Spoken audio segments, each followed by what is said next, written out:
the president of this university in terms of scientific policy, it is for me a pleasure to welcome you and host such interesting events for scientific discussion as the topic you are involved in. This second FoodWaStop conference, a cost action, as I see, is a success. Lots of people from different countries, so I am sure that such a timely and needed topic will bring new insights and new conclusions, and why not new networks after this event. Without more from my side, because the important things to say are in the table, I will leave the floor to Professor Perez Rodriguez, Vice President of this local committee. Fernando. Thank you. First, I would like to express my sincere gratitude to the Vice Rector, Maria Jose, and our Dean, the Dean of the Faculty of Veterinary, Manuel Hidalgo, for being here, but also for their continued support on all the event that we organize in our group and also and so on. So thank you for being here. Also, thank to the chair of the COS, Gianfranco, for placing the trust in me for organizing this event, and also for the COS action. And of course, for you that are present here, it's amazing that we are having more than 34 countries attending today to the conference. And it is a kind of proof that we are talking about some challenges that are urgent and important, food waste. And I prepare a presentation, an introduction of 3 pages, but I will be brief, actually.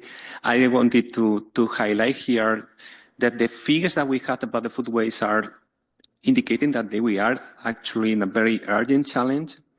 For globally, for example, we are having 14% of the food which is produced, which is lost to retailing. And then after retailing, we also have food waste of around 70%. So it means that we are having around 30% of the food which is produced, which is lost or wasted.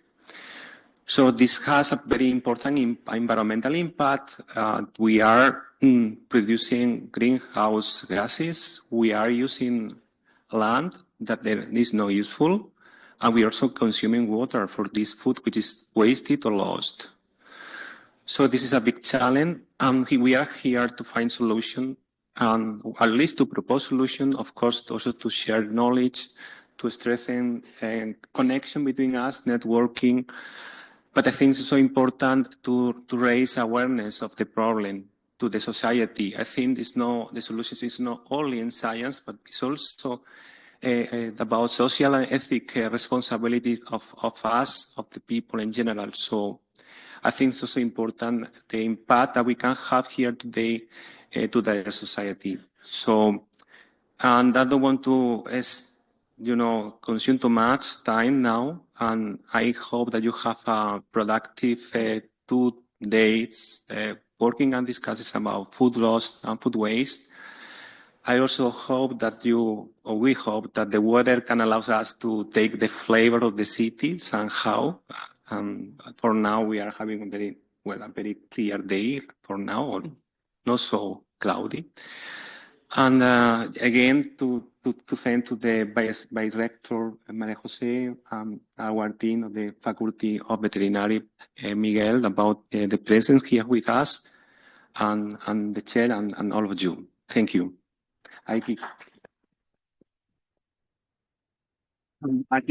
the word back to Maria Jose. Thank you, Fernando. So, Professor Romanazzi, Chair of this cost action, the floor is yours.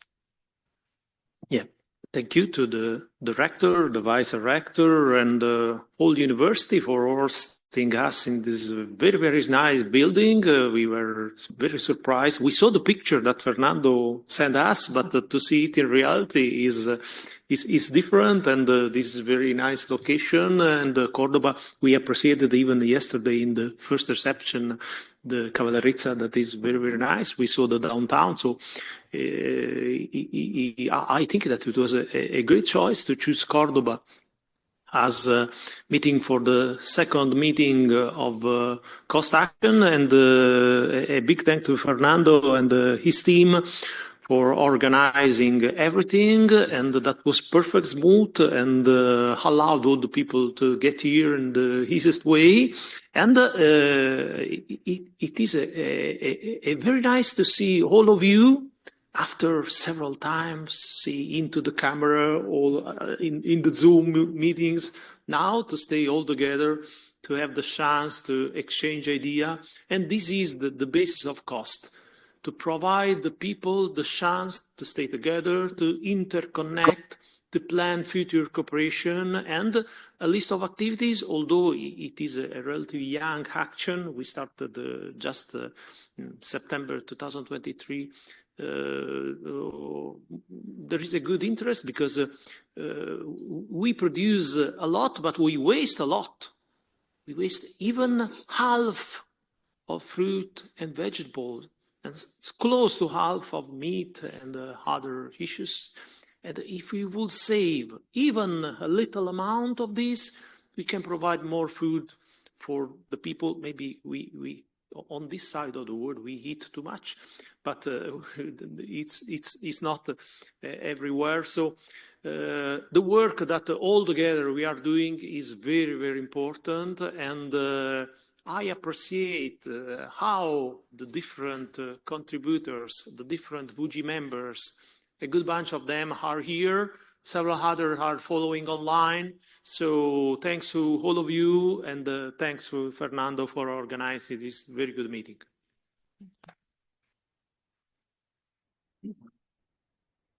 Thank you, Gianfranco.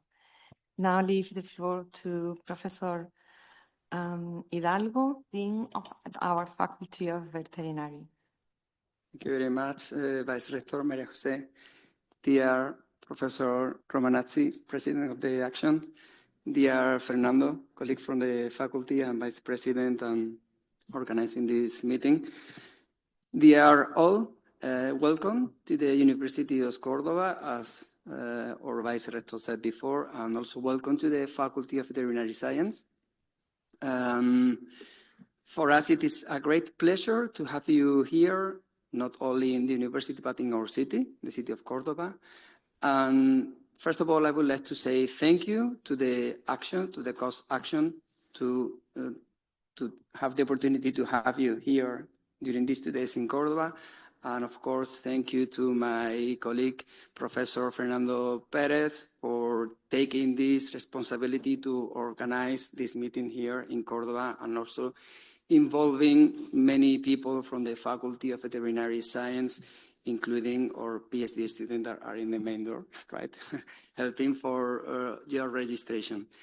Of course, this is not in particular my area of expertise, but listening to the speech of Fernando, Mr. Gianfranco, 30% of food loss to me seems a huge amount of wasting.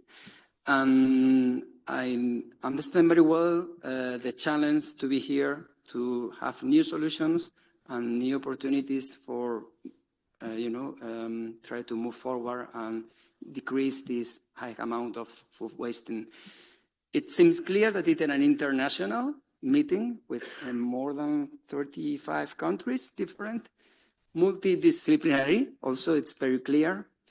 It is, what science should be. Connection, networking to move forward together. Here at our university and in our faculty, we are taking care of food science and technology. We have studies for that area, 4 years degree. And of course, we have some facilities in our university for research. For example, our recent 3-level biosecurity lab that Fernando is leading with all his team. It is really involved in research in order to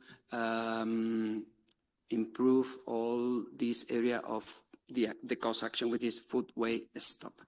So to me, it's a great pleasure to have the opportunity that the faculty and Fernando organized this meeting. Congratulations again, Fernando. And I am sure that it will a complete success and you will have the opportunity to enjoy if the weather allows. In Cordoba, it is not raining very much. You look at the forecast and it says it's going to be rain a lot and then not much. So I'm sure that you will have the opportunity to visit also the city. Yesterday you were at the Royal Stables, which is the place where the Spanish horse was born 2 centuries ago, more or less. And of course, there are other monuments. We have 4 UNESCO recognition in our university, in our city, and I hope you enjoy also some cultural activities and also to meet each other and to improve and to make greater this networking. Thank you very much and enjoy this meeting.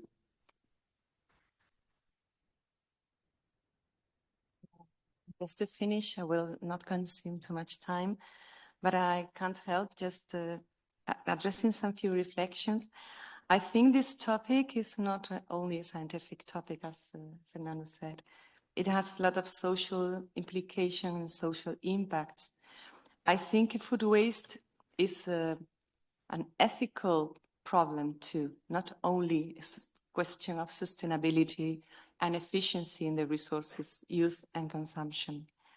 The University of Cordoba has different strong research areas, but agri-food in general is one of the most in all different branches we can think of. And I think this is, as I said before, a timely topic, but a quite interesting because it is a scalable issue. It has lines, as I can think, for example, from the local markets to the big international exports, but also from the point of view of the citizens, what we do at home. It's a question of scales, and every scale matters because at the end we integrate. You are now in Cordoba, in the center of Andalusia. Andalusia is an agricultural region with a lot of innovation during the last decades, but depends mostly on precipitation. Precipitation is not secured. It's variable, as in many Mediterranean countries, many of you live also in. And we live with the challenge of managing water, nutrient, and other agricultural products to secure production and to secure high value production, to have economic and social welfare with little environmental impact if possible. And we can't afford spending and wasting food. Every time we waste food, we are wasting water present in food. And this is crucial for life and for ethics, since the cost of water is not the real cost. Let's say better, the price of water in Spain is not the real cost of water.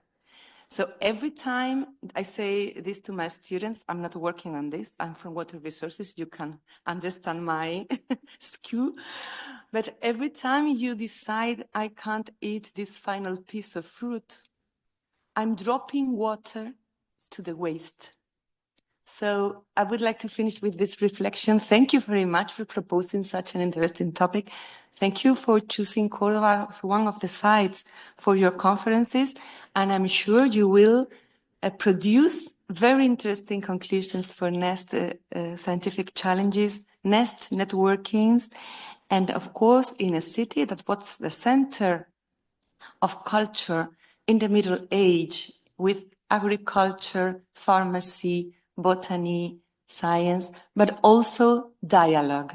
I'm not sure, but if all of you know, but Cordoba was known as the city of the 3 cultures. Let's use that mantra to think of a better society in the future with zero waste. Why not? Be optimistic. Thank you very much.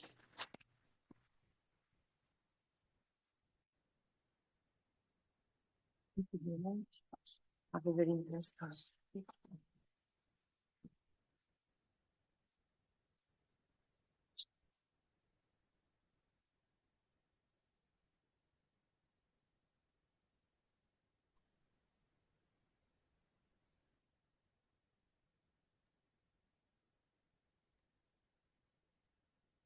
So now we will start with the program. So first, we have our chair to provide us an overview of the costs, about the cost plan, and also the progress that we made in the last year.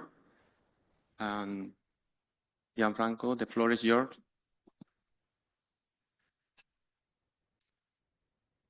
Thank you, Fernando, and thanks to University of Cordoba that allowed us to get here. And with Marwa, that is the secretary of the cost, we will just see what we planned, where we are going, and what is in progress. Thanks to you all, we have to leave a better future to the generation that comes later. All of us knows.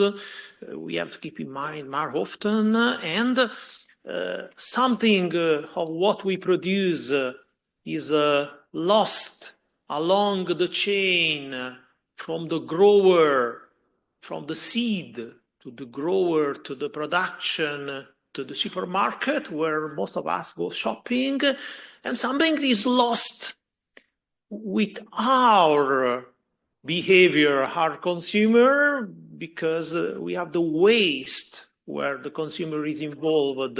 And these wastes are very, very important. And if I try to estimate, to give the numbers, it's not easy to take this number of estimation. And there is the goal to reduce the half is loss and waste. And within EU, there is this farm to fork strategy, although we know that this strategy is having some, let's say, rethinking, because a strategy that goes towards sustainability is good for everybody, but needs to take into consideration the growers that are the one, thanks to them, we eat 3 times per day at least. So now I think it is starting to have more consideration of agriculture. So this farm to fork involve a list of strategies. For example, one of these is the farm to fork, and then it tells that we have to halve the waste, and just one disease, one can affect a long list of fruit. This is just an example. It's botulism cinerea. The people that knows the post-harvest disease knows pretty well. And we can see on the basket of the fruit here, there is a nice collection that we saw all together, what we can find. So are all fruit that we cannot eat, but they did a long tour to reach the basket of the fruit or the retailers or so on. And we have to do reducing the pesticide, halving the pesticide. This means that the people think that the grower does the double of what it is needed. I don't think so. So there is the fear toward this synthetic pesticide. We have to optimize, we have to use at best, but we have also to understand that when we go to the supermarket, we need the perfect fruit of a perfect vegetable. So these are applications that are important because they protect the fruit and reduce the waste. And we know that the waste has a high cost for the planet, a high cost. So each person in EU, those are recent polls, waste even 173 kilo per year. That is a big amount, and tomorrow we will have some estimation of what on the data that we collected within our cost, and a good bunch of these occurs at our home. So we clustered the whole together for this cost action, and I guess that all of you are part of the action as WUJI members. But in case somebody is interested, this is the official website at which you can access. So you have to register, you have to have any cost profile, and you have to go on. Then you go on to the mailing list, and you have all the information about the cost.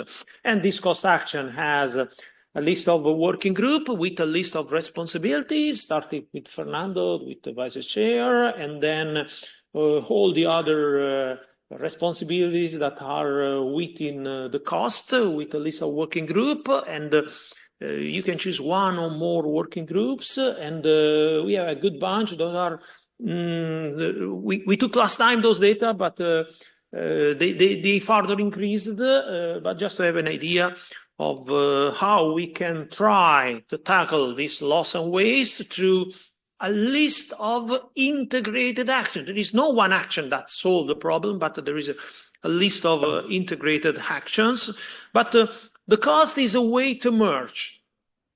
And in this cost, for example, Prima is very important. And Prima, and thanks, Mohammed, for being with us. And placed the seed to stay together. So a list of Prima projects clustered in this cost, over 10. So this is a good option to discuss together, to share the thought, to start interaction, to move on, to see what we do daily, to share with others, and to start connection and to go on. So this is cost. We started in September 23 with, let's say, a restricted bunch of people. And we met last year in Ancona with an increasing bunch. And this year we are even more, and hopefully we will be many more in the next years. And cost plan the meetings as this, plans the training school, and we organized one last year in Cranfield, and thanks to Natalia, and another one is planning this year in Thessaloniki. Thanks, George, for organizing this. This is a good education for young generations that meet together, talk together, familiarize, and improve the skill in a dedicated field. Then there are the short-term scientific mission. So a way to spend, it will be a call next June, a further call next June, a way to spend a period in another lab, mostly for young scientists, so-called young research innovators that get familiar with another country, with another lab, refine some skills, interact better with others. So all those tools are important, and there are continuous calls for funding, as we had for this meeting. Of course, try to take it in a responsible way, because we have a poll, let's say, who wants to join? It's not just click, because after that there is a process, there is a selection, there is an evaluation, and there is an awarding, and there is an admin part. That is, it is important. So,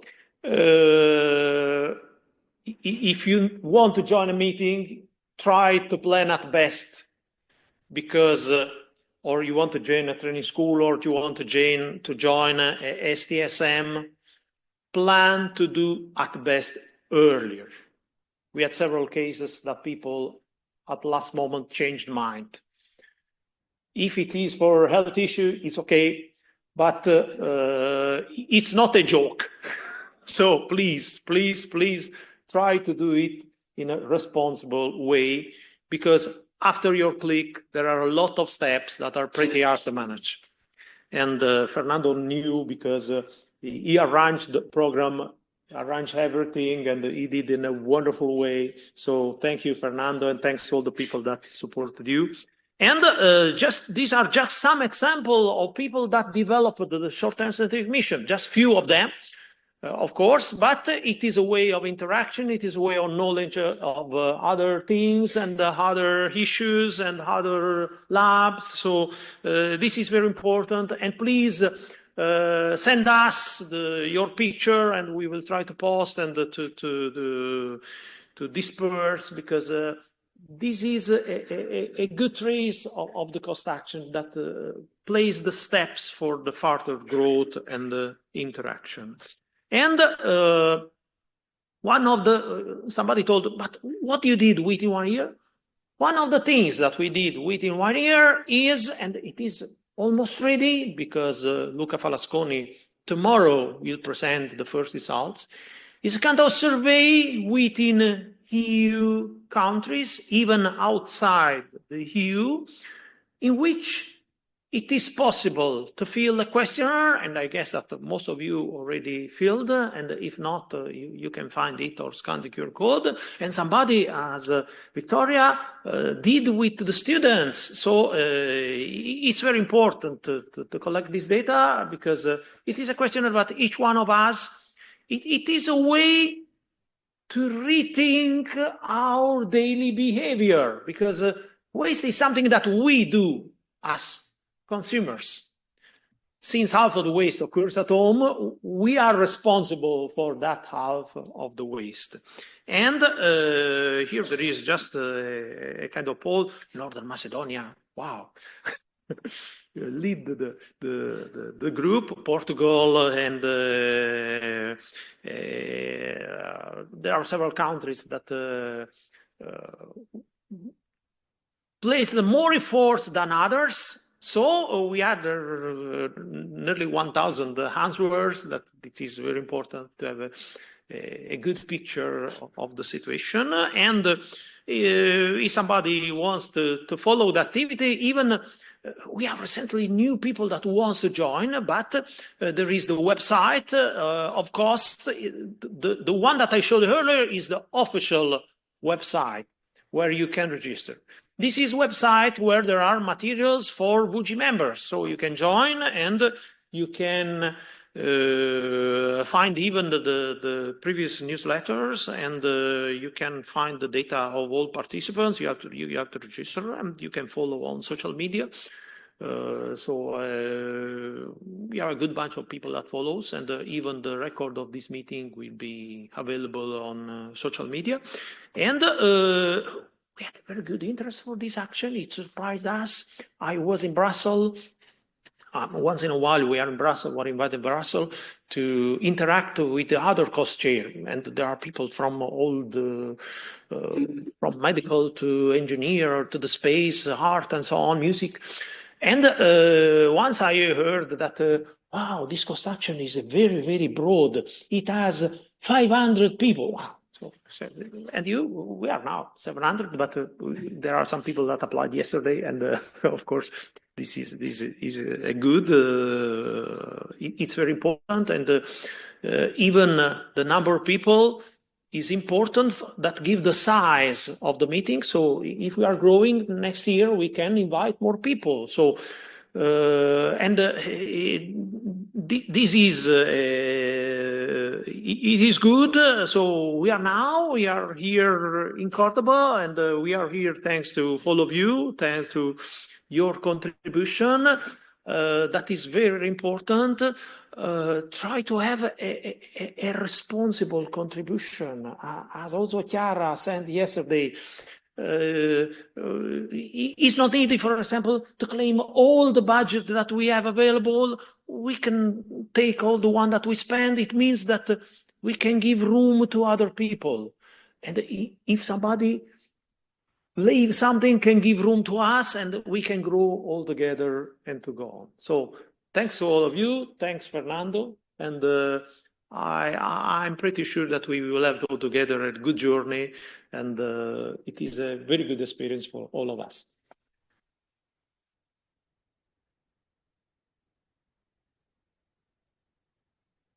So thank you, Gianfranco, for this comprehensive overview of the cost. Well, I don't know if you have any question for Gianfranco. For sure, we'll have time just to interact the next 2 days, but just in case you want to have some question, critical question. No? Let's move on. Let's move on. So now I just invite to the stage to the moderator for the next session. Please come to the stage. The moderators.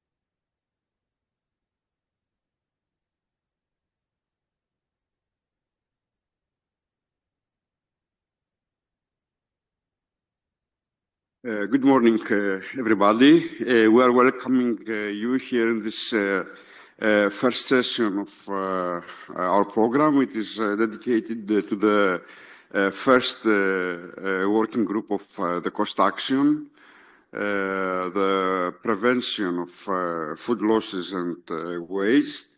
And we will start our program with our first presentation by Dr. Landa that will provide to us a talk related to the impact of Xylella fastidiosa on Mediterranean area, searching for new management strategies. Thank you very much.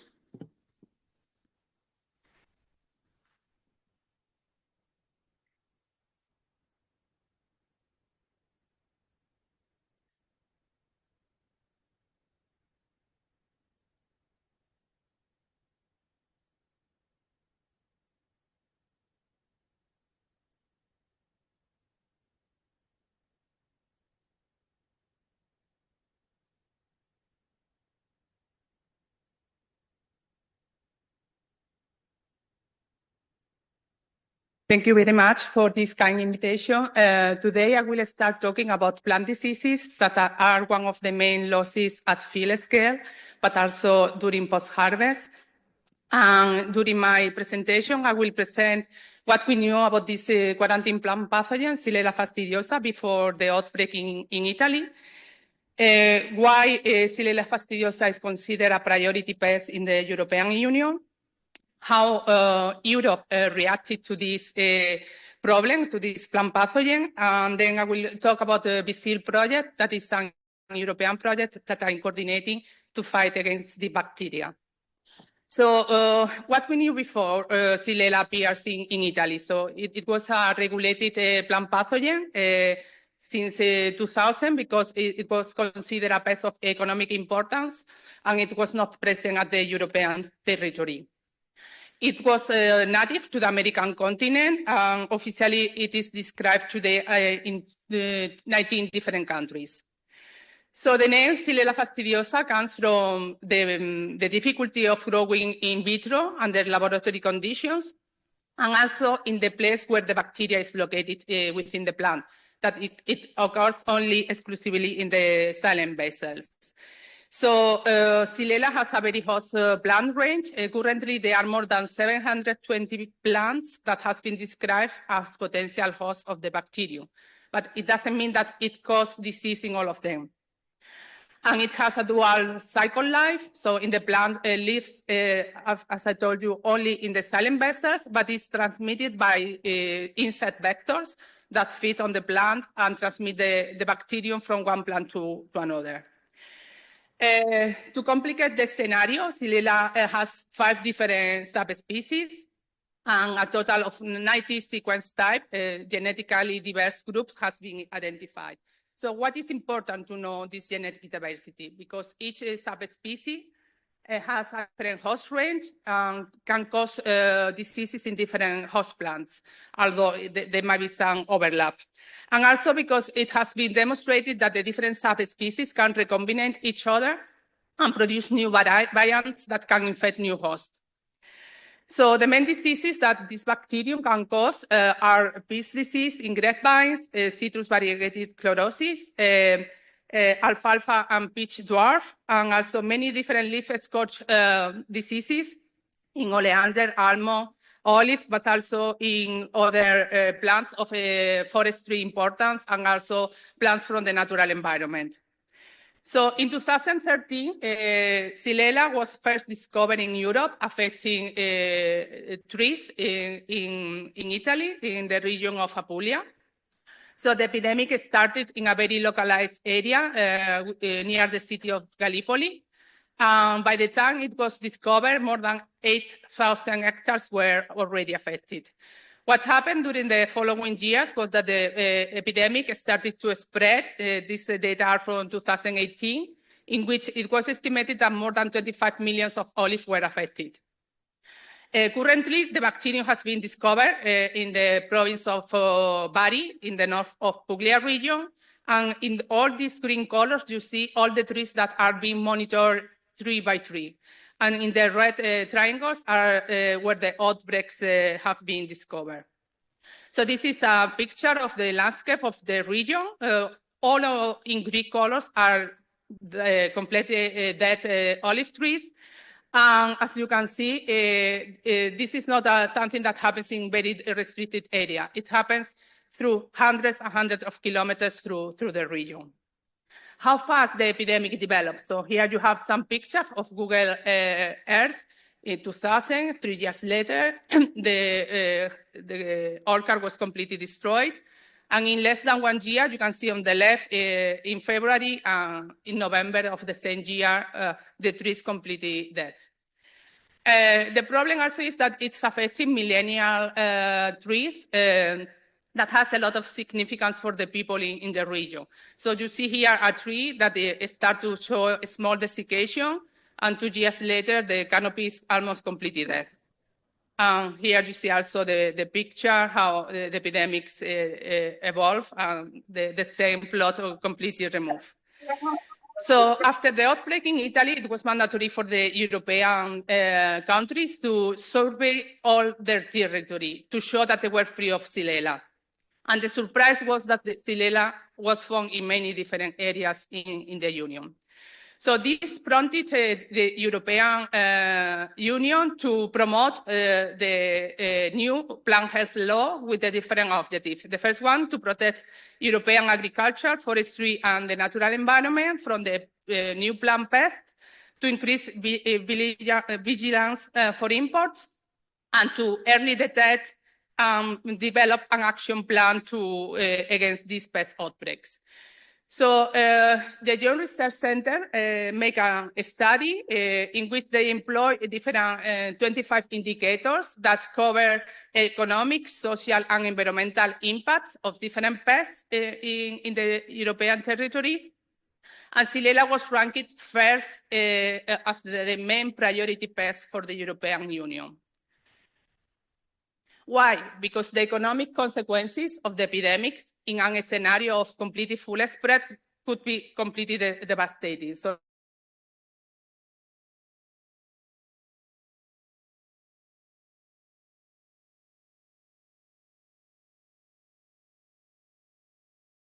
in olive, but also citrus, almonds, and grapes. As Mediterranean countries, I think most of the people present here, you can imagine how devastated could be this bacterium if it spreads.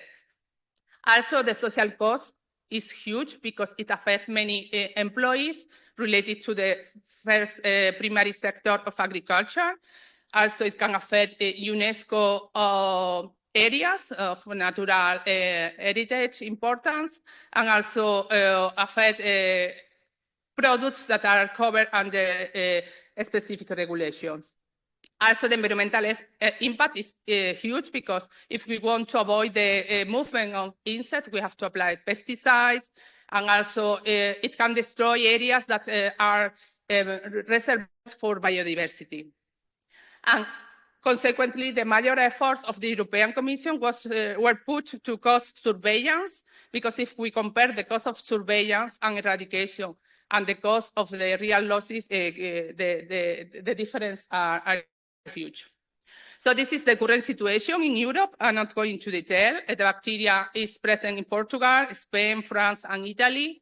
In red are the areas that are currently under eradication, but in blue, the areas that are under containment. One problem, additional problem, is that the Xylella is not only, as I told you, one thing. So we have in Europe more than 4 subspecies and 12 sequence types. So the genetic diversity present in the European territory is huge. And this makes it even more complicated how to deal with the different outbreaks in the different regions. And currently, the last year, even after this extensive monitoring, we have discovered a new outbreak in Extremadura. That is the strain that may affect grapevines.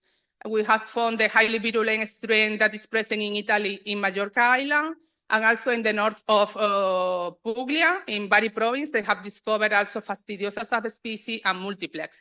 So as we explore more the territory and we have more sensitive techniques to detect infected plants, we are expanding the range of host plants and also the territory. So how Europe has reacted against Xylella fastidiosa? So here you have in the first line, here, the different outbreaks in the timeline.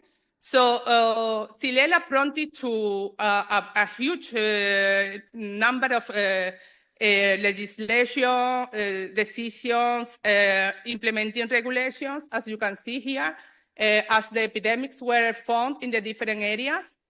The laws were being produced. What was more important in my experience is that we have different projects, research projects, dedicated to the study of Xylella fastidiosa and to fight against this problem. So as we were developing information, scientific information, the European Commission took this information to define new rules, and new laws and new decrees. So this makes why in the different timelines we have modification, for example, of the host plant that should be removed or eradicated, how big has to be the eradication radius and the radius of surveillance, etc. Also, EFSA provides support for this legislation and with different scientific opinion. And we are still sure that the problem is present, and Xylella is continuing being a threat for the European Commission. So, for the European Union. So EFSA just is going to develop a new risk assessment, and I'm the person coordinating this new update of the risk assessment. So as I told you, there were many different projects, research projects since 2015. So even with this project in 2021, we have a big workshop on Xylella in Europe, and the different stakeholders, farmers, nurserymen, managers, risk managers, legislators, still consider that there were research needs that should need to be solved. So for that, we developed this project, BSIL, that means Beyond Xylella, developing integrated strategies for mitigating Xylella fastidiosa impact in Europe. And we structured this project in these different work packages with different objectives. I'm not going into detail on them. So this is a huge consortium that I'm coordinating. It's formed by 31 partners from 14 different countries. It's not as big as hot as cost action, but we have different actors in which the bacteria is endemic from the American continent, and we have the countries where Xylella is present in Europe. And I have to say that in Spain, we have 7 groups from CSIC and 6 more groups from different areas in the country. So we were developing these working packages to answer different impacts that the European Commission requests us. So the first one is to enhance the capacities to prevent, monitor, and find adequate responses for Xylella fastidiosa. The second one, to enhance capacities to control Xylella fastidiosa in areas where it's already present. So we are under containment, and we know that Xylella cannot be eradicated anymore, and mainly by biological approaches. And the third one is to provide scientific-based support for relevant European associated countries. So just to focus a little bit in impact 2, that is more related to this COX action. We are developing or trying to find resistance in the host plant. This is one of the best ways to prevent food loss and agricultural product losses. We are also focusing on developing biological strategies for pest control for the vector. So use of entomopathogenic fungi, parasitoids, etc. We are also exploring the use of synthetic community of xylem inhabiting bacteria that can combat the bacterium in the plant, bacteriophages, and also the use of antimicrobials, such as plant extracts, that is more related to this cost action. So we are testing different plant extracts obtained from alperujo, that is a byproduct of olive mills during the extraction of olive oil, and also leaf extracts used directly or after anaerobic digestion. And just to let you know, for instance, there is one that is hydroxytyrosol that has been proved very, very effective in inhibiting the bacterium, even at the lowest concentrations. And just I want to thank to all the people working in BSIL project, also my research group here in Cordoba. I don't work at the university, but work at the CSIC, that is a national research institute in Spain. All the people and all the collaborators that makes research move and help to fight against this bacterium. Thanks for your attention. Thank you very much, Bianca, for your very interesting presentation on this hot topic for the European plant production. We have time just for one short question.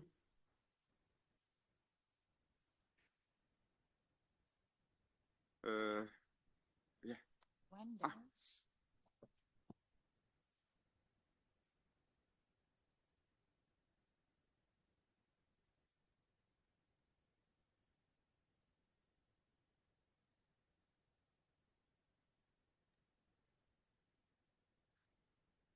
Thank you.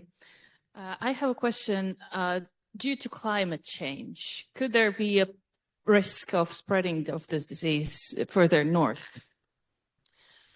Yeah, the bacteria is present in temperate environment, but has been also described in Canada, in the north states of the USA. It will depend a lot on the combination of the subspecies and the host plant that are present. For sure, the bacterium will survive better under higher temperature. So if the temperature in the northern Europe increase, it will be more favorable for Xylella establishment. But on the other side, we cannot forget the vector, because the vector is the only way that the bacteria has to move from one plant to another, unless that they may move the plants. So the scenarios are that it could be more favorable for the north, but on the other side, maybe in the southern countries, it could be less favorable because the vector it doesn't like a high temperature. Okay, thank you. Thank you very much, Bianca. One more question. Here. Yeah. But please, the last one. Okay, thank you for a very interesting presentation. I would like just to ask you about this hydroxytyrosol. What kind of the substances is that? And if you try ever to use some natural substances, other substances, I mean, with high antioxidative action, like some extracts? Did you ever try it? Yeah. I'm not an expert, so this substance has been extracted from Instituto de la Grasa, from the Alperujo. I think it has many antioxidant properties because it can be also used for human health and also as food additive. And in other colleagues are also testing eucalyptus extras and other plant extras. In collaboration with other scientists, we are going also to test other different types. Yeah, thank you.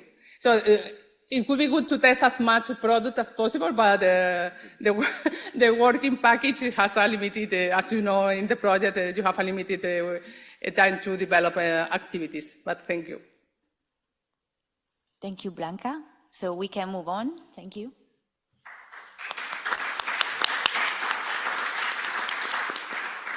It's time of Krista Kanaki. So Krista is presenting is food packaging part of the solution or part of the problem?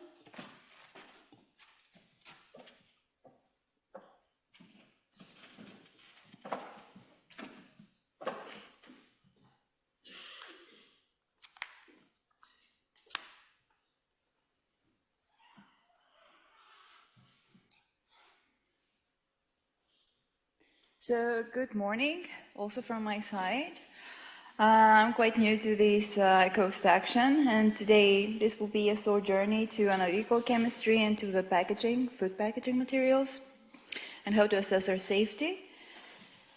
So the food packaging is an indispensable part of the food manufacturing industry, since it has many benefits for the food products. It provides protection against light, microbial contaminations, and foreign odors. It also increases the shelf life and provides improved durability, improved stability during storage. But it also can have some negative aspects. It can be a source of pollution, waste, and most importantly, in what we'll talk about, source of chemical migration.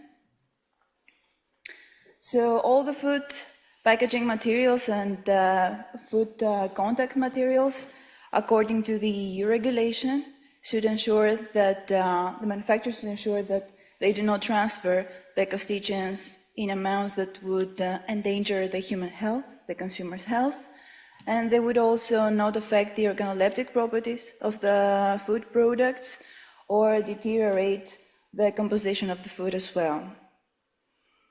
And this is, of course, true and should apply also for the next generation food packaging materials, like the recycled materials, bio-based polymers, and so on. And it has been studied since many years and has been proved that there is a leaching of many of the chemicals that are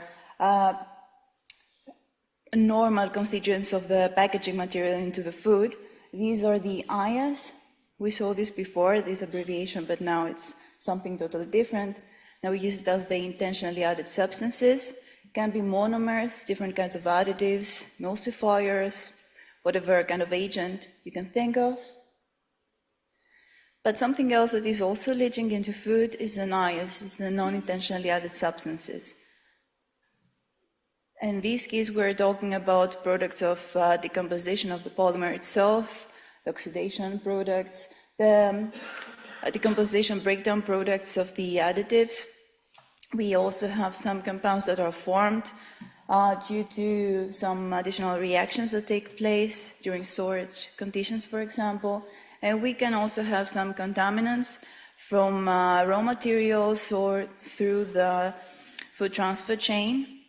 And of course, the recycling, that it's also a hot topic nowadays. So in order to identify and quantify these migrating substances, particularly for the NIAS, there are some analytical issues that we have to consider. There are many compounds that have been so far identified and they have known toxicological properties, but there are also many other compounds for which we don't have this knowledge yet.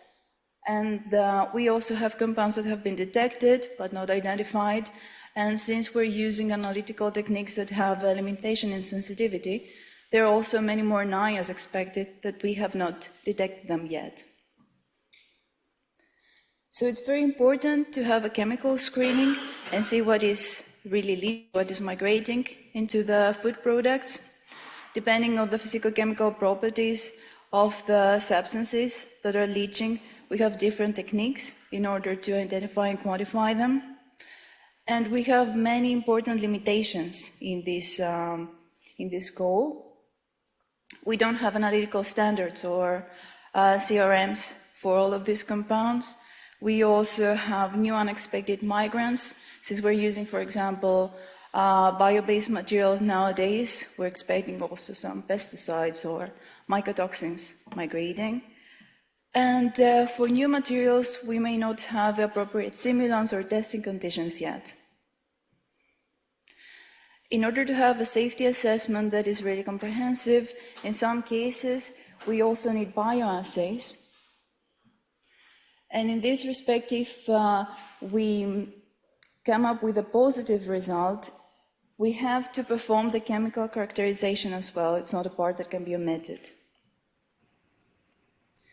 So from the European Union, for the plastics regulation, for example, we have some certain parameters when we perform these migration tests. For the protocols, we have, depending on the food type, certain simulants and temperature and time conditions that have to be applied. But there are also very different approaches and procedures that have to be followed. So, for example, for liquid simulants, we have vertical filling, creation of pouches, or use of cells. We have Tenax migration for dry simulants. And when we have the simulant, we have to perform different analytical methodologies in order to have it in a state that it's compatible with the technique that we follow. In many cases, we also need to perform some pre-concentration of these compounds to be able to identify them. So for one example is the solid phase microextraction with different parameters that have to be optimized depending on what we expect, and we really don't know what to expect, so it has to be very generic methods that are applied, sensitive and generic. And this is a case for volatiles. So only if we focus on volatiles, we have so many different methods that are complementary. So we have dynamic headspace, we have the stirred optive extraction, the SPME that we just said, and also the liquid injection in GCMS, in gas chromatography coupled to mass spectrometry systems.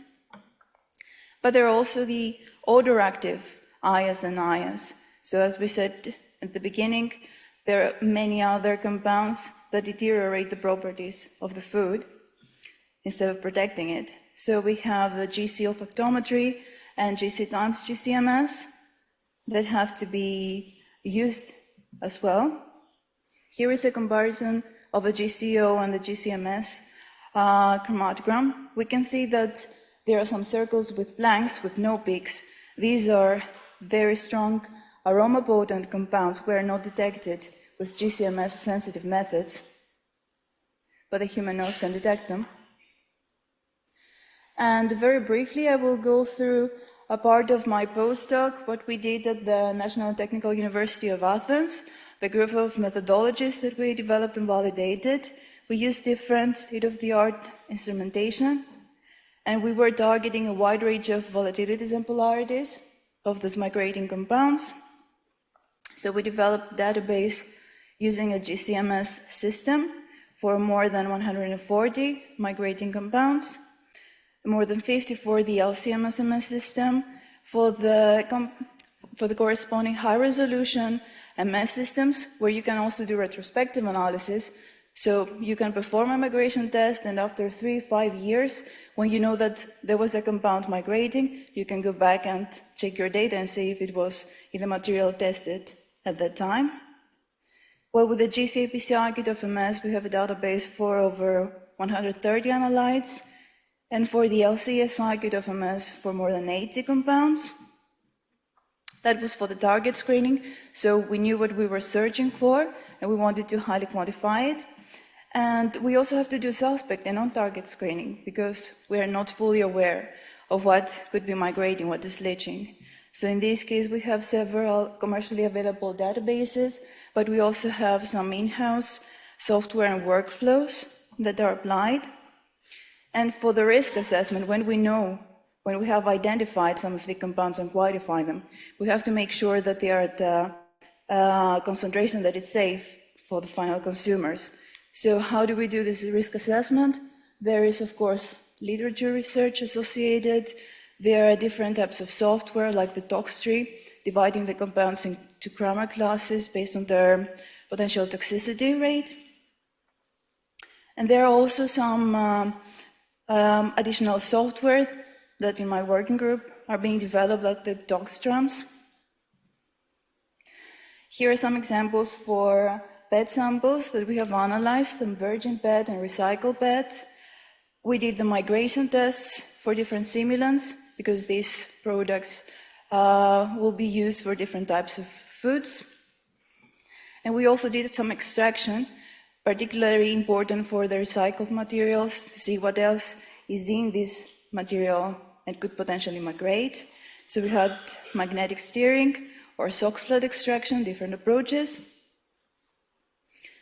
And we could see that when we were applying HRMS methodologies for the liquid, the chromatography for the more polar, less volatile compounds, there was a group of compounds detected with both approaches. Some of them are also belonging to gamma class 3.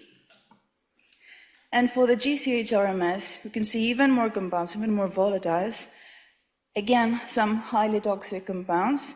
And you can also see here, it's more potent that these methodologies cannot use just one or the other.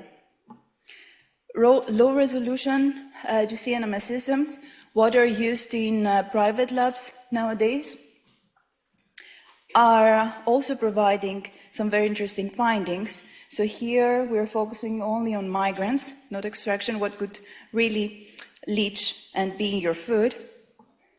And we could identify and quantify some interesting substances. So we have some low toxicity compounds that were detected in polyolefin samples. But there were also some compounds belonging to grammar class 3. For them, not for all of them, there was not SML, there was not a specific migration limit, but there was for some others, and it was exceeded, like for the caprolactam example here.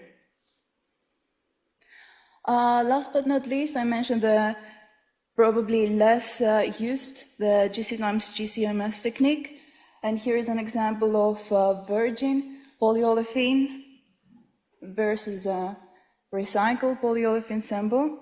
So it's really a lot what could migrate, but we should detect, identify, and quantify. That's a really difficult challenge.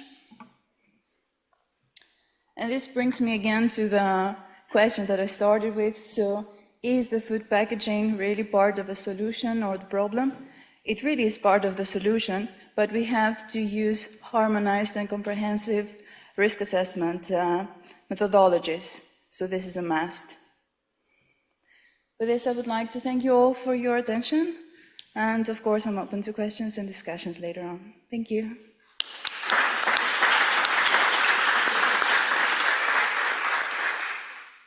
Thank you so much.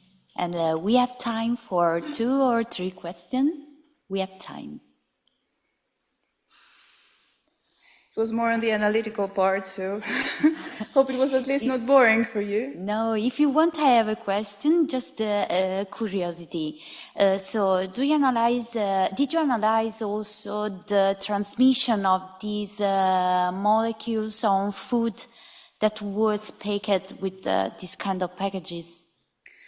Because you explain all the methodologies and the possible compounds that can pass or not. The only food that we have used is olive oil. So it is anyway one of the recommended simulants. The problem is that if you're using the actual foodstuffs, it's not easy to separate them, the compounds that are migrating. It's such a rich matrix. Any type of food is full of organic compounds that there is no way really to extract only the materials that are leaching from the packaging and not in the food originally. So that is a very interesting question. But that's the reason why we're using only the simulants, to make sure that what we are finding is really coming from the packaging material, and also it's the worst case scenario. So we can make sure that with the conditions that we apply and with the solvents, a combination of solvents that we use, it's nothing more that could be brought to the food, and it's not in the migrant solution that we are checking in the lab. Thank you so much. Very interesting.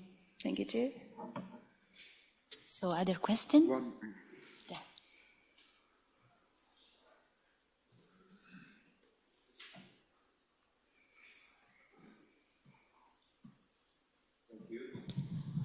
For this nice presentation. You showed many examples of reused plastics and experience with that, but do you have any experience with packaging materials that used compounds recovered or extracted from food waste material for these non-intentionally added substances in this regard?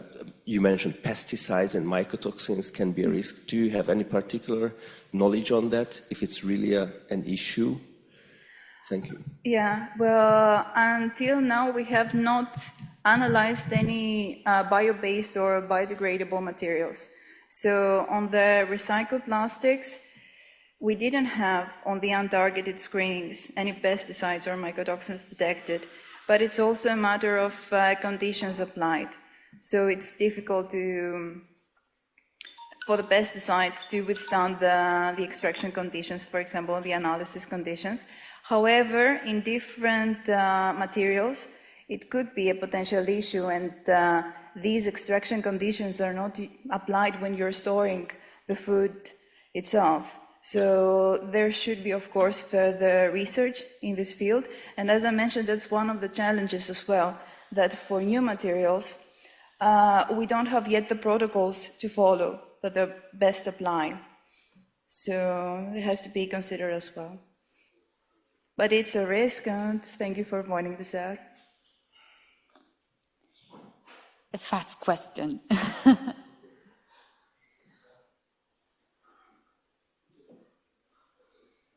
Thank you for the explanation and such a nice presentation here. We saw extraction models and methods about all the materials that were examined here. And my question is also similar like the previous.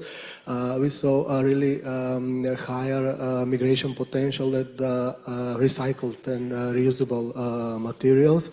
And I mean, when we recycle or reuse plastics or paper, we know that even though it's coming from a food packaging, it's not going to end up in a food packaging again. Okay, so it is a small percentage. But the second phase of the question is, based on this, we saw also employment of artificial neural networks in the noise cancellation phase here. The question is, can we build a model that can actually bring us the percentage of the recyclable and reusable materials in the food packaging in the future? What will be the safety limit for using this kind of materials in the food packaging? Thank you. Well, thank you for the question. The thing is that one of the new targets of sustainability and circular economy is to increase the content of plastic material in the food packaging.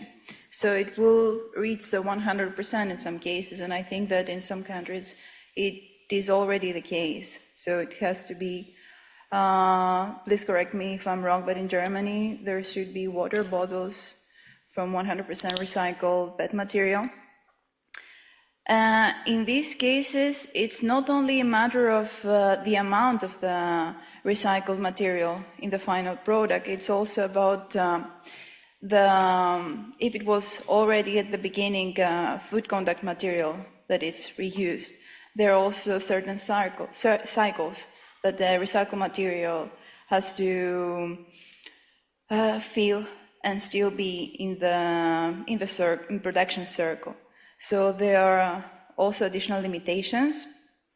There are models that are used. I'm not aware of how they are employed, but they give these limits for the percentage depending on the different kind of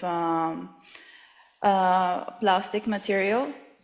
And of course, there are corresponding limitations for paper and other materials as well. But the important part, and what we have seen, for example, if I go very briefly here, is that there are also extraction tests that are performed. So we need to see what else is in the product. For these recycled materials, nothing was migrating. So during all the different simulants used and different migration conditions, nothing was really migrating in the simulant. So they were safe for use, but these were the first cycle in the process. So later on, that's why we do these extraction tests to see what potentially could come out in further use of the product. So I hope I answered your question, and of course I will be available the next couple of days for further discussion. Thank you. You have time also during the coffee break. Okay. Thank you. We can move on.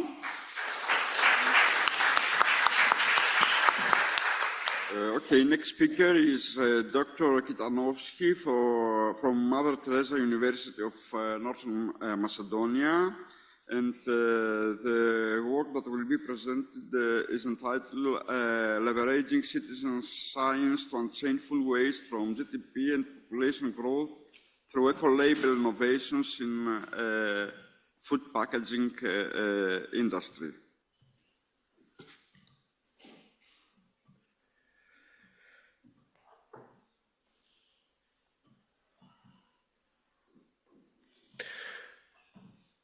Good morning, ladies and gentlemen, dear colleagues. Firstly, I would like to thank to the organizers of this eminent gathering for inviting us and gave us opportunity to present our work. My name is Vladimir Kitanovsky. I'm coming from Skopje, North Macedonia, and I'm a university professor at the Faculty of Technological Sciences at University Mother Teresa, Department of Food Technology. We are working on the actually a social impact of the food waste that the Vice Rector also mentioned in the opening speech, because there are social implications in the food waste, and it's actually kind of upscaling of our skills and expertise. So as you can see, the title of our work is Leveraging Citizen Science to Unchain Food Waste from GDP and Population Growth through Eco-Label Innovations in Food Packaging Industry. What we mean by this, we are all actually aware of growth rate of the GDP, which actually is strongly related with the food demand. Food demand is related with the food production, and of course all of this is happening based on the not respect the daily reference intake, which results in food waste, and of course the food productions have a really huge impact on the environment, and here we are facing not efficient KPIs in the food production like energy efficiency, and of course all of these have a huge impact on the environment. I will give you just a short brief here. The planetary boundaries that were assessed by the Stockholm Resilience Center at the Stockholm University. As we can see here on a 14 years scenario, we are not moving the right direction, and in 2023 there are already 6 crossed boundaries from 9 assessed boundaries. Also by the UN stats, we saw the projection modeling of the population grow, and by 2015 we will reach nearly 9.7 billion people. According to the Club of Rome, actually they were working on this field 50 years ago, and they published the book Earth for All, and they are highlighting the the future of the sustainable development, as they want to say. We've got one future, one choice, but two scenarios. One scenario is reference, not doing nothing, just continue in this pathway, and another one is a giant leap scenario, which is actually connected with the Sustainable Development Goals, as we can see here at the SDG 12, which is responsible consumption and production. The imperative is in the shrinking of our global material footprint, and of course 2.3 is halving the global food waste per capita until 2030. So if we want to reach this, we must undertake some actions, and we must do it fast. So this was the introduction, and I want to now give a little more detail on the methodology of our work. For the beginning of our work, we started with the creation of casual loop diagram. It's not a spaghetti diagram, so not all the interactions inside are connected. The reason for this was that we just want to give a short visualization brief of a food waste management and how it's happening, and all the actors and stakeholders involved in this diagram. So as we can see here, we spotted two balancing feedback loops and one reinforcement feedback loop, which are actually referring to the polarity of the links. We have a positive and negative polarity, and the balancing feedback loops A1 and A2 are referring to the moving to the same direction. So it means that if we have more programs and projects that are dealing with the decreasing of the food waste, we're going to have a lower amount of generated food waste. And we have also one reinforcing link, that is A1, which considers the cost and the expenditures of the waste management at the landfill and all other connected activities inside this. So based on this very general picture, we actually want to develop a life cycle assessment, and we structure a model integrating the stages of a food production, supply chain, and waste management. And as you can see here, all of the data is inside the model, except the innovation that we are suggesting and that we are working on production of this innovation. That is the Smart Nexus eco labels that can help the food waste decreasing.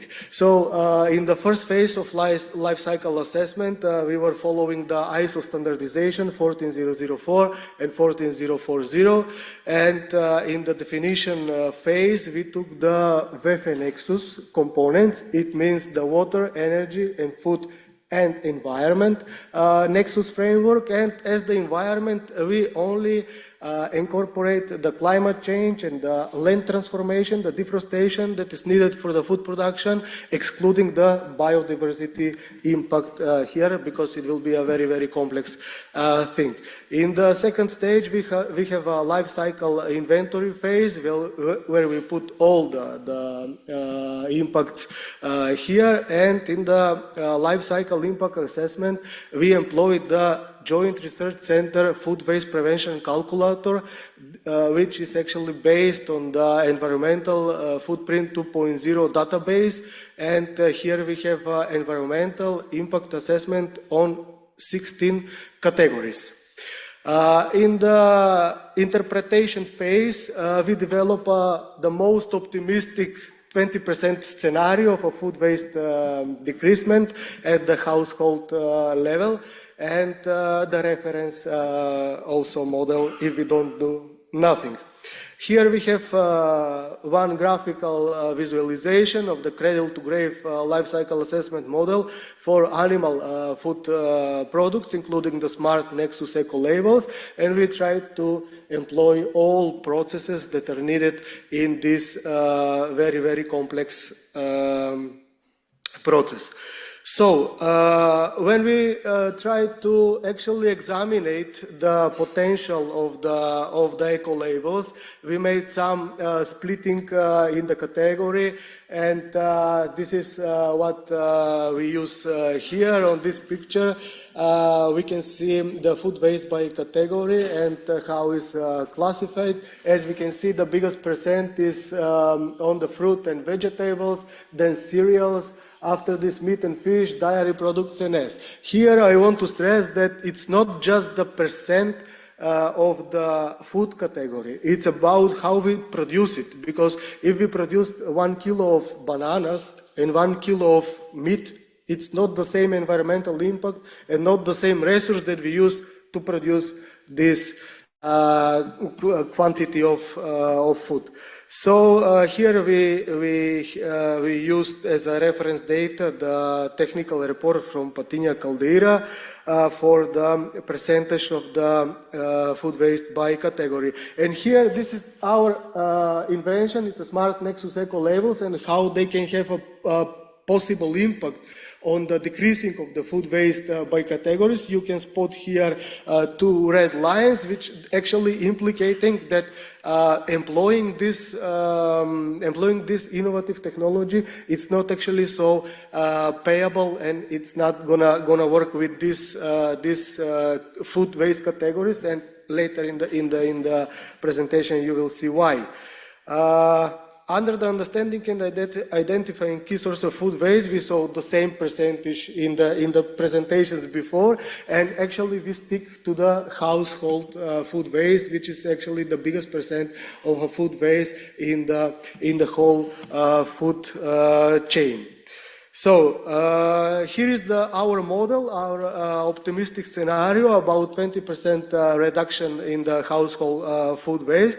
As we can see here, the reference is 1 ton of food waste, and actually we here divided the percentage.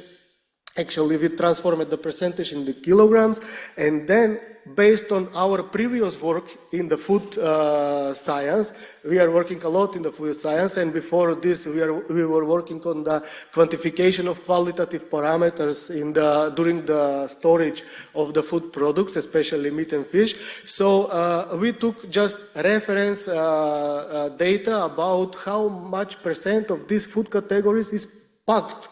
Because if the food does not contain packaging, if it's sold on a farmer's market like gross products, eco labels cannot have impact because they cannot be present there. So here in the second column, you can see the percentage of the products that actually were packed. And then after the reduction rate of the 20% scenario, we saw at the final table the mass, the quantity of the food that can be saved. The results from the Joint Research Center Food Waste Prevention Calculator that were evaluated across 16 impact categories. We can see here the 16 impact categories. I will not gonna go into all of this in the matter of time, but I have a graphical abstract of the food waste prevention calculator in the environmental and economic impact based on a 1 ton of food waste and based on our 20% scenario case shown at the last column of the table that I've showed before. So if we are focusing on the economic impact, we can see that the total net savings is 133 euros per 1 ton of food, and in the climate change we see here 322 kilograms of CO2 equivalents saved, not emitted. This actually maybe looks very optimistic, but for others can look very small. But here is the multiplication on a annual level of a food waste. We took a reference of the EU stat of 60 million ton of food waste. We are not go up on the 18 million tons of food waste, and this is actually the calculation. So we can save nearly 19 million tons of CO2 equivalents. We can save nearly 7.8 billion euro in economic assessment, and also we can save a lot of meals, if we are talking about food security and the food production demand and decreasing of the food production. I want just to highlight that this is only the one pillar of our innovation, the Smart Nexus Eco Label. Is the first pillar, the Nexus Nest. In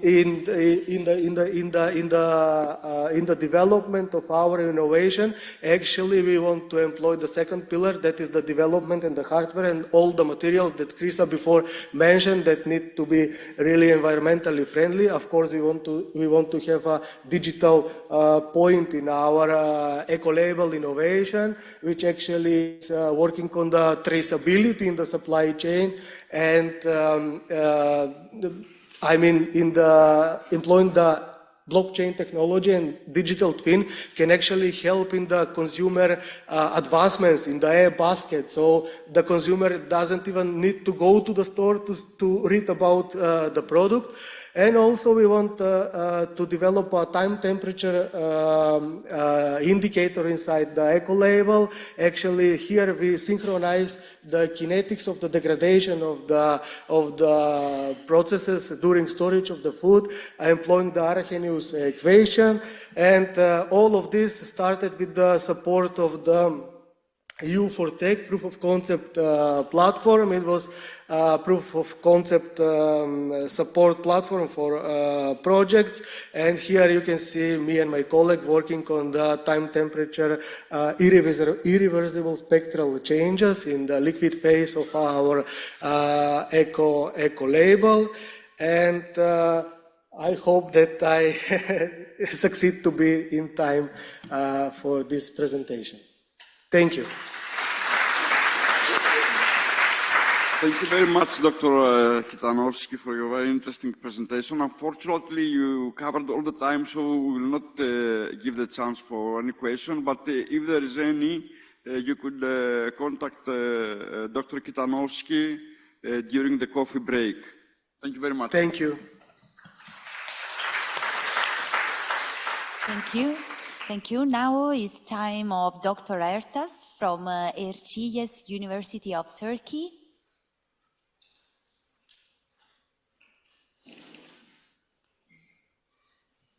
Hello, can you hear me?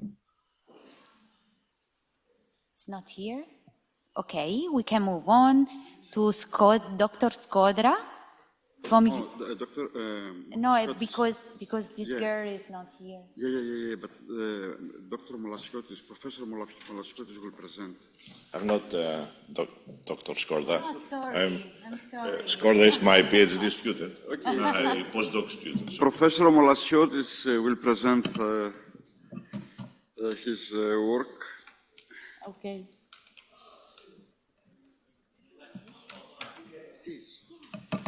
Because this is not here. Yeah. So this is the last presentation. Sorry for this.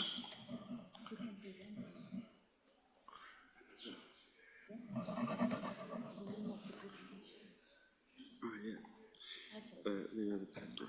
You can do that. Okay. So Professor Skodra will talk about. Molaschiotis, will present the molecular basis of superficial skull development in apple fruit using multi-omics and functional approaches. Thank you so much. Thank you.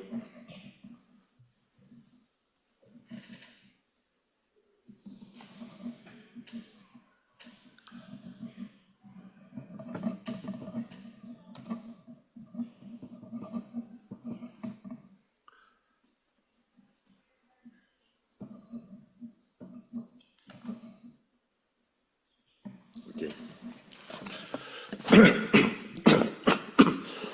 Sorry. Thank you for the introduction. So I would like also to thank you for giving me the opportunity, the organizing committee, to present my work dealing with superficial scald in April. So, as mentioned before, my name is Athanasios Molaschiotis. I am Professor of Homology at the University of Thessaloniki in Greece. My university, as you can see here, is the largest university in Greece. And also my city, Thessaloniki, is the largest city of Greece after the capital of Athens. It's located in the north part of Greece. Here you can see marked in red Thessaloniki, and also the area around Thessaloniki, the area of Central Macedonia is the top fruit producing area in Greece. So Thessaloniki is a very beautiful city, it's across the sea, and some of them you have the ability to visit Thessaloniki during the training school organized by this cost action and by George Thessaloniki 22 to 25 May. So my lab is pomology lab, so we're working in fruit tree physiology and fruit tree biology with special emphasis to post-harvest biology. We use several green technologies like, for example, ozone or other UV technology, and biotechnology tools to reduce the fruit losses during post-harvest. We are working with several fruit species that are important for our place. For example, for kiwi fruit, peach, cherries, and apples. So this is very important because, as you know, and as you can see in this graph, you can see the loss of post-harvest losses along the supply chain from the grower, the producer, to the consumer. And you can see here that there are several reports, for example, reports from FAO showing that the fruit and vegetables are the second group with regarding the losses and waste with an account about 22%. So the majority of these fruit losses is linked to the pre-harvest and especially to post-harvest physiological disorders. Here you can see some example of disorders that we are working in my lab. For example, the rain-induced cracking or the chilling injury in peaches and the scald in apples fruits. So today I'm going to present you the data of a running project in my lab dealing with superficial scald in apples. So the aim of our work is to obtain new knowledge about scald and also to apply some biotechnology tools in order to produce breeding material for resistant cultivars to scald. And this is very important because to reduce the scald, to face the scald, today we use several chemical treatments like 1-MCP. 1-MCP is an inhibitor of ethylene action, or DPA. DPA is an antioxidant compound. But there are several problems of the use of these chemicals. For example, the DPA has been banned in the European Union for healthy issues. So what is scald? Scald is a physiological disorder that expressed in apples, especially in green apples, the Granny Smith apples. Normally after cold storage during the ripening at room temperature, and also characterized by the skin browning. So the skin of the apples is brown or black, while the inside, the flesh part of the apples is healthy, completely white. Also, you know that several factors, like the time of harvest, may affect the expression of these symptoms. So scald generally is a very old problem in fruit biology. It's older than me, as you can see from this published paper 50 years ago in Nature. So also, despite the significance of the scald, the etiology of scald, the mechanism behind the scald, is not clear, and there are many open questions. So historically, the scald is linked to the oxidation of farnesan in the apple. So according to this theory, the placing of apples in cold storage induces stress. This stress activates several processes, like the activation of farnesan and accumulation of farnesan. So the oxidation of this product creates the symptoms of the scald. Later studies also support that the oxidation of phenolic compounds by PPO, phenol oxidase, also induce scald. So in this theory there are two enzymes, the EFS and PPO, that link to the expression of scald. However, this mechanism is debated by several papers. So for this reason, our first aim is to testing this old theories about the action of EFS and PPO in the expression of scald symptoms. So to perform this, we will perform several experiments by overexpression or suppression of these two genes in apples using several approaches like RNA silencing technology or CRISPR-Cas technology. So we performed these experiments 5 years and downregulated these genes in several times at harvest, prior to cold storage, after cold storage, and we check the phenotypes of the fruits.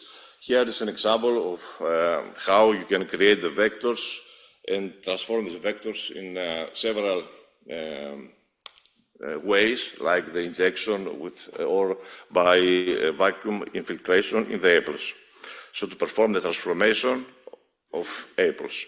So here you can see phenotypes, and the most important thing from these experiments is that, as you can see in these slides, that the silencing of EFS and especially in PPO reduce very clear the symptoms of scald, so showing that these genes, the EFS and PPO, actively involved in scald symptoms. But apart from reducing the scalds, as you can see in this figure, we found that in transgenic or in silencing fruit, there are several changes in the ripening characteristic. For example, you can see clear changes in the phenolic compounds, especially in fruits that are exposed to silencing of PPO. And also you can see that there are some anatomic changes in this transgenic fruit. For example, there is a reduction in the gap between the cells that normally occurred in fruits that express scald symptoms. Also, we found that several characteristics related to ripening was also affected by these experiments. For example, here you can see the detection of pectins, several epitopes of pectins by confocal microscopy and antibodies specific for pectin. So you can see that there is very important changes in cell wall, which is very important for softening and the ripening of kiwi fruits. And also, as a further way to characterize the action of these two enzymes in the expression of scald, we're now performing with collaboration with a group in Italy, in Trento, with Malnoy group. We also perform application of CRISPR-Cas system to generate plants, apple plants, that they do not produce AFS and PPO. So here you can see an example for this. We have already generated these plants that do not express EFS and PPO. But the idea is to grow the trees, to obtain the fruit, and to check the fruit for scald symptoms. However, and one problem in this scenario is the long juvenile period of apples. So to reduce the juvenile period of apples, along with downregulation of these genes, we downregulated the TFL1. TFL1 is a gene that controls the juvenile period in apples. So in this way, you can have apple trees 1 year old that can produce flowers inside the greenhouse. So I hope that this will be a very important breeding material for future studies in scald. So apart from testing previous theories in scald, we're also interested to create new theories about scald. So to perform this, we set up an experiment and we collect apples, Granny Smith apples, at different time points, late and early harvest during September. So this type of fruits were cold stored for 3 months and then allowed to ripen at room temperature. So we're monitoring the expression of symptoms, and at the same time we also collect samples, skin, only skin from the apples, inside the cold storage and 8 hours after cold storage. So to investigate, to characterize the transition from the cold to room temperature, the onset of scald. So as you can see in these slides, there was completely different phenotypes and scald symptoms between the early and late harvest apples. The early harvested apples show severe scald symptoms compared to late harvest ones. And also in these different phenotypes were used as experimental material to perform several omic analyses. So I will just show you the key results. For example, we perform RNA-seq analysis in these skin samples, and this experimental system allows us to characterize genes that are affected by the maturity stage and cold storage at different temperature.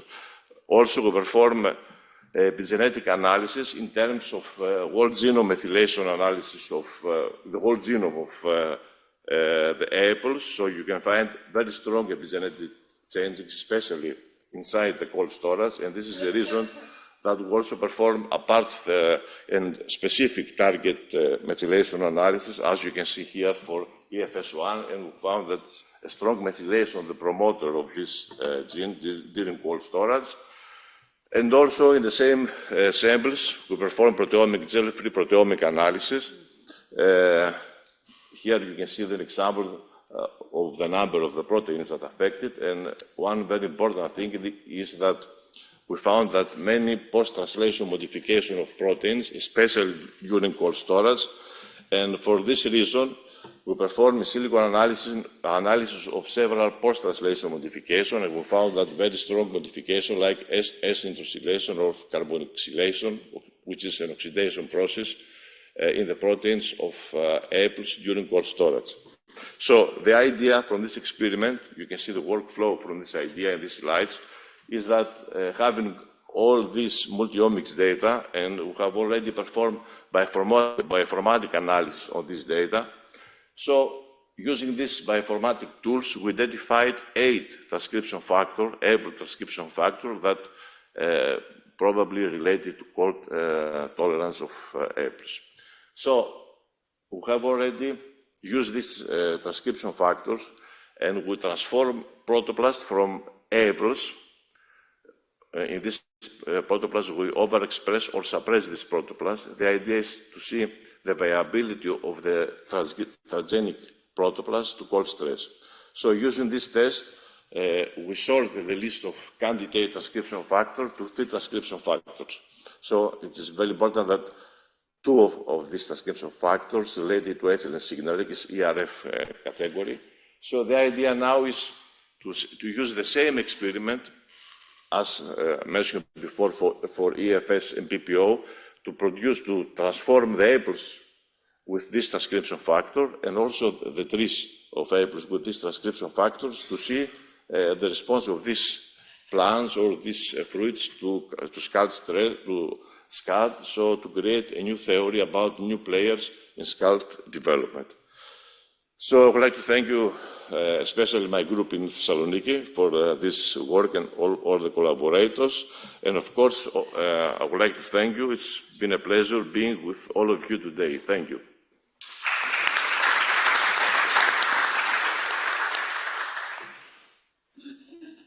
Just a question for the professor.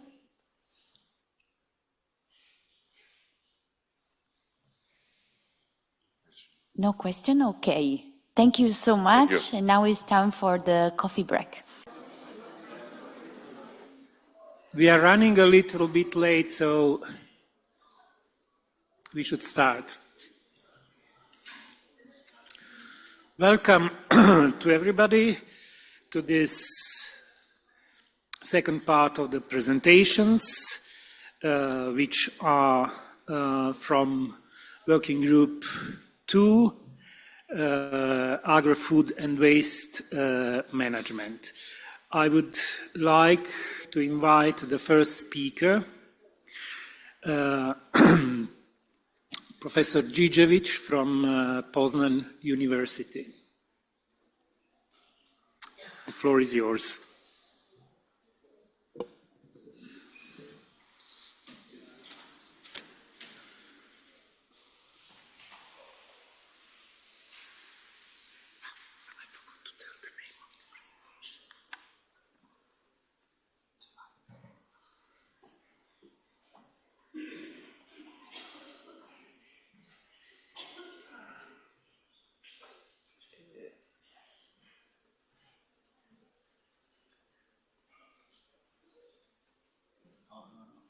Yeah, this one. Okay.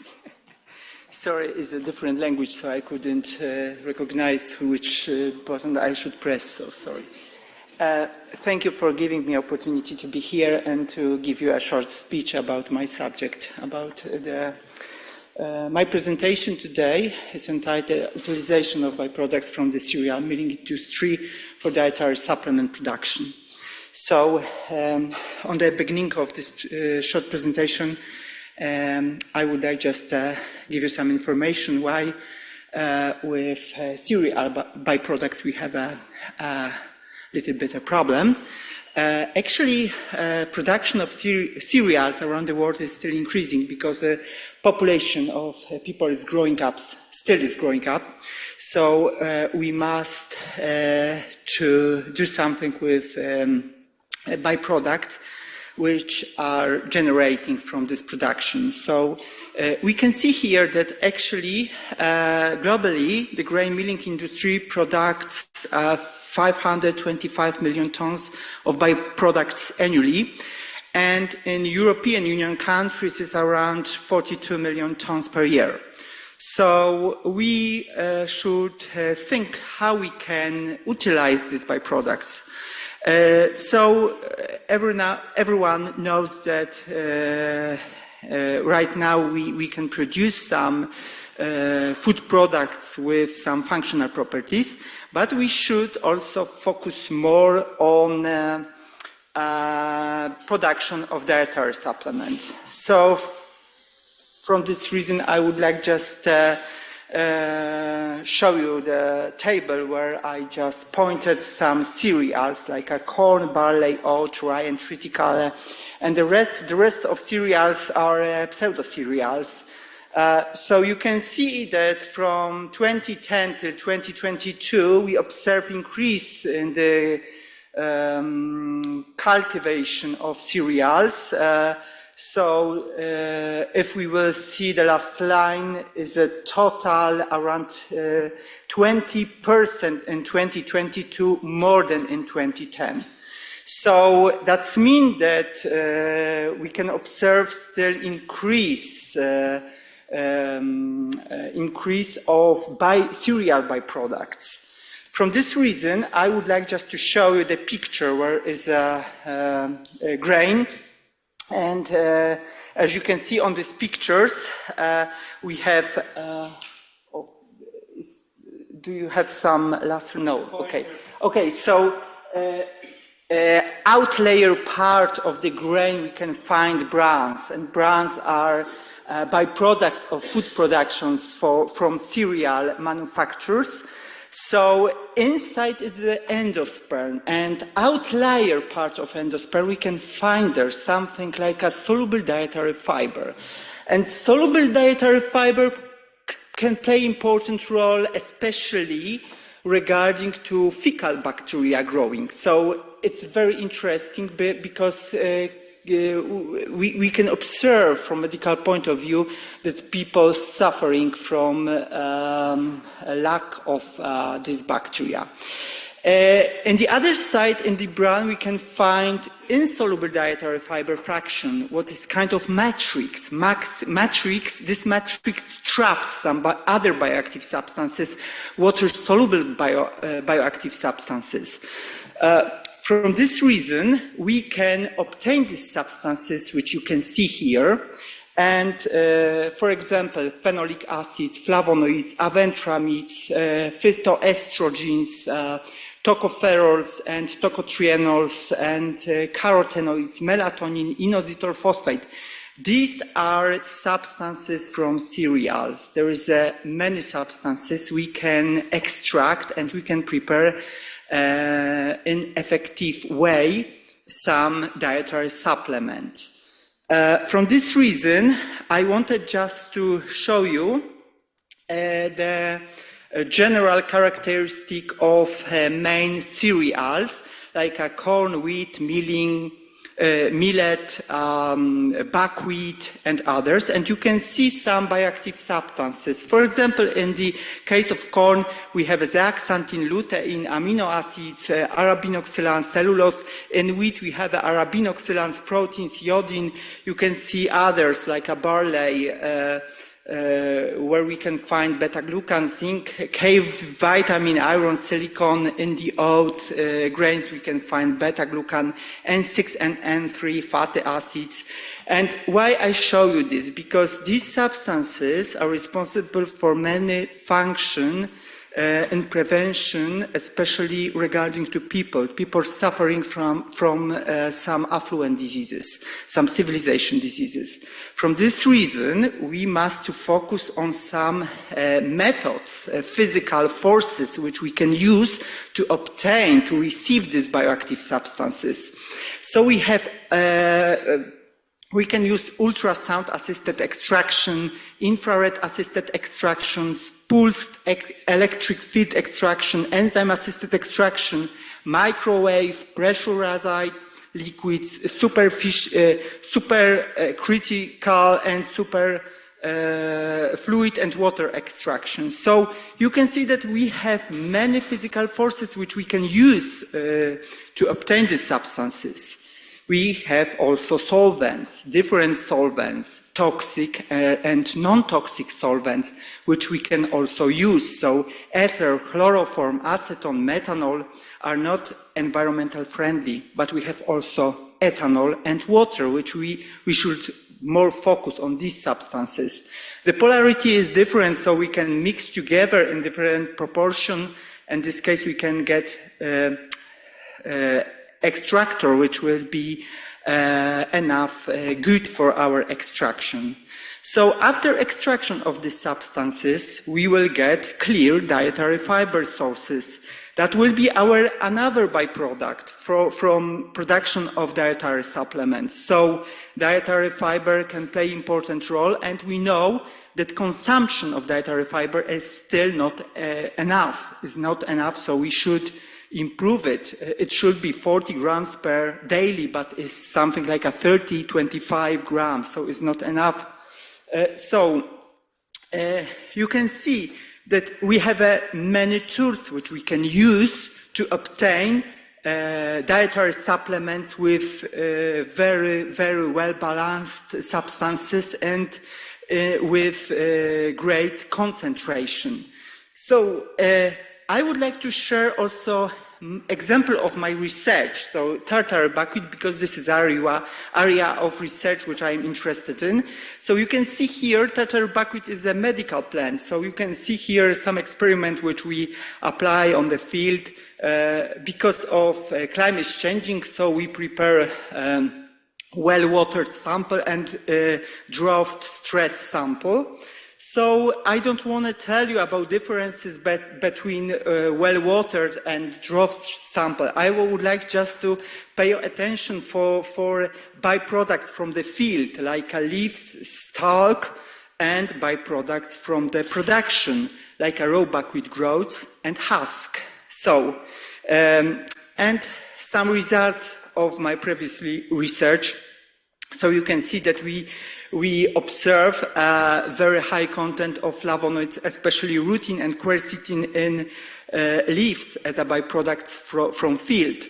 On the other side, we can see a huge concentration of flavonoid in the case of husk, bigger, higher than in the case of growth as a final product.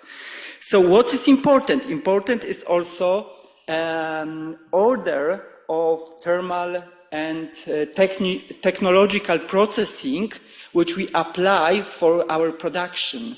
Because some companies during buckwheat growth production use thermal processing, and in the other side they don't use it. So producers should be assured what kind of technology they use for making final product, because the final byproducts can be characterized by different content of bioactive substances. So this is very important. So from our research, we also estimate dietary fiber fraction. So you can see that level of dietary fiber soluble and insoluble fractions was higher in the case of byproducts which we obtain from the field and also from the technological industry. And we also measured some activities like a DPPH, scavenging activity, ferrous ion chelating activity, and total content of phenolic compounds.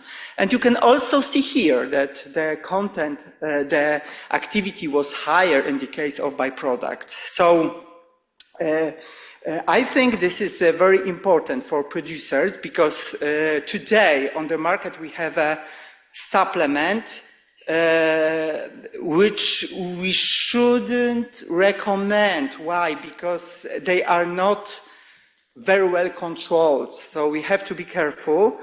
And what we can do, we can just convince producers to use raw material, not raw material, only byproducts, because the concentration of these substances with good application, I mean technological application of good order of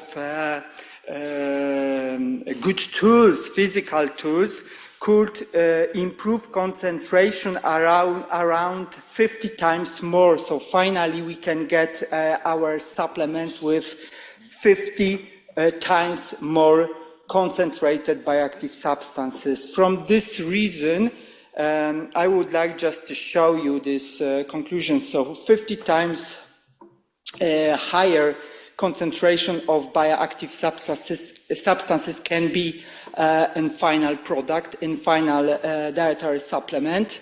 And actually, buckwheat as a raw material is a good example of this. Also very important is selection of physical extraction method and verification of the solvent. And it seemed to be crucial for the optimization of supplement production. So thank you very much. And yes, and if you have any questions, I open for discussion. Thank you.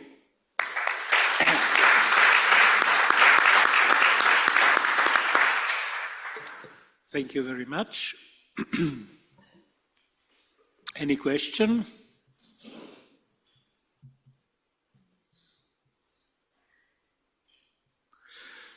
Thank you, Professor. Thank you so much. Thank you. All right, so we keep moving to the next presentation, which is by Ju Milicic from the University of Novi Sad in Serbia. The title of the presentation is... Yes, it's coming. Okay.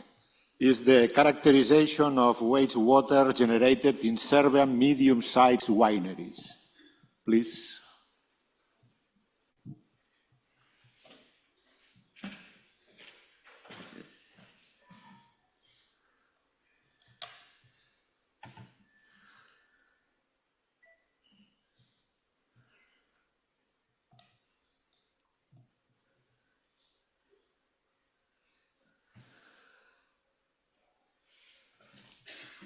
Okay, it's good.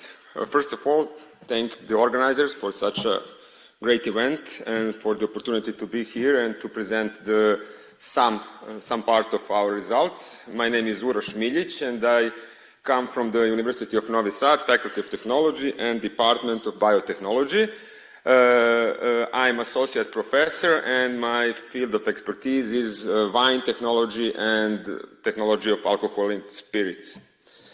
As you see, the subject that we were dealt with is characterization of wastewater generated in Serbian medium-sized or small to medium-sized wineries.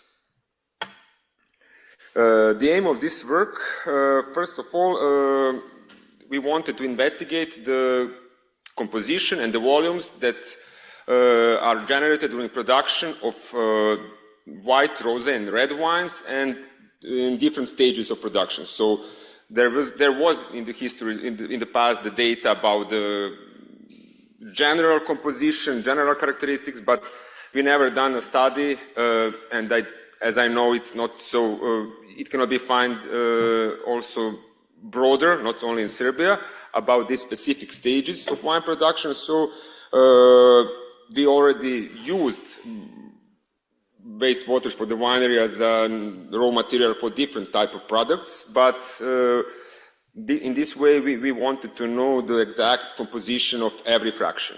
So I don't know how many of you are familiar with the winemaking production process, so this is only a shortly with all the inputs given, like for example, we start from the grapes, of course, and here we took this very good illustration for our colleagues that demonstrates how many byproducts we get and how much wastewater is generated during the production. So we have different phases from desteaming and crashing to depending, of course, is it white or red wine production. So we have after that, if it's red wine, fermentation, then pressing of the fermented pomace, and then after that, aging and stabilization and bottling, of course.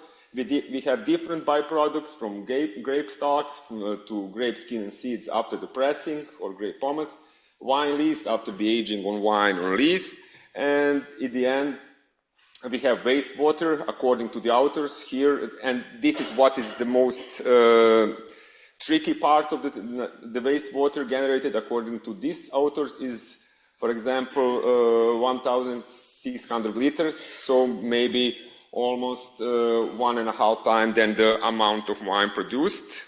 If we take that for 1,000 kilograms of grapes, we get, this is maybe too much, but 700 liters of red wine is something that is more usual. So it's quite a lot, and we will see what we get in our study. But it's very tricky because the production differs from country to country, and it's very hard to get some more specific data. So we will see what we got in our study. So wastewaters generated during wine production are mainly coming from the cleaning and washing operations during the production. So it contains all typical compounds, or originally comes from the wines and the grapes, of course. And we have also some solid residues, some part of the chemicals that we use for the cleaning of the equipment, like sodium hydroxide, some, like, for example, citric acid, etc. And here we gave, or I gave the one table that demonstrates or compares the chemical composition of wastewaters from different food industries. And you see in the end is the winery, and it's according to the COD, chemical oxygen demand, as some of the, I don't know how familiar, but COD and BOD, chemical oxygen demand and biological oxygen demand, are two main parameters used to characterize the pollution of the wastewaters. So see the wastewaters from the wine production are quite polluted. Although we don't have such impression. I don't know in Serbia is situation like that, but as I'm the member of OIV, International Organization of Wine and Wine, it's quite similar in other wine countries, not especially in the smaller wine countries. So it's a big opinion that it's not so polluted. The biggest problem is that the generation of wastewaters in winery is seasonally oriented. So we have large volumes during the harvest period. Then we have also for example, if we're looking on North Hemisphere, so it's from August to October, and then we have also generation of wastewaters from, for example, January to February, March, when we do finalization of wine, and after that we don't have generation of wastewaters. That's a big problem because when we want to use some appropriate treatment for the waste, we don't have raw material during the whole year. That's what makes tricky to deal it with. After that, I want to explain the methodology that we have used in this study. We collect the wastewaters from 3 small to medium wineries in Fruška Gora wine region. It's a region close to the town where the university is situated. And we have 5 fractions. We have wastewater from grape crushing, from pressing of the grape pomace, from clarification of the masts. There we have 2 different types of procedures. depending is it white or rosé wine, the alcoholic fermentation, and the first racking. To get as more reliable results, we also used equalization tanks. So we wanted to intensively mix the fractions of the wastewater, to homogenize them, and to be more precise in the results that we will get. Now I will give 3 tables with a lot of data. That's the analysis you will see from dry matter to COD, BOD, total phenols, the sugars, and I will give it for all 3 types of wines, from white, red, and rosé wines, with different fractions. I don't have a pointer, but I think I will try to be as much as successful to explain the results. So I will not speak about all these results, just to emphasize the most important. So we see some of the waters have really low pH, the pH which is more similar to the wine, and the others are more neutral. We have a lot of dry matter, especially in the wastewater from the clarification of the mass. So is it flotation? Is it cold settling? Depending on the procedure applied, but it's really polluted, and large part of the COD is BOD. So it's large compounds that can be biodegradable, or the microorganism can transform them in some other products. Reducing substances, or mostly reducing sugars, are also high in some fractions of the wastewaters, and the main mineral is potassium. Of course, that's the most dominant mineral in the grapes, and after that in wine. Similar situation is also for the rosé wine production, with also the water from settling or clarification of must being the most polluted, and with high COD, high BOD, and almost 16 grams of sugar that can be used for some other production process, or can be a raw material for some other part of valorization of these wastewaters. Nitrogen is also high in some fractions, and of course potassium very, very high, depending on the other minerals. And in the end, this is the red wine production process, also crushing, fermentation, and the first racking. And here are some of the most important parameters, or the highest values that we get for some fractions of waste waters. I want to just point out that this is really hard to get some uniform results depending on the winery that do the production. Someone use more water to wash the equipment, someone use less. So it's always tricky to get the most reliable results, but this is something that we use as a standard, because we done all the study with the cooperation with the producers, and they, according to our recommendations, done the process to be to imitate the most similar conditions in all 3 wineries. After that, we also include in this study quantification of the effluence of the results. We need to emphasize several things. First, how we do quantification of wastewaters. We do the measurement of the fresh water consumption, because it's almost 90% of all the water generated. We use, of course, water meter to measure the fresh water use, and to get precise results, we exclude all other operations than the operations that we were looking for to monitor, in order not to get false results. So when we do the crushing, only the fresh water for the washing of the crusher was used. And in some operations we increased the volumes per 10%, because some part of the wine residues finished in the wastewaters.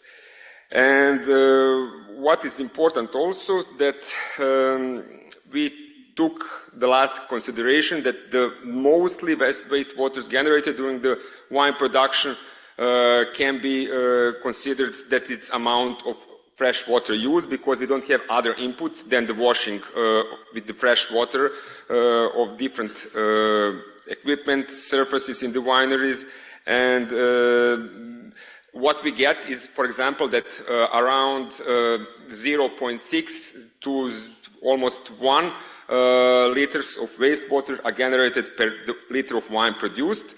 This is also high, but this is the first study that has been done in Serbia, and of course we will do other experiments in the future. And the conclusion is that effluents or the wastewaters are not suitable for the discharge into surface waters or public sewage systems, which is, of course, sometimes being done by the producers because they don't have other option. But it's something that will be changed in the future, and by the law and the legislation, they will be forced to do the treatment of that waste or to sell it. We do our different studies that I will not speak about that today because I don't have enough time, but we use the wastewaters or the different fraction of the grape production, different byproducts, as raw materials for different type of products. And for example, here I wrote, we use it for as effluent for kombucha culture. We made bacillus-based biocontrol agents. We use it in several studies for xanthan production, for biogas production, and I put the references here. That's only the part of the references or the papers published regarding this subject. Thank you for attention. I try to be short as I can. Thank you very much. Any questions from the audience? Yeah.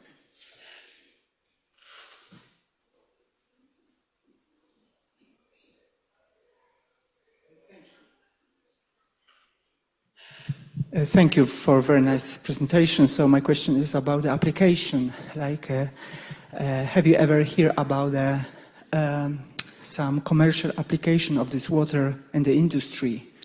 Did you hear about some attempts? Did you hear if everyone tried to do that? Mostly the treatment of the wastewaters, as I know, and I worked in the wineries in Australia, in Germany, mostly they try to treat it in the simplest way they can. So biogas production, or to use some lagoons that they will naturally do the treatment by the natural microorganisms. But for now, I think that there was only few, but it's not industrial production. They use it for xanthan production. It's larger scale production, but not commercially also available in a bigger scale or in industrial available solutions. So I mostly was doing this winemaking part. Other colleagues done the production, the other steps. So maybe there is something that I forgot to say, but this is I know that's mostly try to treat the situation and in the place where the pollution arises, so it's in the winery directly. Okay, thank you. Thank you. Any other question? All right, so thank you. Thank you.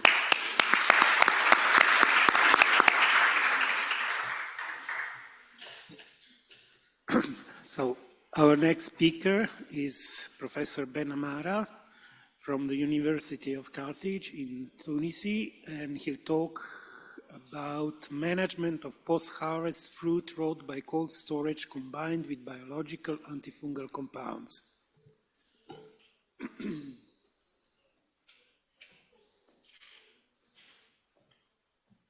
Good morning. Thank you for presenting me, but I am not yet professor. I am postdoctoral researcher. Thank you. Hope to be in the next few years in this state. So good morning, everybody. It's my pleasure today to present our work. First of all, my field of research. Sorry, I did not open my presentation.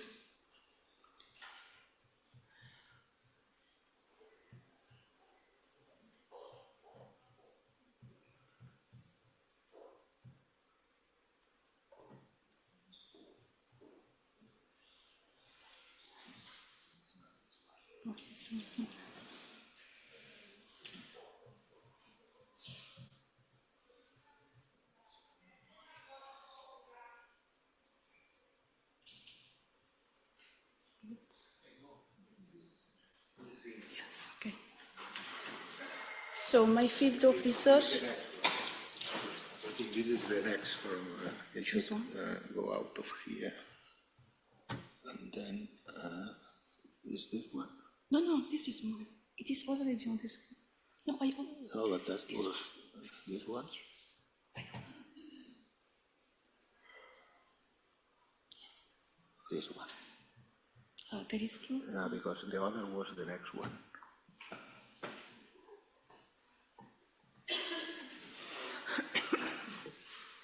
No, this is not here.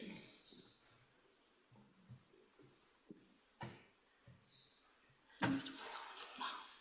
Huh? It was the one that I made, you know, it is working. It's also mine.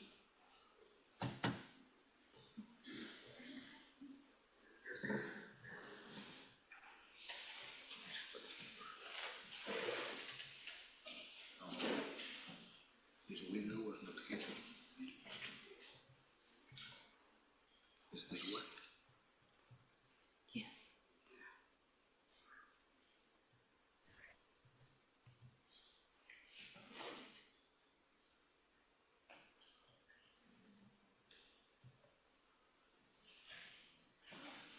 But it's not appeared here.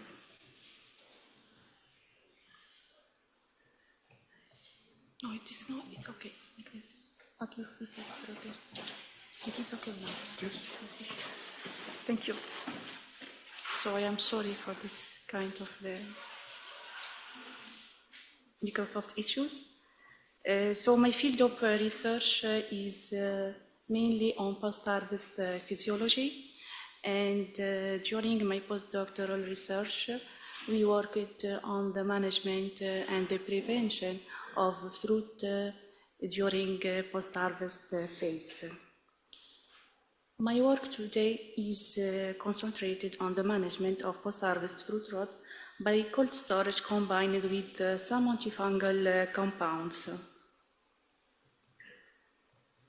Here, as you can see, the network map of different post-harvest losses that occur during the production phase until the retailing step.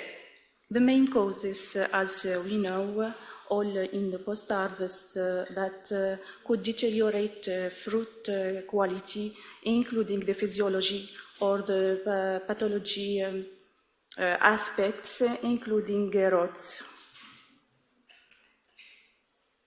The weakness point that could be shared, that could be involved in the cold chain, including the losses, also the competitiveness of other markets, the need to expand the fresh citrus fruit for export, and in the same way, in order to reduce the use of chemical fungicides. Citrus fruit are also perishable fruit that could need further steps of control in order to prevent fruit from early deterioration. The objective of this work was to evaluate the efficacy of the different antifungal compounds together with the cold storage to control the natural infection during the cold storage. For our previous work, we did some in vitro and in vivo experiments regarding the in vitro screening tests. Many essential oils was analyzed for their effectiveness to inhibit the mycelial growth of the most devastating fungi, including both penicillium. For the in vivo test, the assessment of the curative activity of some grass salts was promised with the artificial inoculation. And then the step we we go on to the cold storage and try to assess the quality and to control the decay of the fruit during the storage. Some of the selective grass salt were the sodium metabisulfite, the ammonium bicarbonate, sodium bicarbonate, and potassium dihydrogen versus control with no amendment. And this was a work that was published.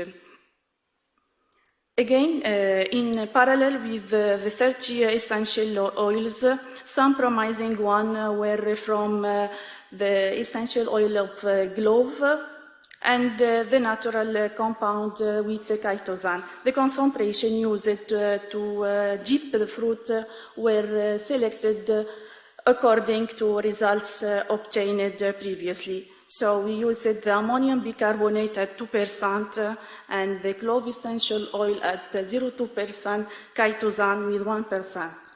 And we evaluate this product in the packing house during cold storage versus control with chemical fungicide and water control.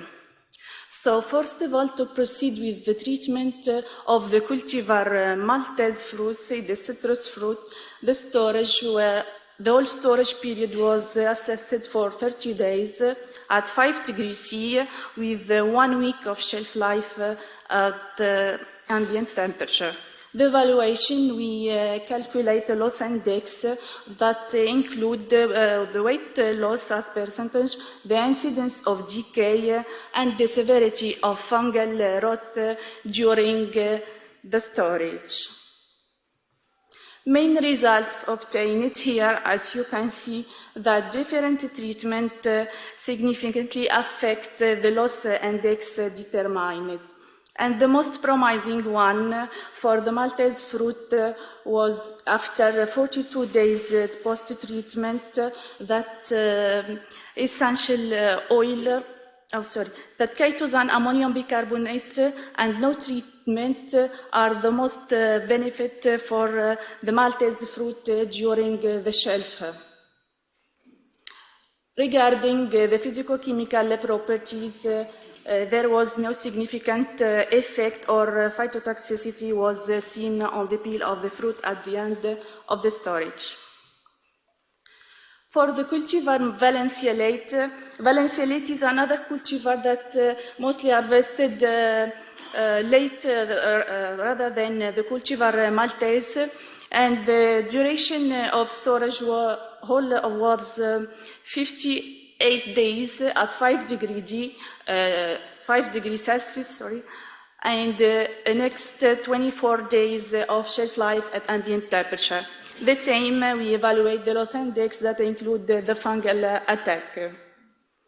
The results here showed that distilled water chitosan were the best treatment that could reduce the loss during cold storage, but after shelf life, as you can see, the attack could reach 30% deterioration of the fruit. Meanwhile, considering both cold storage and shelf life, the most recognized treatment are the essential oil clove, no treatment, and ammonium bicarbonate. This treatment reduced rot by 92 to 95%.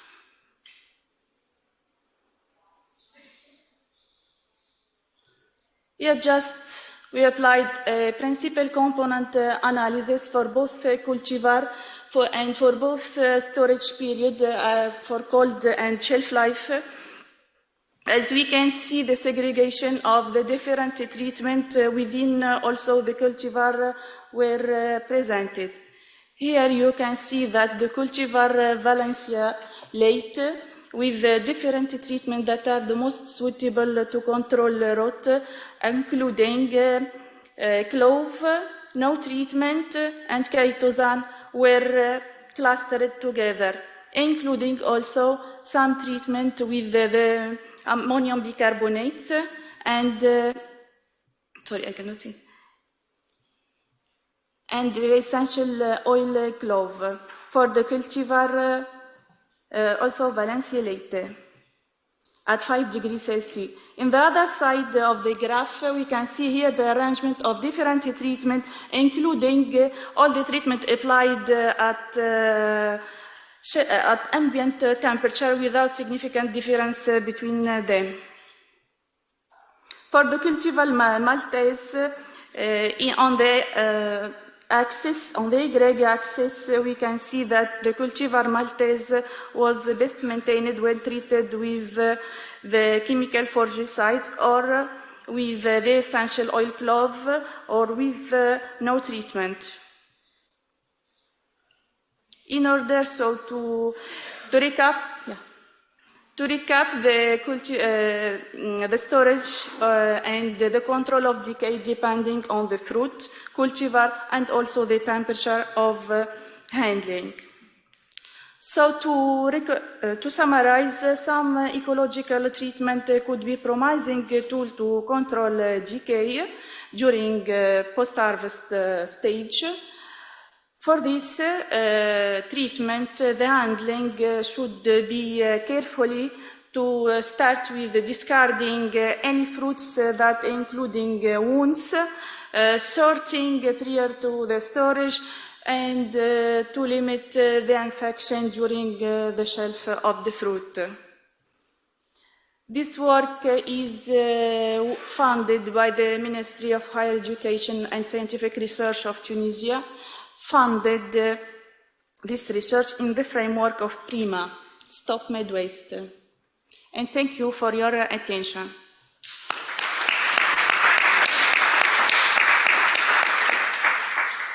Thank you for your presentation. The floor is open for questions.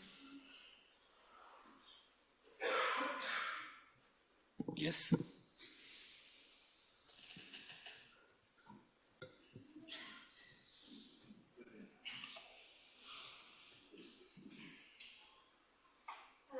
Hello.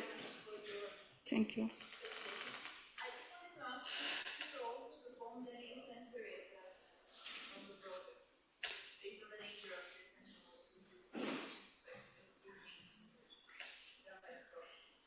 No, we did not make a sensory analysis because for the sensory analysis. Yeah, just to repeat again my question. Yes. I was asking if you performed any sensory analysis to see if the preservatives you used change the organoleptic properties of the products, of the fruits. Yes, it could be more important to do the sensory analysis, especially after this treatment. But unfortunately, we did not monitor this aspect since we were more focused on controlling the rot and then reducing the disease incidence on the fruit. But it will be an important point to add for further analysis and experiments that we will continue to do it. Thank you. Yeah, thank you very much. I suspect that also for the consumer's point of view, that will be the interesting aspect. It will be good. Yeah. Hope for the next.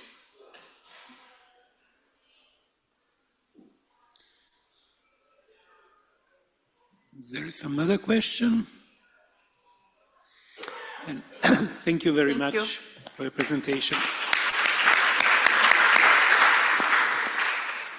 All right, so we'll move to the next and last presentation of this session by Professor Alaghi from the University of Carthage in Tunisia.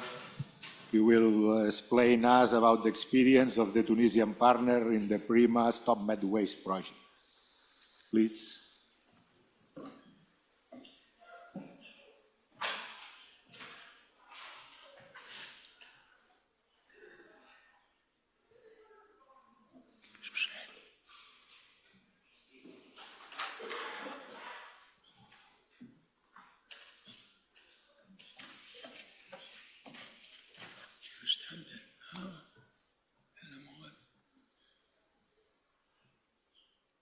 مش هذيك مش هذيك مش هذيك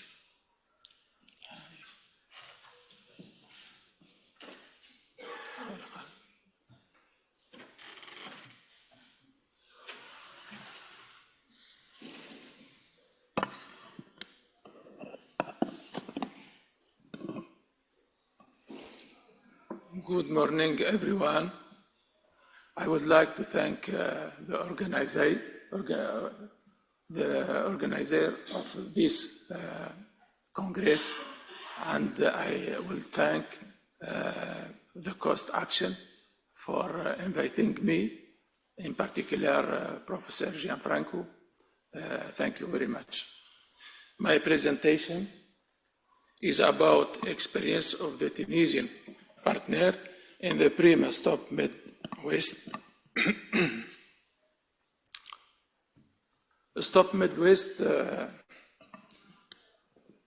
have 3 specific objectives. The objectives was to reduce food waste from 30% to 15%, reduce discarded fruit by 20%, and reduce the application of post-harvest pesticides by 20%. The question is, are we in line with these goals, or where are we in these goals?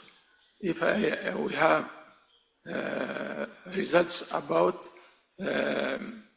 reducing these losses. In Tunisia, a high amount of post-harvest fruit are lost due to rots. These rots are mainly due to different fungal species, in particular Penicillium, Botrytis, and Alternaria. These fungal species were isolated, purified, and used for inoculation different kind of fruits in order to test different biological products, their effectiveness.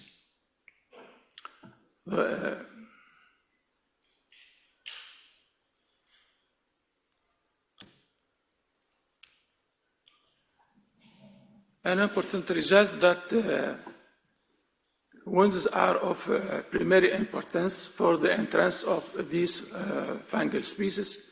You see here, for example, when the fruit is not wounded or injured, although it is inoculated, no symptoms were developed compared to those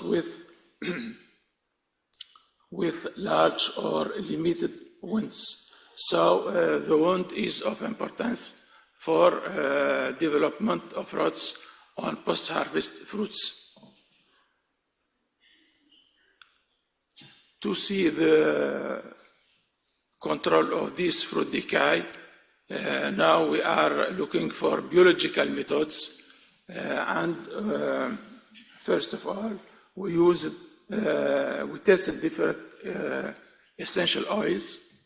30 essential oils were tested, and the results were published in Antibiotics, and we can see all the results and details in this article. But the most result, as said Muna, is essential oil of clove and essential oil of cinnamon bark. They were effective in vitro. And we test also different compounds of grass salts, and these results are published in Journal of Fungi. You will find all the details there.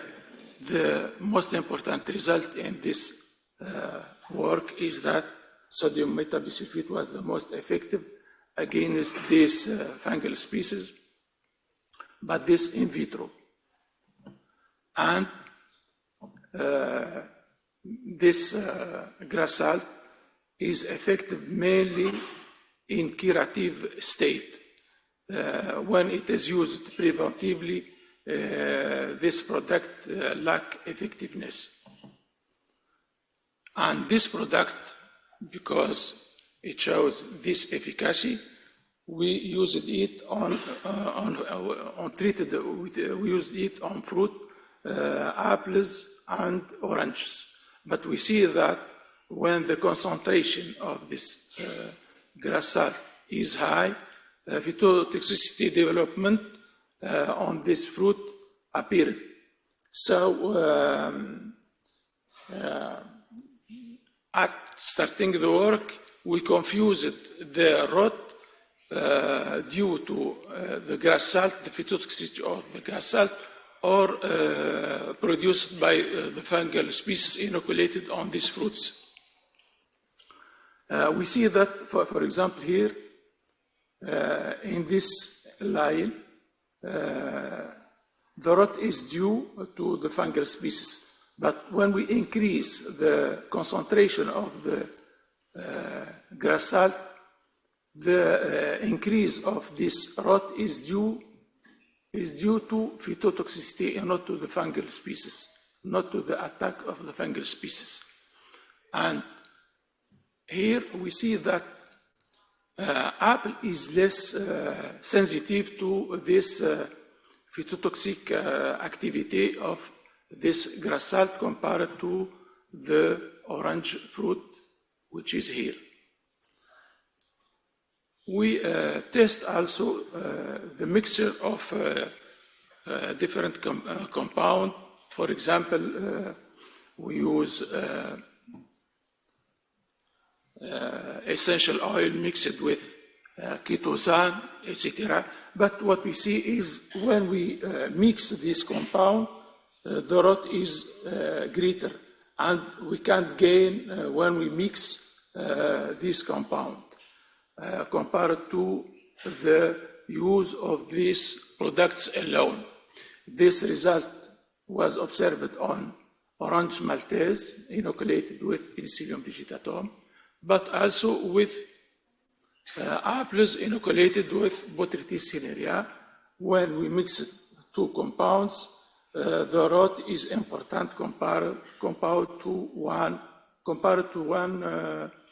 the use of one compound. We have worked also on unraveling during cold storage and shelf life the physiochemical and pathological characteristics of post-harvest apples and oranges. These results are submitted for publication, and the relatively important result is that red apples, as you see here, the apples have a good storability compared to yellow apples and to oranges the variety Maltese. Maybe here we can explain this good storability in red apples is due to the anthocyanin, which is an antioxidant. And when we use the data in this heat map, hierarchical cluster analysis, we see here that flavonoid, total flavonoid, are grouped with hardness of the fruit and total soluble solids and pH, which indicate a good storability and good attribute for better conservation during storage, which maybe we can suggest that total flavonoid could be a good indicator of better storability. Here, another work is that we test the Maltese and the Valencia late, and that they are treated with different compounds, but the result, the most important result, that when the fruits were not at all treated, but well sorted and without any wounds or injury, as you see here,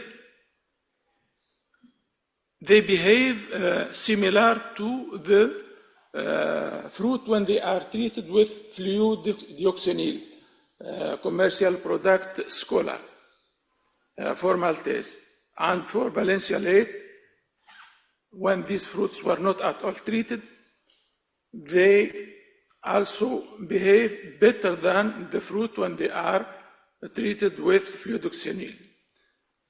So, as a conclusion,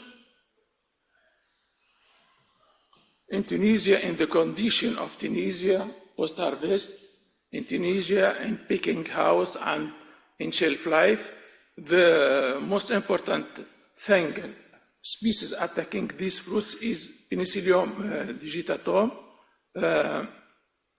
mainly on citrus fruit, then Botrytis cinerea. It is a serious pathogen in a wide range of fruit types, followed by Penicillium italicum and Alternaria alternata. Fruit wounds are the main factor in the spread of fungal decay. Fruit with wounds should be sorted before cold storage to prevent further fungal attack. Well sorted but untreated red apples show the longest storage period, followed by yellow apples and the Maltese oranges. Our results suggest that it is possible to dispense with treatments for healthy fruit free of wounds intended for cold storage. We suggest the use of innovative methods such as nano-encapsulation for the practical formulation of environmentally friendly compounds, effective, for example, effective essential oils, helping to reduce the need for chemical fungicides.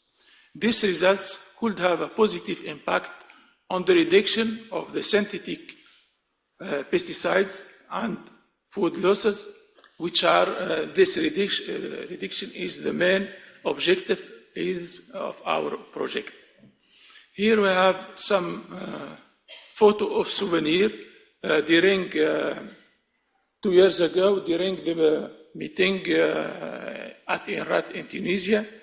You know Gianfranco Romanazzi and Luis Palo, and during this meeting, I would like to acknowledge Prima for supporting this project, and thank you for your attention.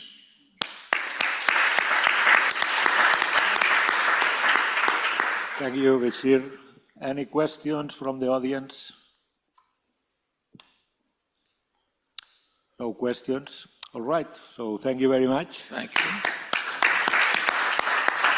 We'll move now without interruption, so don't move from your seats to the next session on Work Group 3. So we change moderator.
For the lunch. We have an announcement by Fernando. There is a family picture will be taken after this session. Please don't leave after the session. Okay. Okay. Hi everyone. We started this section, and I leave the floor to the first speaker, me, and my presentation is about understanding household food waste, a global survey on perception, quantification, and key drivers.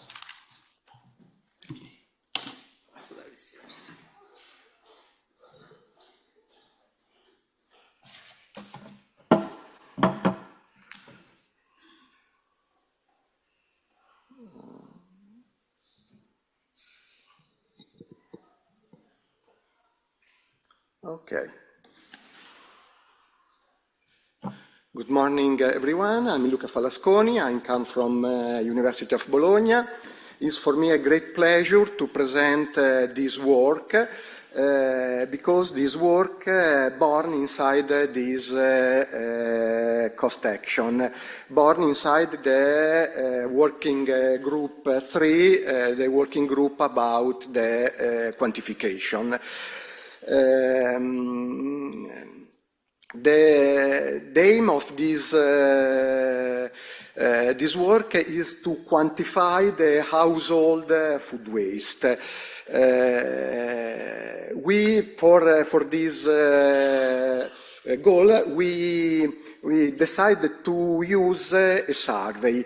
I and you, I think, know that the survey is not the best methodology, the best way to quantify the household food waste.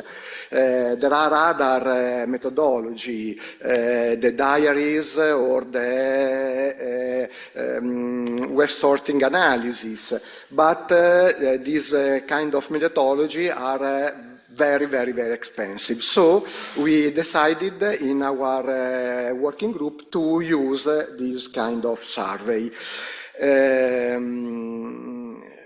This survey have two nice aspects, two important aspects. The very large sample, 900 persons responded to this survey, and these 900 respondents come from 59 countries from the 5 continents. A very, very interesting sample. I said before that the survey is not the best methodology to quantify the food waste. For this reason, this survey have two main goals. The first one is to quantify, to measuring the household food waste. But the most important part is to assessing. But assessing what? The relevance of the drivers. The drivers that are the base of the food waste in our sample. Is before to share some dates about the quantity, I like to share another picture, the perception of our respondents. What is the perception? The 56% of our respondents are extremely careful not to waste anything. Our respondents waste just a little, and 61% waste more than once a week.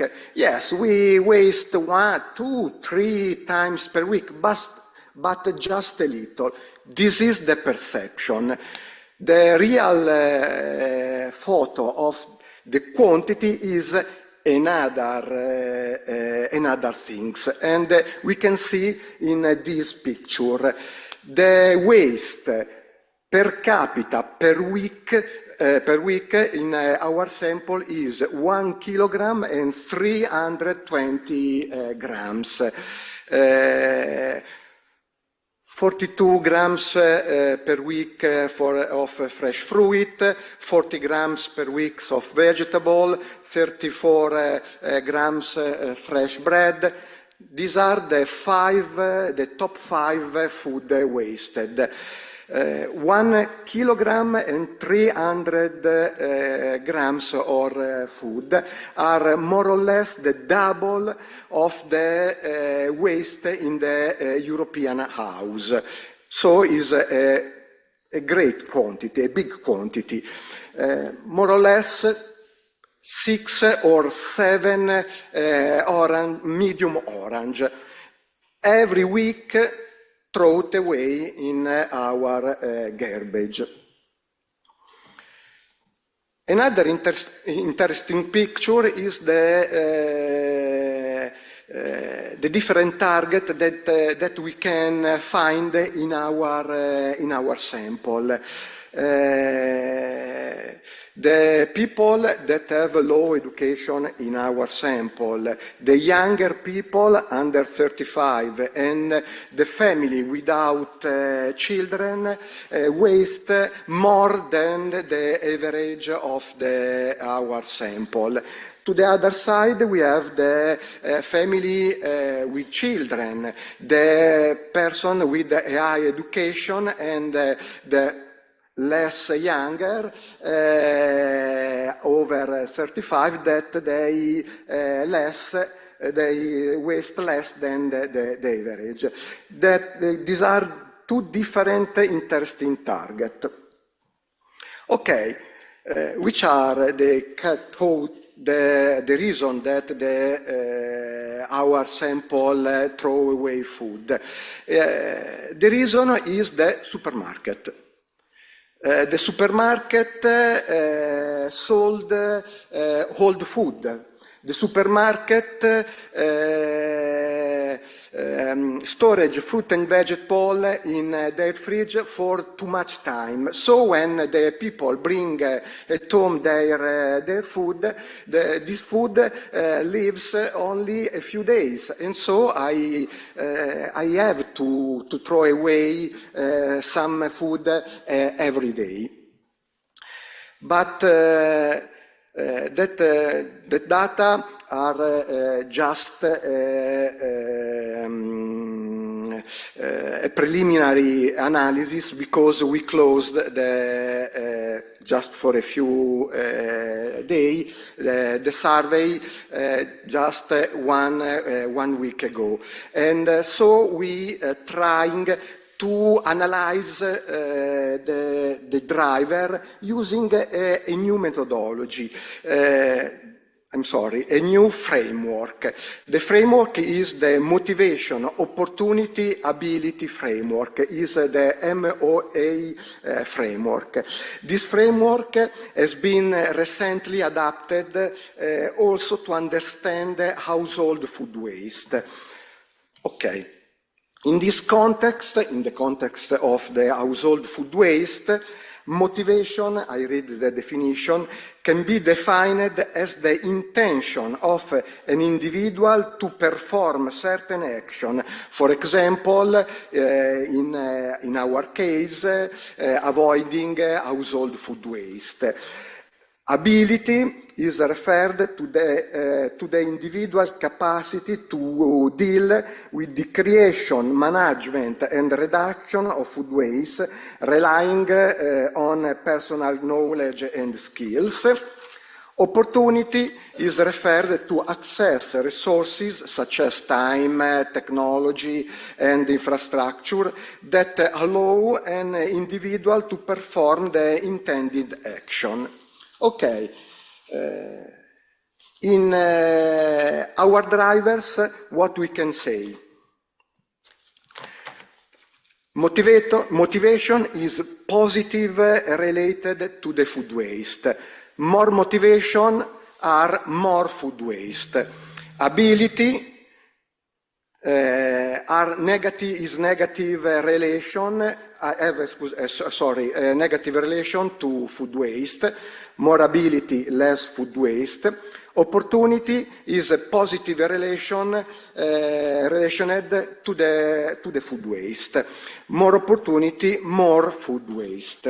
But why motivation have a positive relation to food waste? Because decreasing the action on social norms, household food waste can boost. And why ability have a negative relation to food waste? Because increasing the individual capacity to cook or to storage food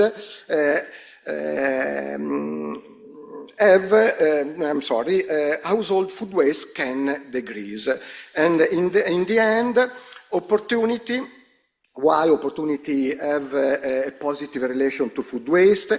Because increasing shopping frequency and food purchase, household food waste can boost.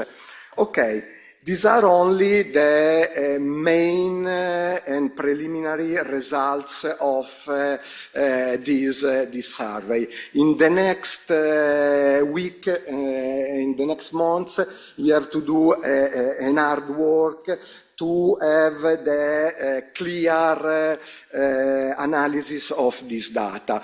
And so I close my presentation, and we have just we are just late, and so I think if someone have any question, we can talk about this survey during the break lunch. Okay. Thank you so much.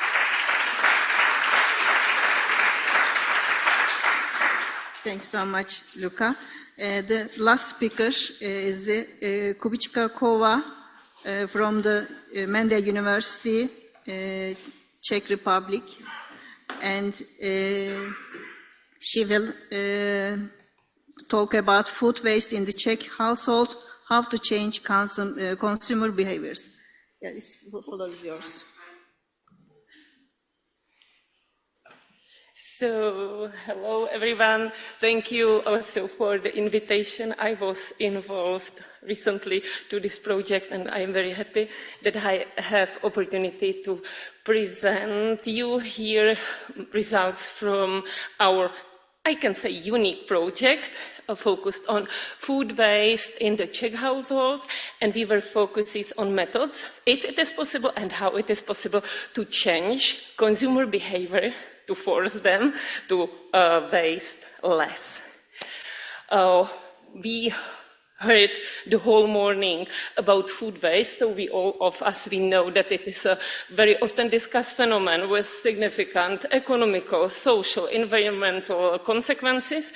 And it was said here in the morning that it occurs during the whole food chain, and many studies and many results showed us that final elements of this chain, household, so all of us, we participate in the food wasting in a very essential extent. According to FAO, they estimated that households are wasting more than, or approximately 50% of the whole food waste, and in European,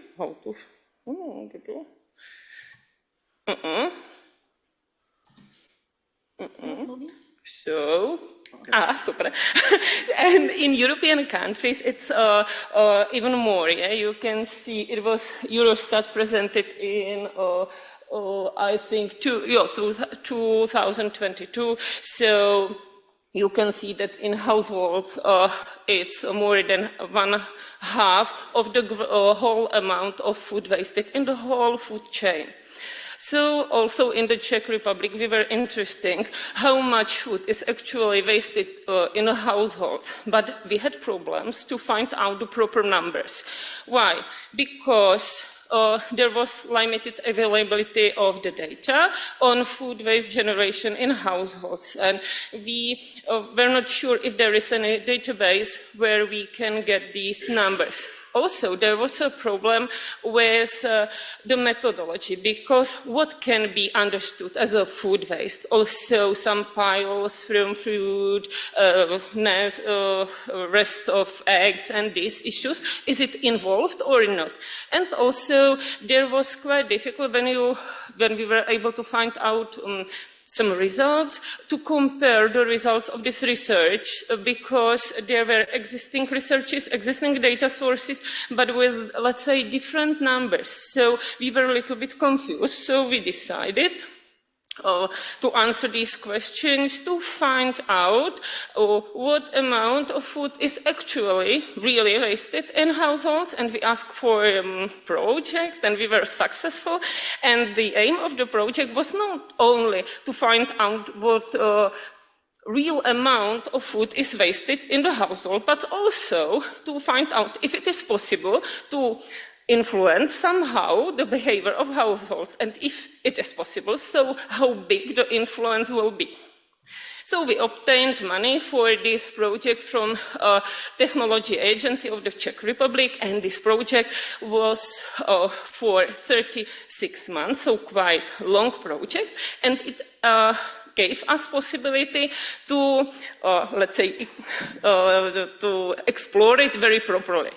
The aim was to find out how much food really households produce, food waste produced, then if it is possible to influence them, and also if it is possible to design some methodology and recommend how to influence the households, how to communicate with them to change their behavior.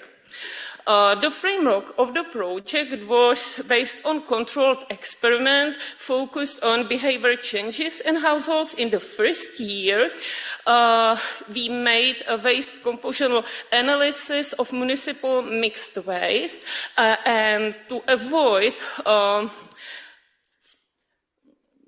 factors of seasonal effects, we measured and analyzed the households' municipal mixed waste 4 times per year. And also, we would like to know if the wasted food is the same also in houses in block of flats or in village houses. So we analyzed 3 absolutely different types of dwelling, housing estates, residential houses, and houses in rural areas around Brno city, when I am from.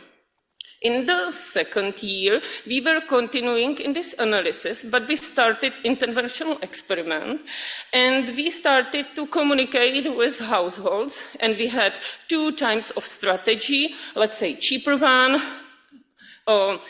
for example, stickers on litter bins, leaflets in their mailbox, or some short articles in municipal newsletters and these, and more expensive strategy, which was based on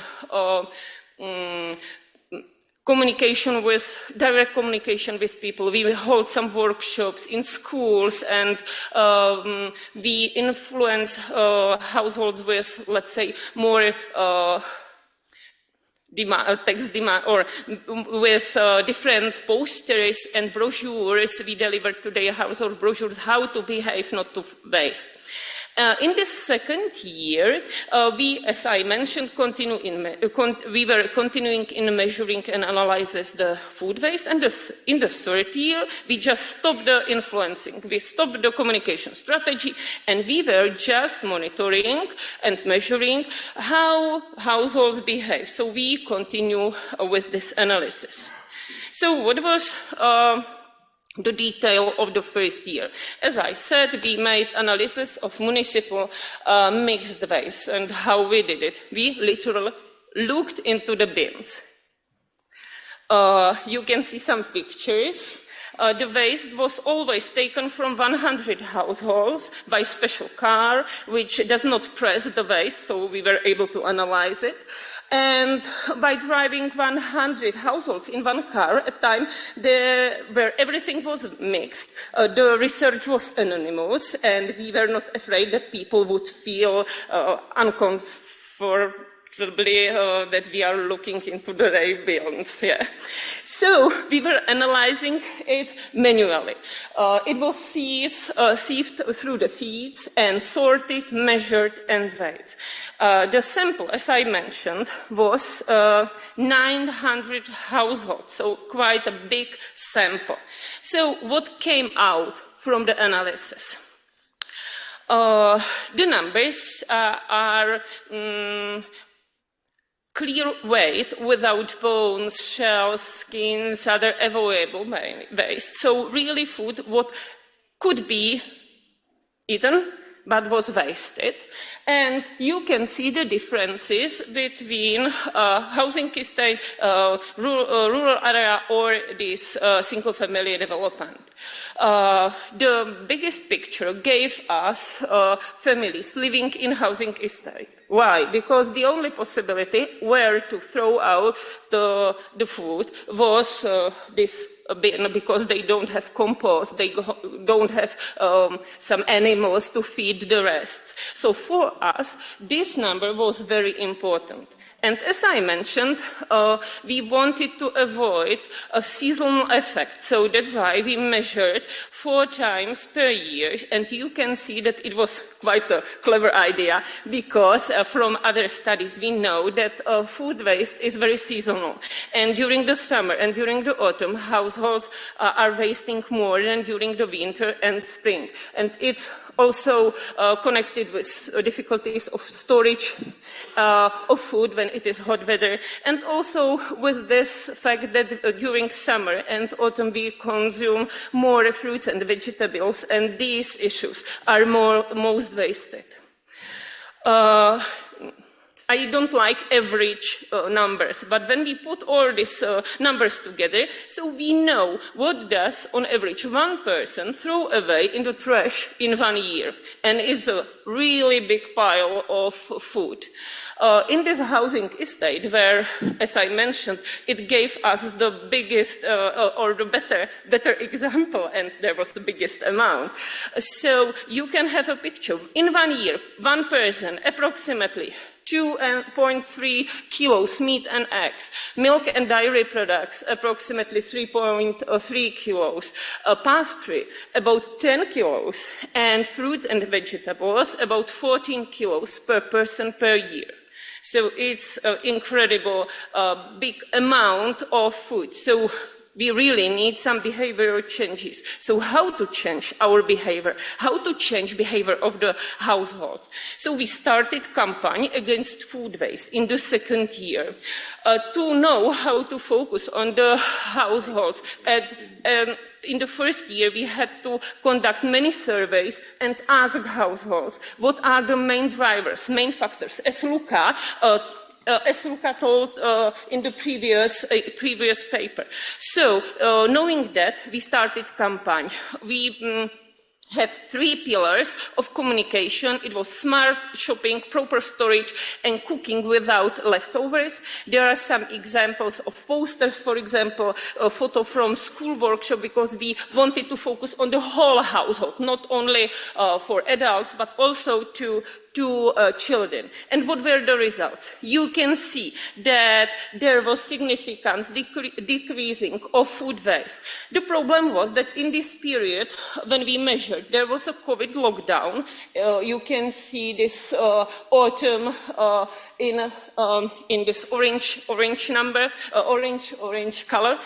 But fortunately, when we were designing the experiment, we have control group. So we even when during the COVID, the food waste was left in all households, we were able to focus on decreasing caused by our interventions, and we can see that decrease due to our intervention was approximately 11%. So in the third year, we stopped all of intervention. No one affects the households, and we were just measuring. And what happened in the third year? So the question was if the households maintain their behavior, they waste less, or if they revert to their stereotypes. So unfortunately, you can see they reverse into their stereotypes. So there was a big challenge for discussion for us. Because when we were analyzing the data, we learned that, for example, the cheaper campaign has immediate effect. It starts work immediately. But when we stopped, people start to behave in their old manners.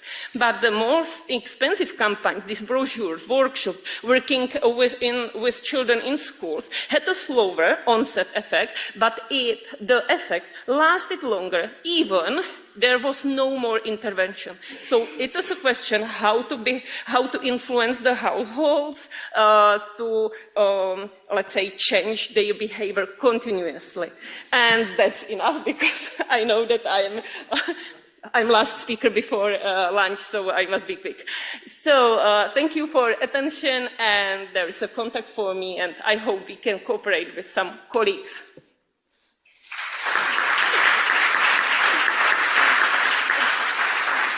Thank you, Lea. It was very interesting presentation. Maybe just one question. Okay, just short, please. Here.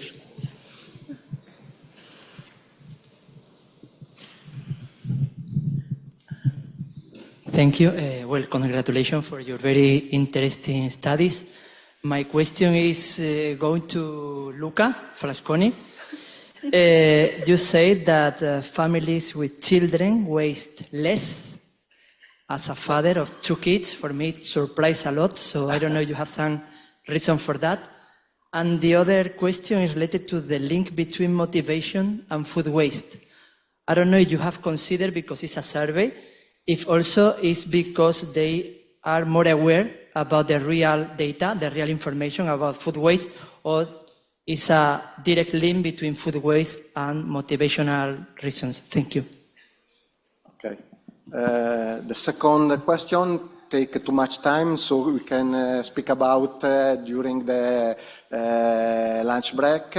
In the first one, the first question surprised me too, but in literature we can find the same results. I think that the people with some children in the family have must attention, have attention to the money that they spend for buy food, and so they waste less. This is the literature that the literature said. Okay. Thank you so much for your attention, and after lunch we can discuss. Now I have the photo before. Yeah. So yes, I am here. So don't forget, we have now the photo, the family picture just at the front of the building. Also, don't forget to sign the list. This is really important for you and for us as organizers. So, and not mostly for them, but also for me, because it's for you. That is true. So don't forget to sign the list. And also now this is the family photo. Please don't miss that. This is important.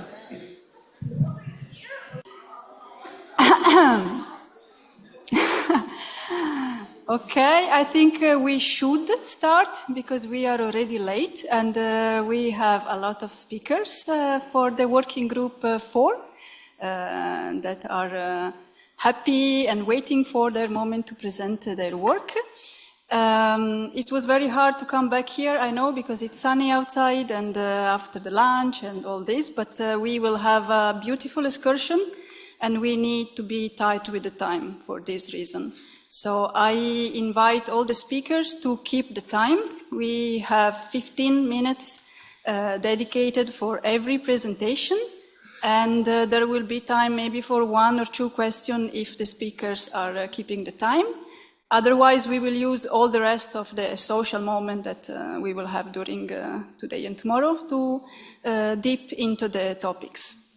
So I invite the first speaker, who is from Greece, Vasili Kakrimanidon, sorry for pronunciation, from Ionian University. She's an assistant professor there, and she is presenting a grape pomace valorization, development of a holistic bio-refining approach. The floor is yours.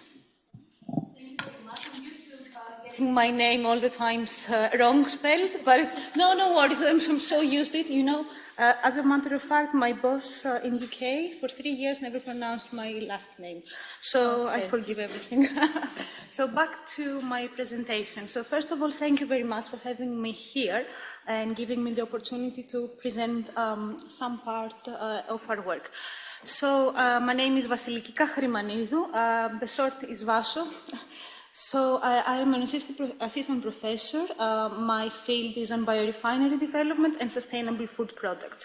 So please allow me to introduce our university, because you've seen before some presentations from the bigger universities, from Athens, from Thessaloniki, but we are not there. We are on a small island. It is called Kefalonia. We do have a nice campus. The island is quite beautiful. So apart from our future collaborations, I guess, please, I am inviting you to the island as well. So I work in the laboratory of food chemistry and industrial fermentations, and we are mainly focused on fermentation technology, on the analysis and bioconversion of food and agro-industrial renewable raw materials, and our primary targets are the development of microbial and enzymatic bioprocesses for the production of high added value compounds and food bioeconomy products. Our group is consisted of 4 professors, 3 postdoctoral research associates, and 2 PhD candidates so far. So let's go back to the valorization of grape pomace, and we had interesting presentations before about the waste streams generated during the winemaking process.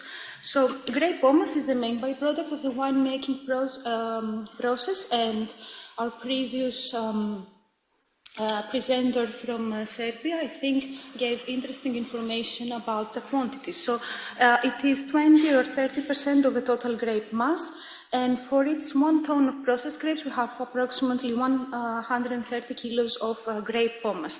It consists of skin, seeds, and stalks, and the composition includes cellulose, sugar, fats, organic acids, polyphenols, protein fibers, and other compounds, and these can be extracted and exploited to generate value-added products. These will fit into the concept of bioeconomy.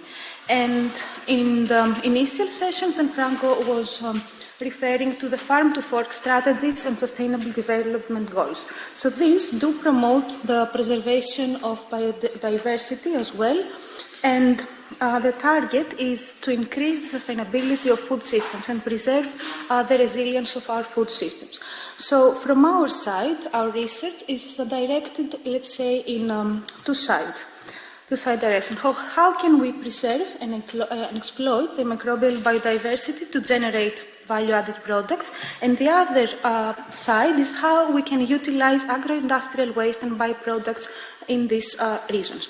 So to exploit microbial biodiversity, we are focusing on isolation of novel lactobacillus strains and see their potential probiotic potential. So this is, let's say, one side of our research.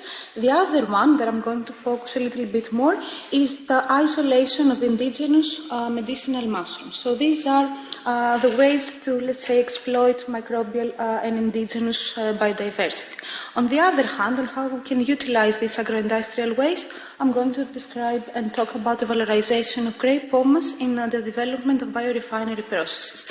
So before going into this, I'm going to just introduce you to the medicinal mushrooms. So one of them is Ganoderma lucidum. It is also known as risi or lingxi. It has been used in the traditional Chinese medicine for years now.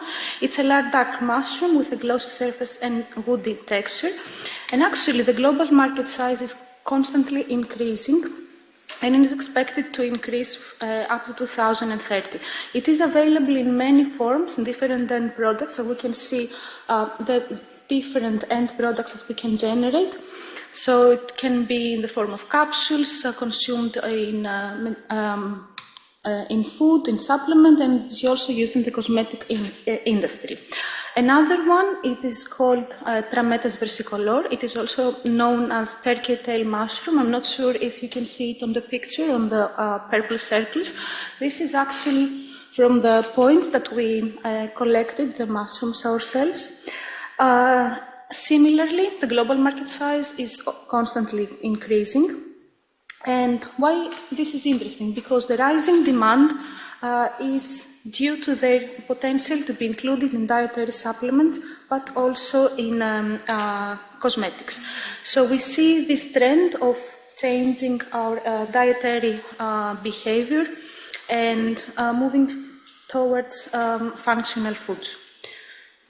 So some of the benefits of these medicinal mushrooms are on the polysaccharides. So polysaccharopeptides and polysaccharide creatine, they are compounds with immune boosting benefits.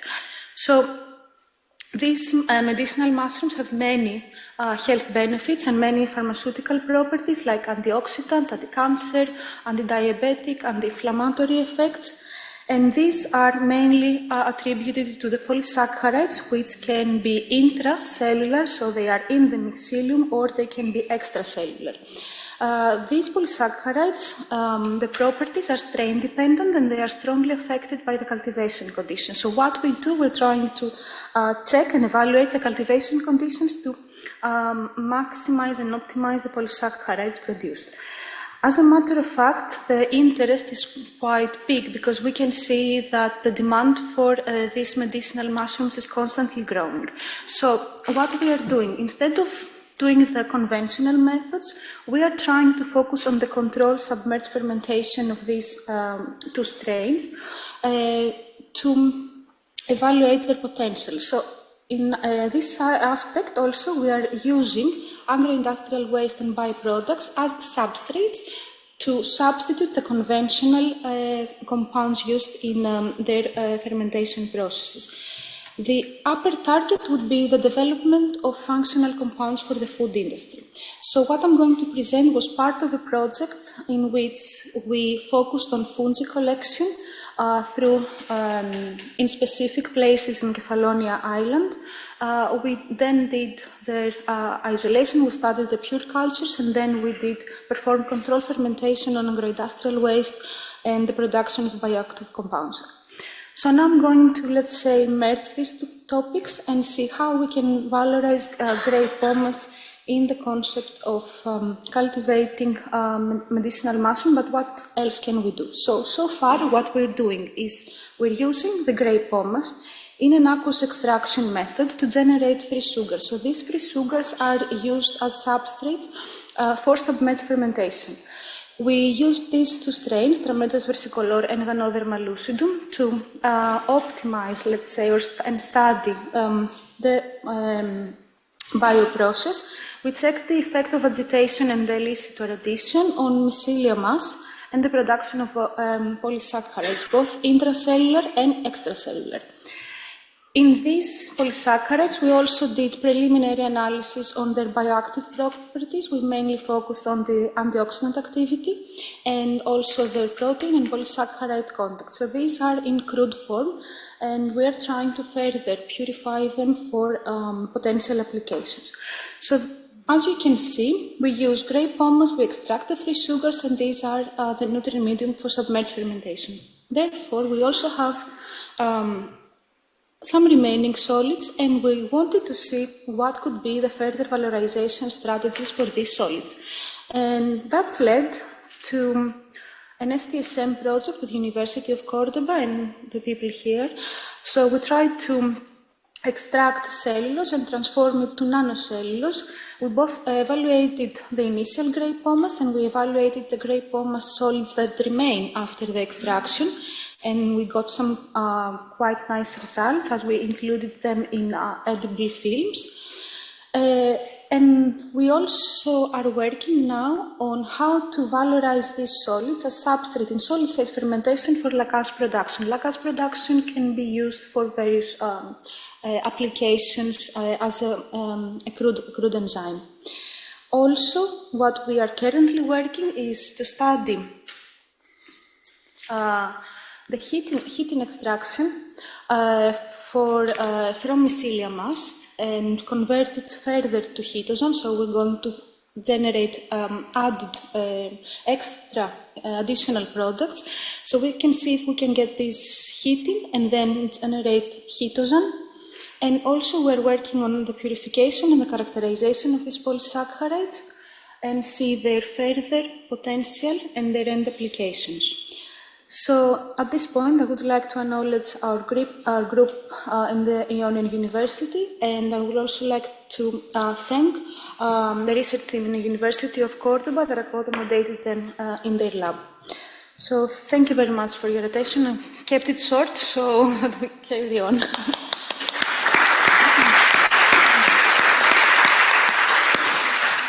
Yes, perfect timing. Thank you very much. Thank you for your presentation. Very interesting. I think medicinal mushroom, it's really one big focus in the future that will combine the research in medicinal plant production. So yeah, very easy to grow, so many possibilities. So it's quite interesting. I think we have all consumed it or maybe use it as a cosmetics. Yeah, exactly. Is there any question from the audience? There is space for a few.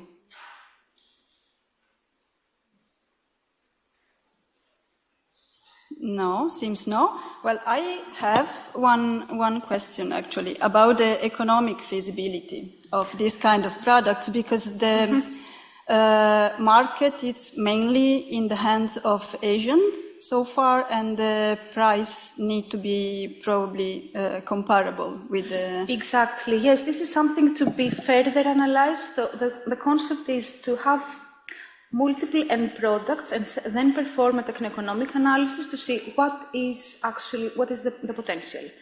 For sure, we know that these medicinal mushrooms can achieve high market prices. So we are counting, let's say, on this because the cultivation is quite easy. You have the submerged fermentation quite easy to perform because these mushrooms can grow on anything, literally. So this is something to be undertaken in the future and see what is the potential actually. Yeah, probably working on the quality. It's the main goal, because the quality of the products coming from the Asian market not always necessarily comply with the regulation of the European. And also, if you do the submerged fermentation, you increase a lot the productivity. So you can do more batches, let's say, compared to the ones that use solid matrices, and you get the fruiting bodies in 6 months, more or less. So maybe that could be an option to optimize and study, and also the quality as well. Okay. Well, thank you again. Thank you very much again.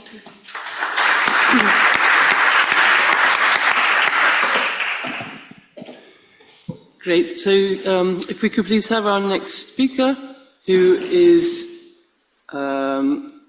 Zi Lin from University College Dublin. She is a PhD student, and she's going to present a paper on properties of oleogels from upcycled oils and extra virgin olive oil.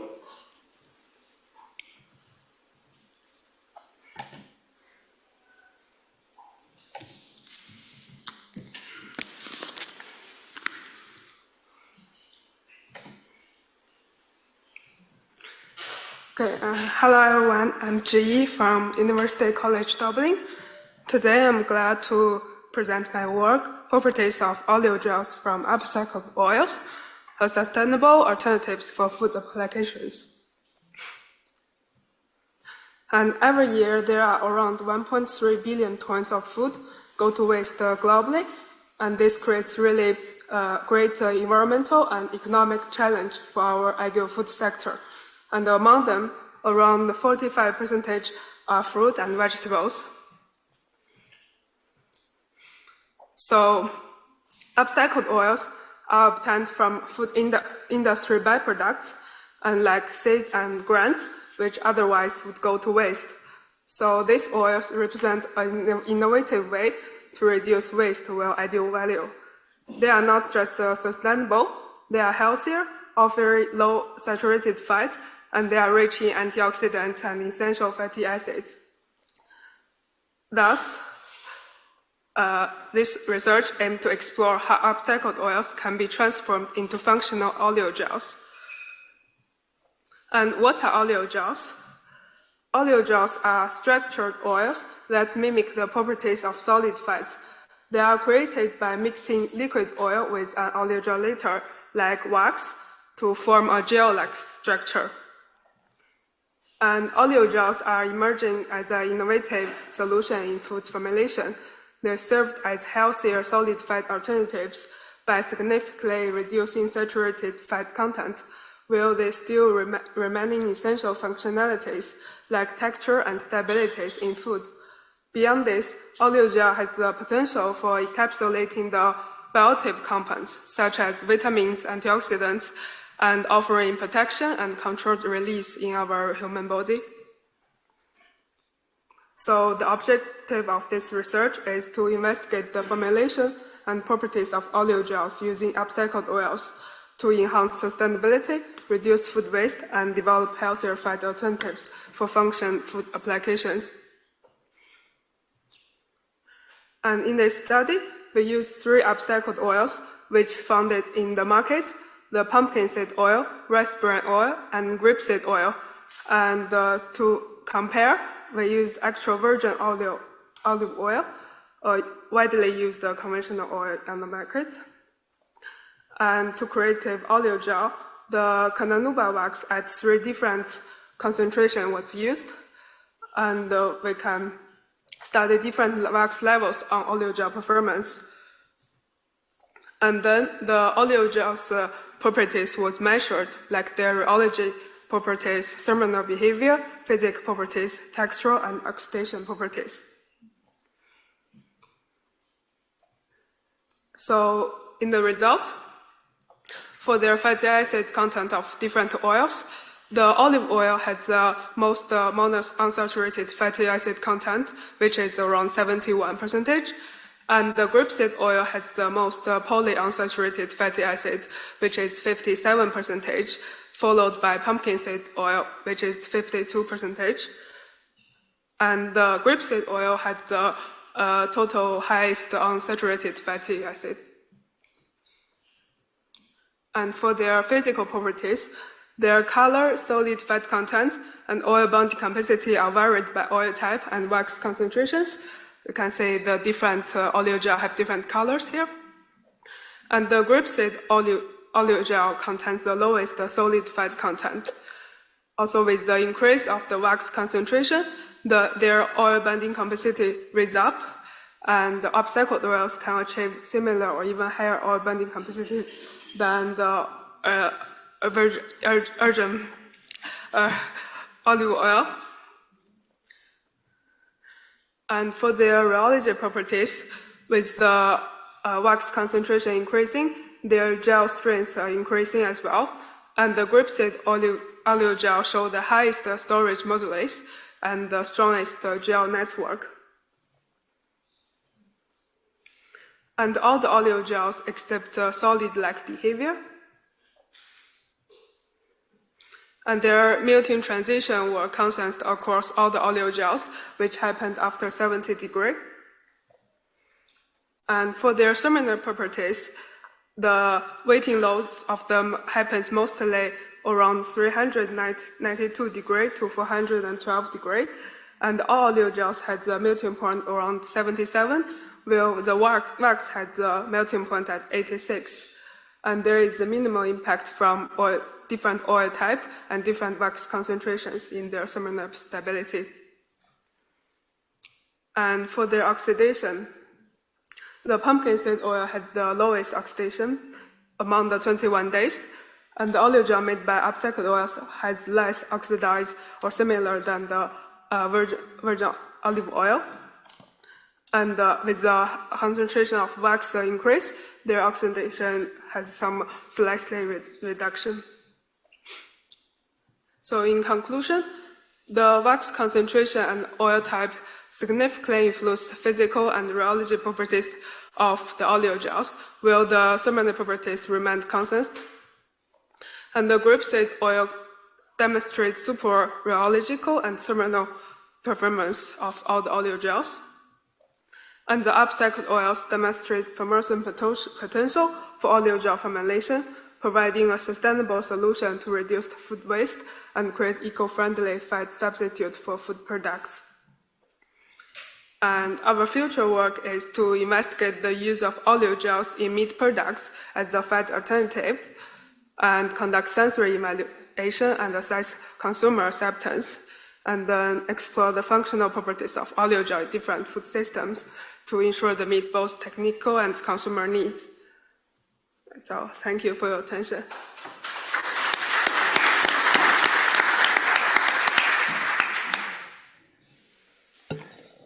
Thank you very much, Zhi, for that very interesting presentation. Do we have any questions for her from the audience?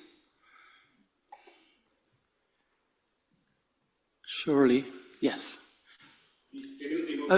Just wait for the microphone, please. Thanks.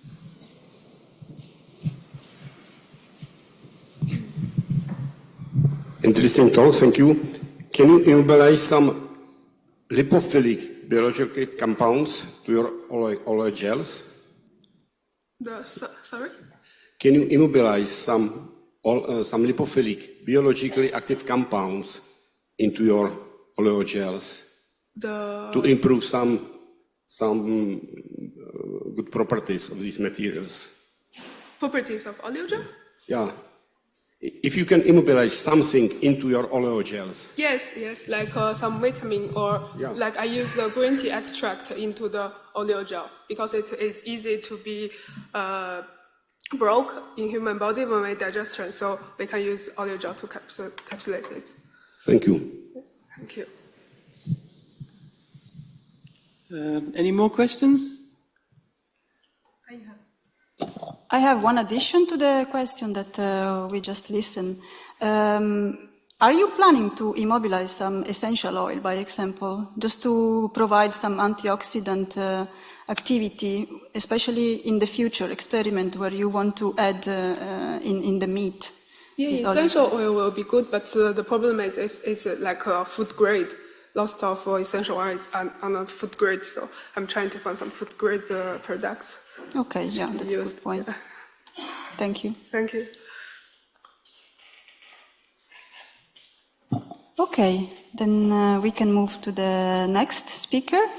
The next speaker in line, Francisca Rodriguez, is not here today, so I will introduce the following one. Laura Dorina Dinu from University of Agricultural Science and Veterinary Medicine of Bucharest in Romania.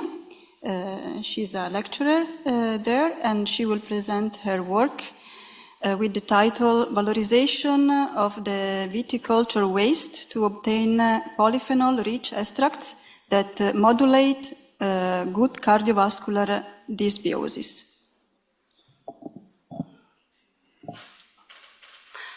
Good afternoon.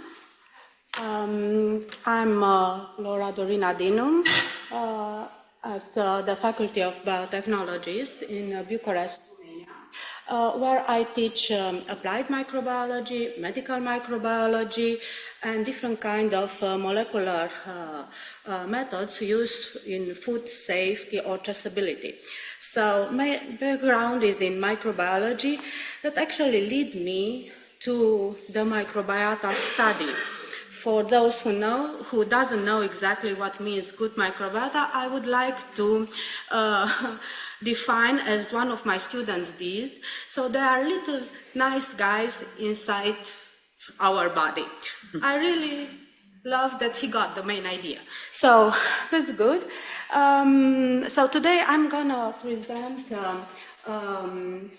the results from a project about the valorization of viticulture waste to obtain products that can modulate a special good microbiota, the one that is related to hypertension.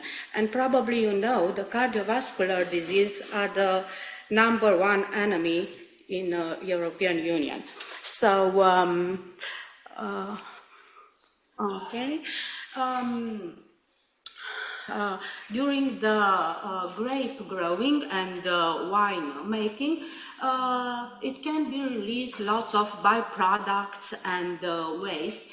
And some of them found interesting application in cosmetics, in nutraceuticals, food fortifies.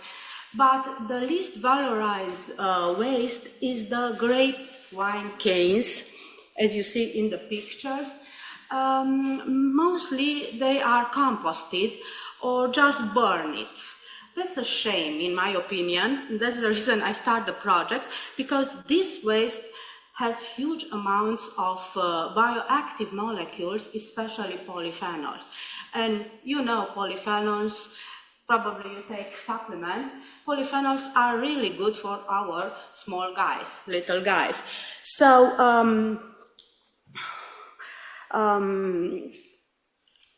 that's the project started, and I just draw a figure showing the main point of the project. We wanted to use this cheap source of high-value bioactive molecules to obtain products that will or could modulate the functional and composition of good microbiota, especially in case of pathological diseases, cardiovascular diseases. So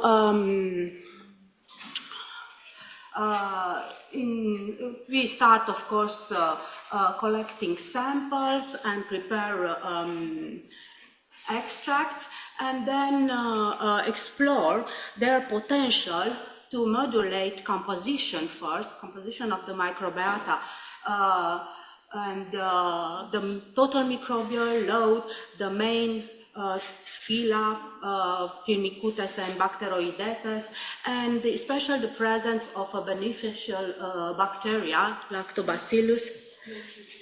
Okay, thank you. I didn't realize. Okay, Lactobacillus or Bifidobacterium, or the presence of an E. coli, that's an opportunistic pathogen that contribute to cardiovascular diseases. So then all these data were correlated with the data about the metabolic profile, so the metabolites produced by good microbes. There are activities we did during a short-term project named Vitis Biotic, funded by the government, and of course we start with sample collection, preparing extracts. For this we use a new approach based on a pretreatment of cell wall degrading enzymes, just to get more polyphenols, free polyphenols in canes, and free desired bed extraction. And after characterizing these extracts, we test in vitro their effects on cardiovascular dysbiosis, and compare the effects with the effect produced by an important polyphenolic compound, gallic acid, usually found in canes.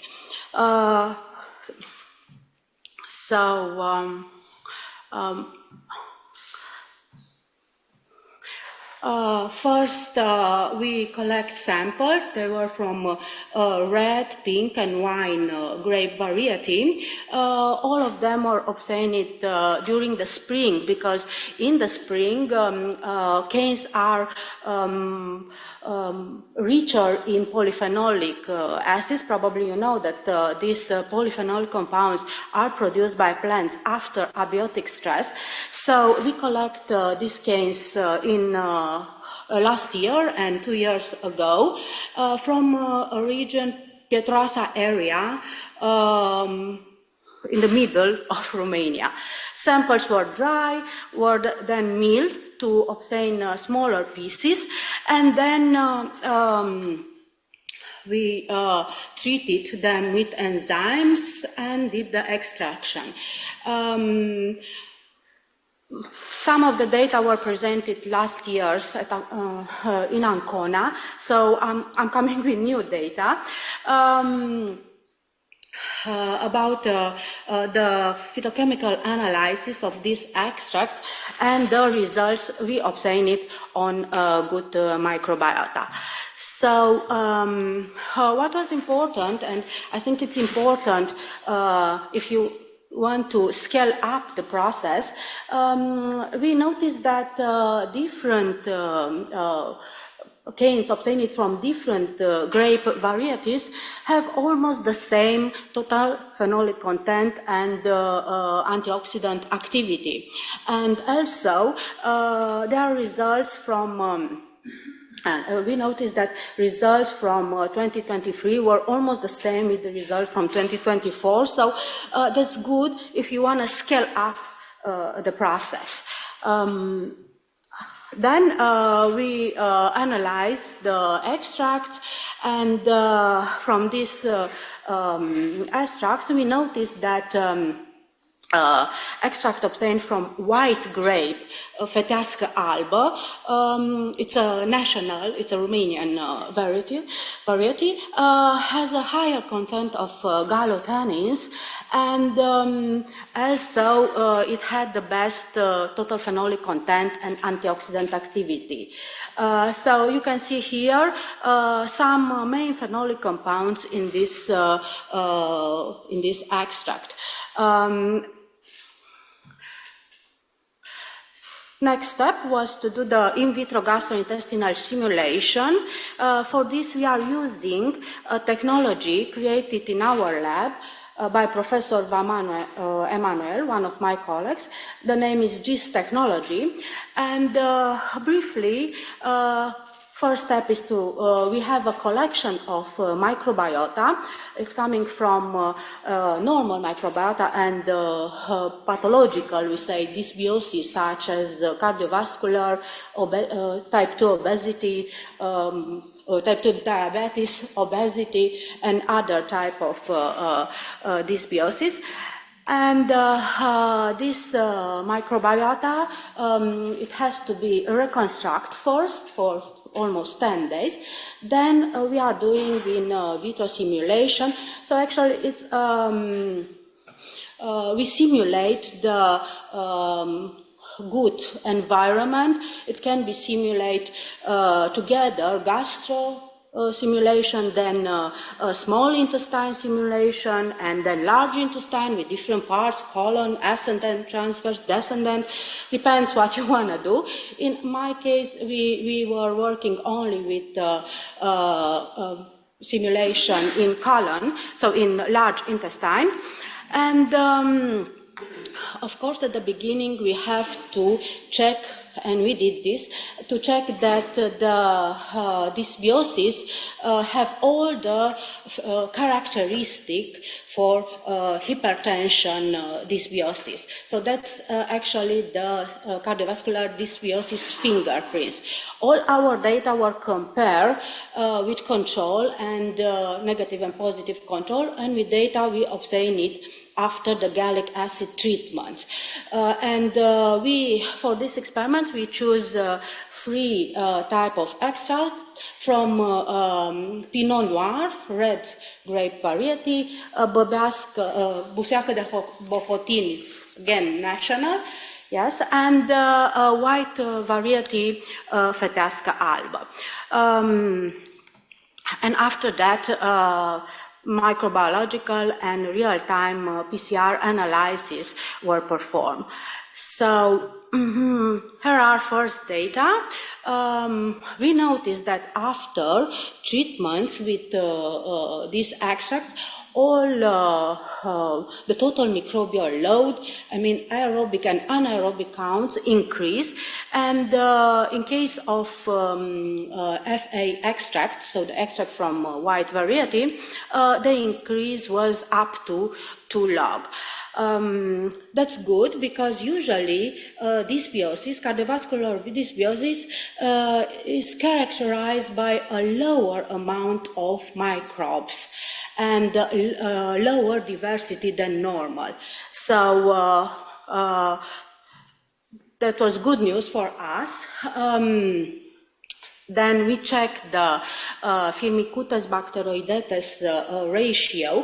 There are two phyla presented that represent around 90% of bacterial communities, so they are very important. Usually this ratio is higher in case of cardiovascular dysbiosis.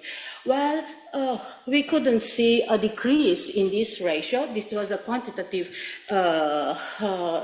detection based on qPCR, but it could be expected too much when you work only 3 days, when the simulation it was for 3 days. Probably longer time will get different results. But we again have good news. We noticed that the beneficial bacteria, especially lactobacillus, increased and increased by 0.9 log and bifidobacterium by 1.1 log in case of FA samples, but all the extract actually increased this beneficial bacteria. Another even better news is that the pathogenic E. coli, the one that contribute to pathogenesis, to cardiovascular pathogenesis, decreased. And the decrease was up to 2 log in case of FA sample was 1.3 log. And even better news, yeah, I'm coming with even better now, news is that the bacteria, there are some species of bacteria that produce trimethylamine. This is a microbial metabolite that can get into blood circulation, then to liver where it's oxidized, and in this form it has proof that increase blood pressure. So targeting these bacteria and increasing the number of these bacteria will be a good target for any treatments in case of hypertension. Well, we notice there is a decrease in this TMA producing bacteria, especially in case of FA, so the extract from white and red grape variety. So the project is still going, and we have new collaboration and going nano, as I used to say. And one of these collaboration was created last year, or after the last year meeting in Ancona, when I was contacted by Dr. Daniela Russo from Institute of Physics, Grenoble, and now we submitted a project. Last year we submitted a project about interaction of polyphenols with biological membrane. And for that, I really want to thank this cost action. So, short, because I have only 1 minute, I noticed. Yes, what I want to say is that these projects prove that we can use viticulture waste to obtain different kind of products for nutraceutical industry, and it's not only an environmental friendly method, it's also let's say economically beneficial method. That's my team. Thank you, and thank you for your attention.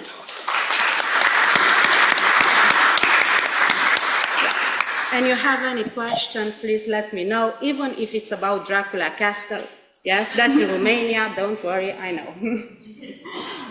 Thank you very much for presentation, and thank you for keeping the time. If there is any question, please. Sure.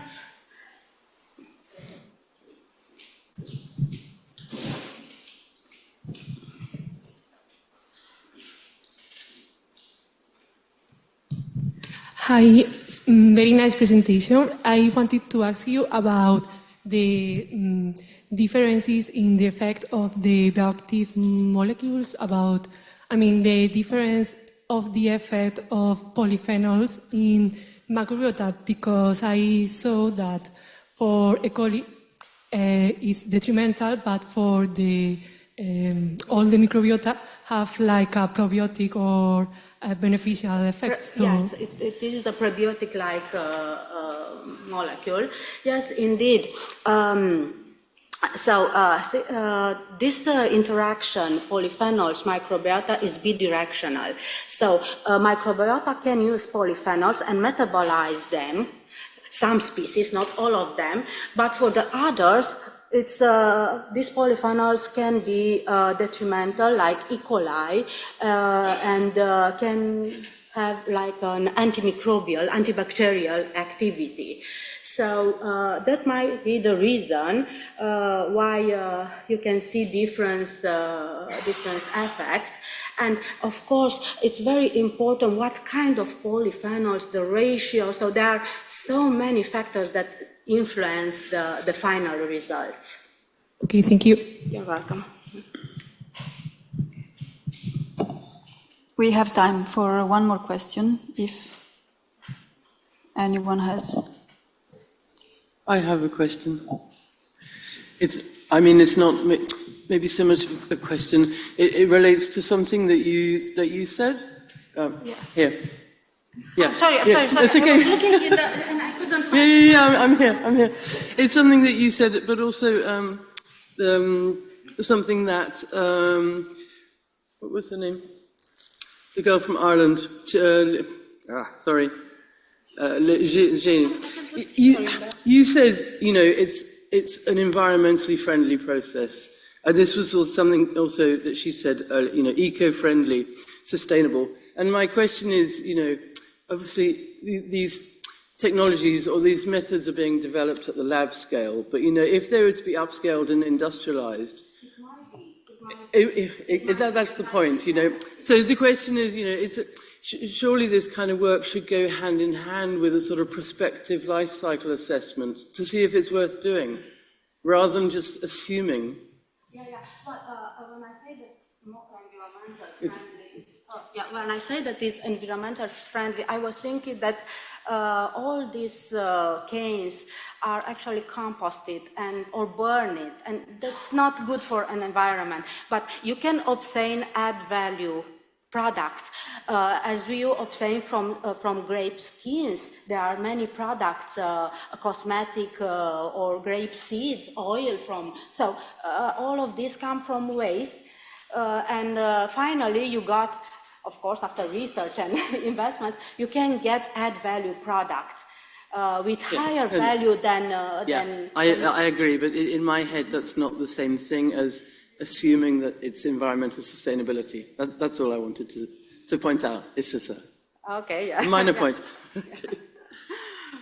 Okay, so our final talk before the tea break, we have Tamara Datsevich-Hadnajev from Institute of Food Technology in Serbia, who's going to be talking about valorization of hemp seed meal, nutritional characterization and application in bread making.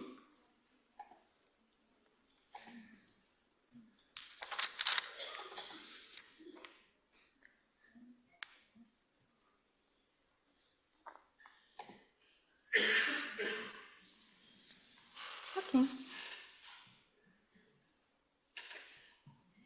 Dear FoodWaStop community, it's really a great pleasure to be here today and to present some of the results of my research group, which are related to the valorization of the hemp seed processing byproducts. Actually, most of the people here are from different disciplines, but I'm food technologist, and somehow it is naturally that the things that bothers me the most is the part of the losses and wastes which are generating during the processing, actually during the manufacturing stage of the food value chain. And although we heard today that consumers are somehow the most responsible for huge waste generations, there are actually a very important amount of waste that occurs at the manufacturing stage, and it is estimated that it is releasing over 4.4 gigatons of CO2 emission annually, which is quite a huge contribution to the total anthropogenic greenhouse gas emission in general. And this is the point we were thinking about, how to turn these byproducts, which are mostly responsible for this huge amount of losses, in some valuable compounds or in some novel food products. And when thinking about oilseeds, there is mostly 40% of the byproducts that actually remain unused. And according to some recent data, these oilseed byproducts actually can be some kind of a novel source of alternative proteins along with insects, single-cell proteins, and so on.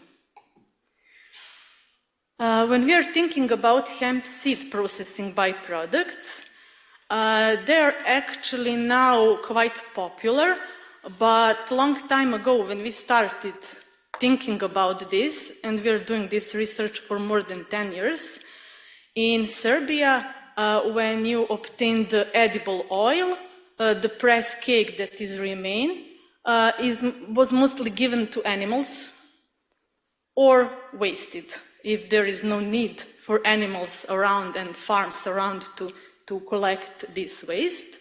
Nowadays, the story is a little bit different, and you can actually find in some specialty type of stores protein-rich oilseed waste byproducts, which you can use, for example, to increase your protein content in everyday meals, to prepare some kind of beverages for people doing sport and so on. So the things quite changed from the beginning we started this research until now. This is actually really good. And why? Because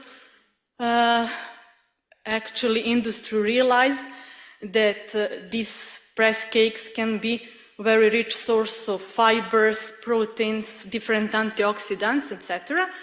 But the things which is also very important to think about is that it can contain high amount of contaminants and some naturally occurring toxic substances, because pesticide residues and so on are mostly located in this outer part of the seed or grain or what we are talking about. When we started our research, we started with different byproducts and different approaches. First, we made a cooperation with some small-scale producers of hemp seed oil. When I say hemp seed, people mostly think about the crop which is not industrial. We were working with industrial hemp, not with the cannabis indica variety, but cannabis sativa variety. So it is totally for food purposes. So we started to work with some local farmers and to collect all the byproducts he generated. And actually, we noticed that it can be turned into really valuable products. For example, hemp meal is the huge byproduct. Huge amount of byproduct is actually related to hemp meal, to that press cakes that remains after pressing the oil. But also, when you produce the oil, there is a phase of decanting where you wait for the sediments, for the sedimentation process, and then you decant the oil to be really very transparent. And there is a part that is all full of waxes, and you can also use this part because this is a lot of oil, some particles of the seeds, and also a lot of waxes, which we heard today that can be turned into oleo gels. So it's also one perspective of using this. And the thing we were thinking about most is how to use, again, this hemp meal. And the possibilities we explore up to now were to use as a starting material to getting protein isolates, which we incorporated in emulsions, in different hydrogels, in edible coatings for food. And the one thing we also did, and I'm going to talk about this mostly, is that we use this meal to make the fractions of the flour and to prepare bread. That way, we actually use the whole meal, but when you extract the proteins, you're getting high-value proteins, but again, you have a byproducts of protein extraction, so this was somehow better approach concerning getting toward zero waste. We made first the characterization of these flour fractions, and we realized actually that if you are working with the fine fractions, you will get fractions that are richer in protein, which is good. With the coarser fraction, you have fraction which is rich in fiber, which also can be used in different applications. But again, if you are working with this finer fraction, you get the rest of the oil entrapped there, and this oil is considered very nutritious because it has a favorable ratio of omega acids inside. But also, if you're working with the finer fractions and putting them in some other food products, you're dealing with different, let's say, naturally toxic substances or anti-nutrients. So you need to take into consideration that you will have a product with higher trypsin inhibitor, phytic acid content, glucosinolates, which can affect the nutritional quality of these products. And since some of them are happily thermolabile, it is better to use them in some product which will be further thermally treated than to put in some product which will remain cold. So we placed in a bread. Of course, we somehow, if you're looking from the technological perspective, you're ruining the quality of bread because technologists like bread which is high volume, nice texture. But if you are speaking with consumers, you actually realize that you are getting the bread which is preserved good by consumers because they like, when they eat some special types of bread, which are not from the white flour, they want to see something different. They like this dense structure, which is technologically not good if you're thinking like technologist, but if you're thinking like consumer, you like this dense structure, heavy breads, because you think, oh, I'm eating really something nutritious. So it was good from the point of consumers. And from nutritional point of view, it was actually good because we increased the protein content, we decreased the starch content, we decreased energy value of the products, and what is the most important, we increased the content of some microelements and some microelements.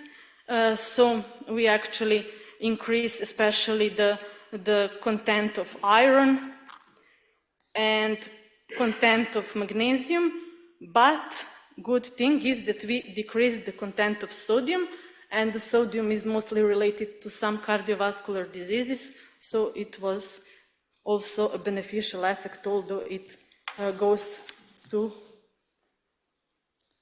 5, okay. I think I will be faster than that. So if we think what to do next, of course there is always some next. We can improve the techno-functionality of this bread and to make it more appealing to consumers. We are doing this at our institute mostly by organizing some co-creation sessions.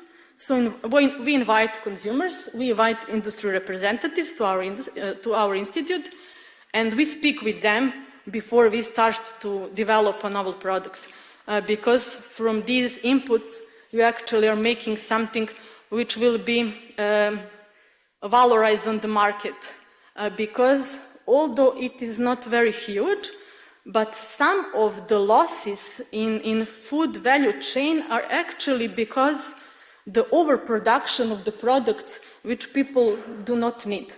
So there is a gap between the conversation of consumers, what you want to buy and what they need to produce. Also, we are now developing from the protein extraction from this meal, we are developing some green techniques to go in more sustainable way. And of course, there was a presentation, so I'm not going in details. We are thinking to use this sediment of the extraction to develop oleo-gels. So there are some future ideas. And thank you for your attention. I tried to be fast.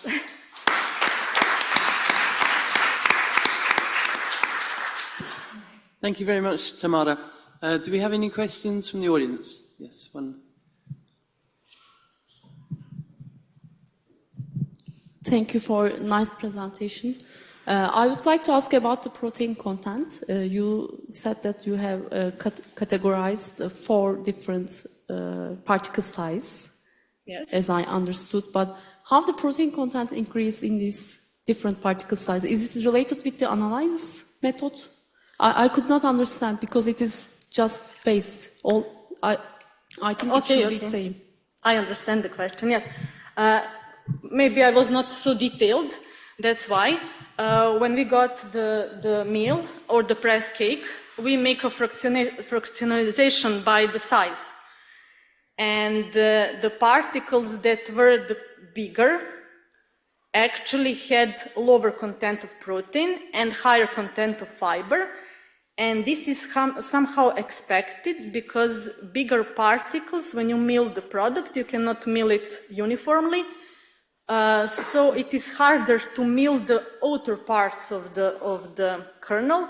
So mostly the fibers are there. That's why it is fiber-rich fraction. And these inner parts are easier to mill, and they go to dust. And this is mostly the part of the kernel which is rich in proteins. That's why with a simple fractionization, we achieved different nutrients distribution in that byproduct. Okay. And another one, for which categorize you police bread? Oh, we use the finer fraction. Finer. Yes, because not to feel that coarse feeling when you eat the bread, you want something soft. You don't want some particles to go around your... Yeah, next question.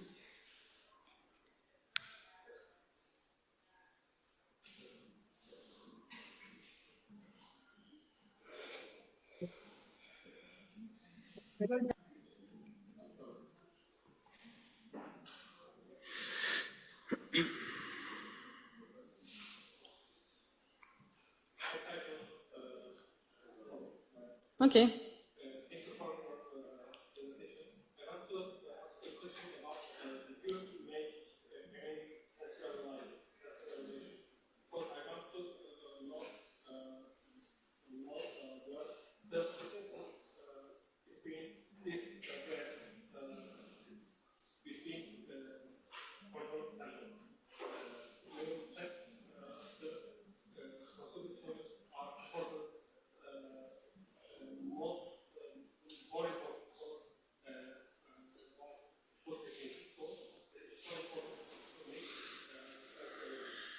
Yes, thank you for the question.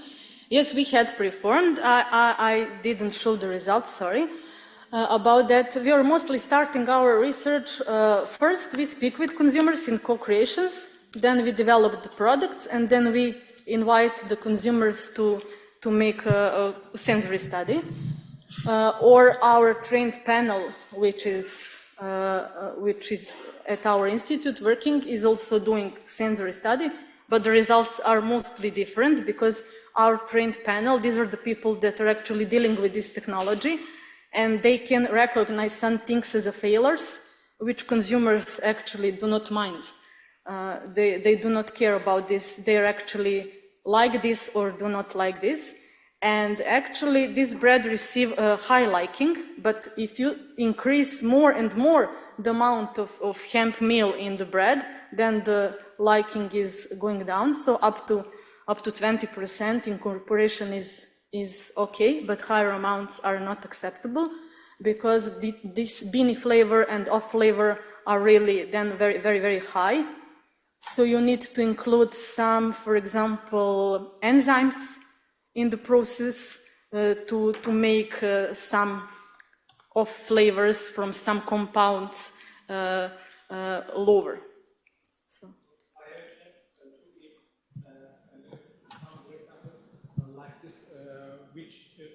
I'm sorry.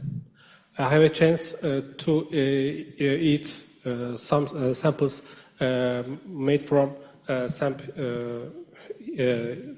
hemp seeds, and these berry samples were very bad for us. But these are mixed with some rice flour because of the these breads were for people who are not intolerant to gluten. Intolerance, yes, Okay. celiac diseases. So these breads were very bad. I want to know your results.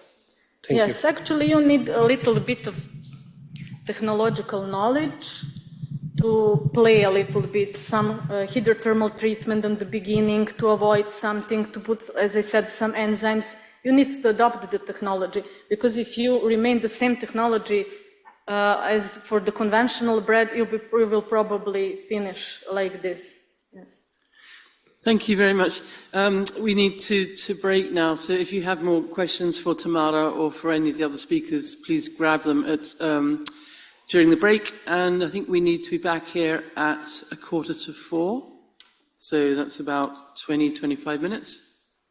Thank you.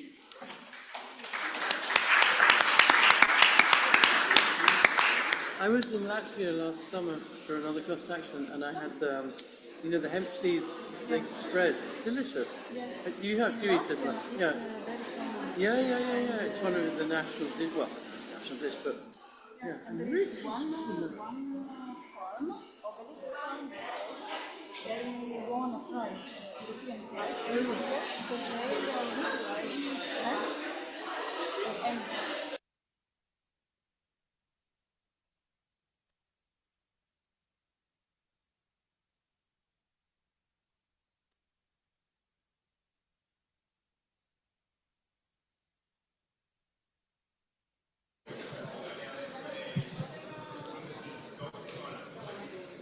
I saw that your signature is missing.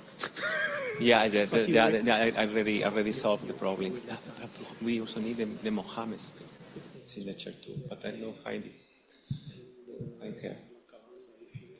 Yeah, I will have the chance to do it like her. Yeah. Yeah.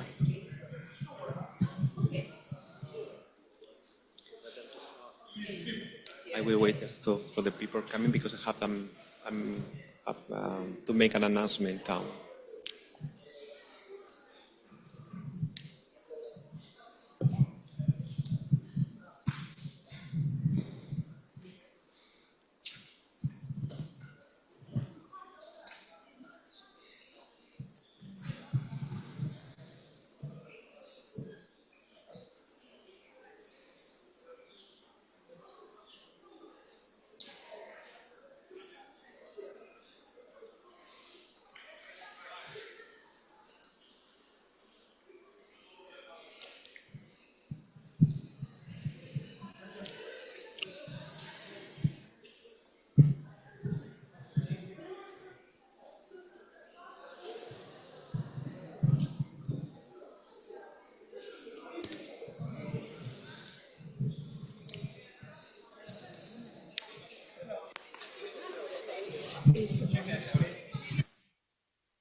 prova qualche...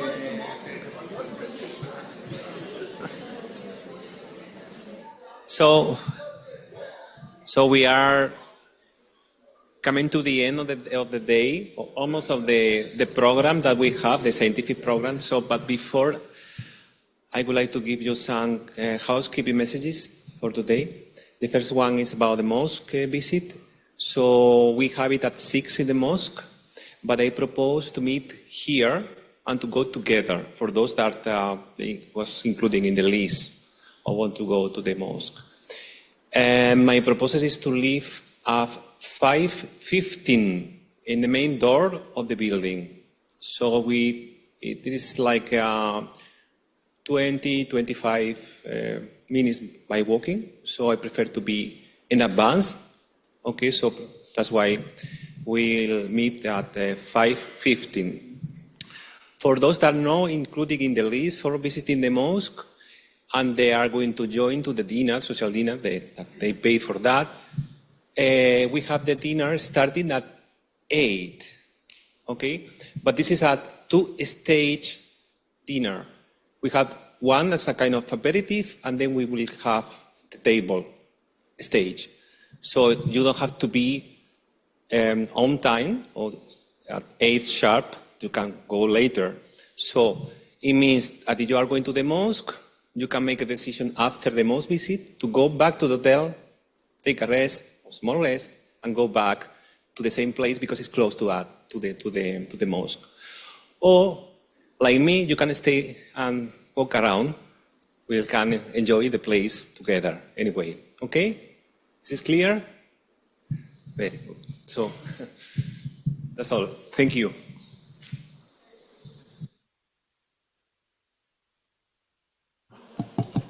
Thank you, Fernando. I think we should then start immediately, so we will try our best to keep the time and be able to leave at 5:15 altogether. I'm happy to invite the first speaker of this second session of the Working Group 4. So please, Miguel Henares, you can come and present your work. Miguel is a PhD student in the University of Cordoba, and he will present his work on valorization of grape pomace, novel and sustainable anthochanin extraction technique for the development of active packaging systems.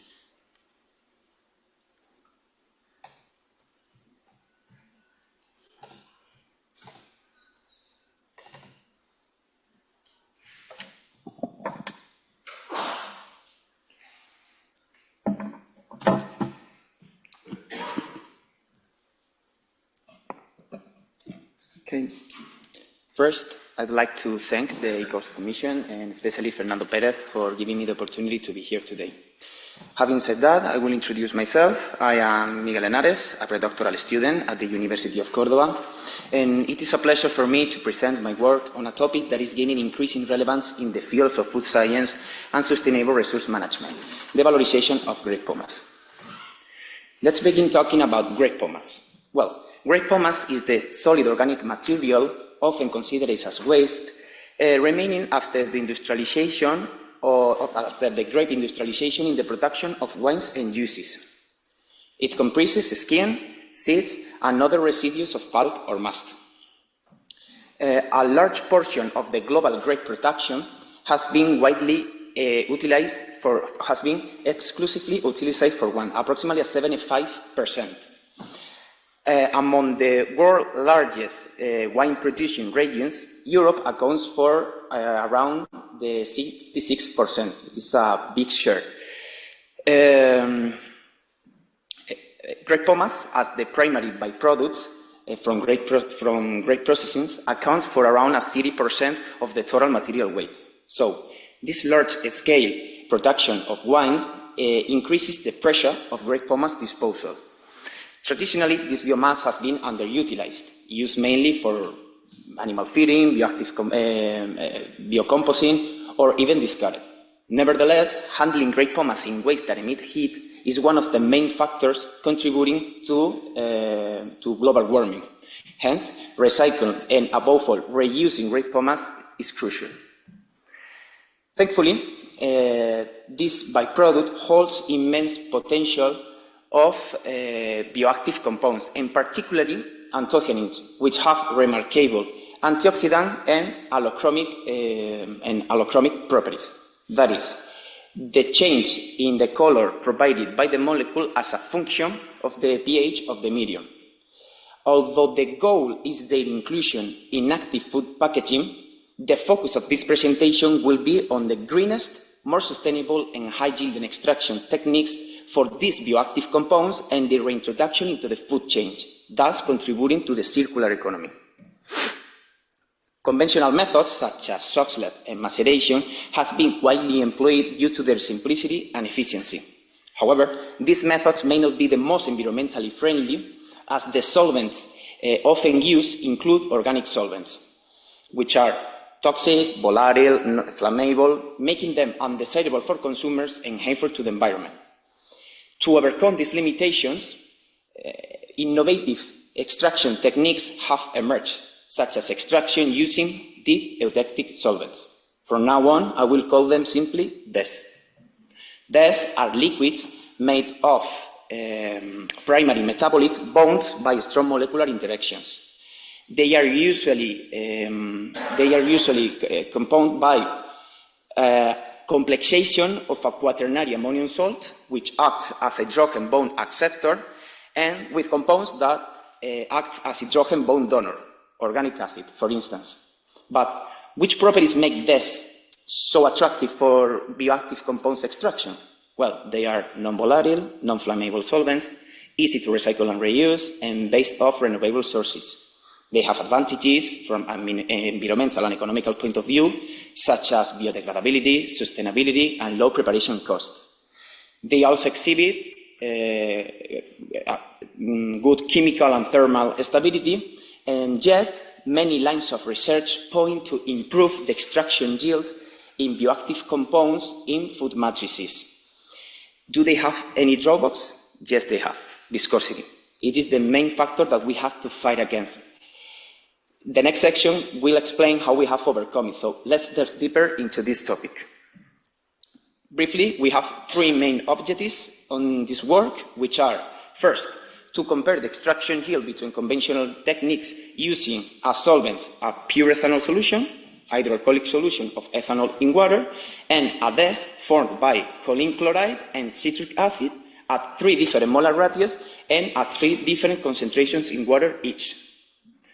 In addition, each solvent and technique will be characterized in terms of total phenolic and total anthocyanin contents, as well as their antioxidant capacity. And as an extra, a first approximation of the results obtained by pressurized liquid extraction using DES will be shown. Let's now introduce ourselves in the material and method section, starting from the extraction part. The DES used are formed by mixing choline chloride and citric acid using water in different amounts in order to reduce that viscosity. In the line of the first objective, on the one hand, these bioactive compounds are extracted from the matrix using soxhlet with pure ethanol and ethanol at 50% as conventional solvents. Unfortunately, these are unsuitable for this technique as due to its low vapor pressure. On the other hand, maceration is performed with all solvents. Finally, the pressurized liquid extraction of bioactive compounds is executed. Uniquely, the DES with 70% of water in its structure can be used in this technique on account of its viscosity. I want you to take into account the difference between the time in between techniques, from 5 minutes in pressurized liquid extraction to 4 hours in the conventional methods. It is important to take this into account later in the results. Now, let's begin with the characterization of the extract. These extracts cannot be directly characterized as these components interfere with the reagents. Therefore, a previous separation step using adsorption resins is required. Now, these three tests are based on redox reaction, in which the intensity or loss of the color is measured at different wavelengths. The first test is based on the reduction of the Folin-Circulto reagents, in where we can determine the total phenolic content of the extract. Likewise, in the ABTS assay, we can determine the antioxidant capacity of the extract. Finally, to determine the total antioxidant content, we rely on its allochromic property. Briefly, a small amount of the extract is adjusted to pH 1, where anthocyanins show an intense red color. Likewise, a small amount is also adjusted to pH 4.5, where anthocyanins become colorless. Absorbance is measured at 2 wavelengths and at 2 pHs in order to make corrections and then introduce into the equation. Let's begin with the most important part of the presentation, which are the results. In this first graphic, we can clearly see that the extraction yield when using this are much better than when using organic solvents. Moreover, the molar ratio plays an important role in the performance, and so does the percentage of water added in the moment of the elaboration of the test, as the impregnation of the sample and the penetration of the solvent into the matrix is favored. As a conclusion, we can say that the composition of the test using a molar ratio of 1:1 and a 70% of water in its composition shows the best performance in the extraction yield. That's because these mixes in molar ratios and percentage of water can modify those or some chemical factors affecting the extraction of bioactive compounds, such as that are shown in the slide. The same applies to total phenolic content. This, again, performs better than conventional solvents. We have achieved concentrations of almost 150 gallic acid equivalents per gram of biomass. But in this case, although the molar ratio is still the same, the one which shows the best results, this time the ideal percentage of water is the 25%. That's because even if the addition of water in the elaboration of the test helps in decreasing the viscosity, which is helpful, excessive amounts of water can break down the bonds that form the structure of the test, losing the structure of the solvent, and then losing the structure of the solvent, and losing, therefore, the effectiveness of the effectiveness in the extraction.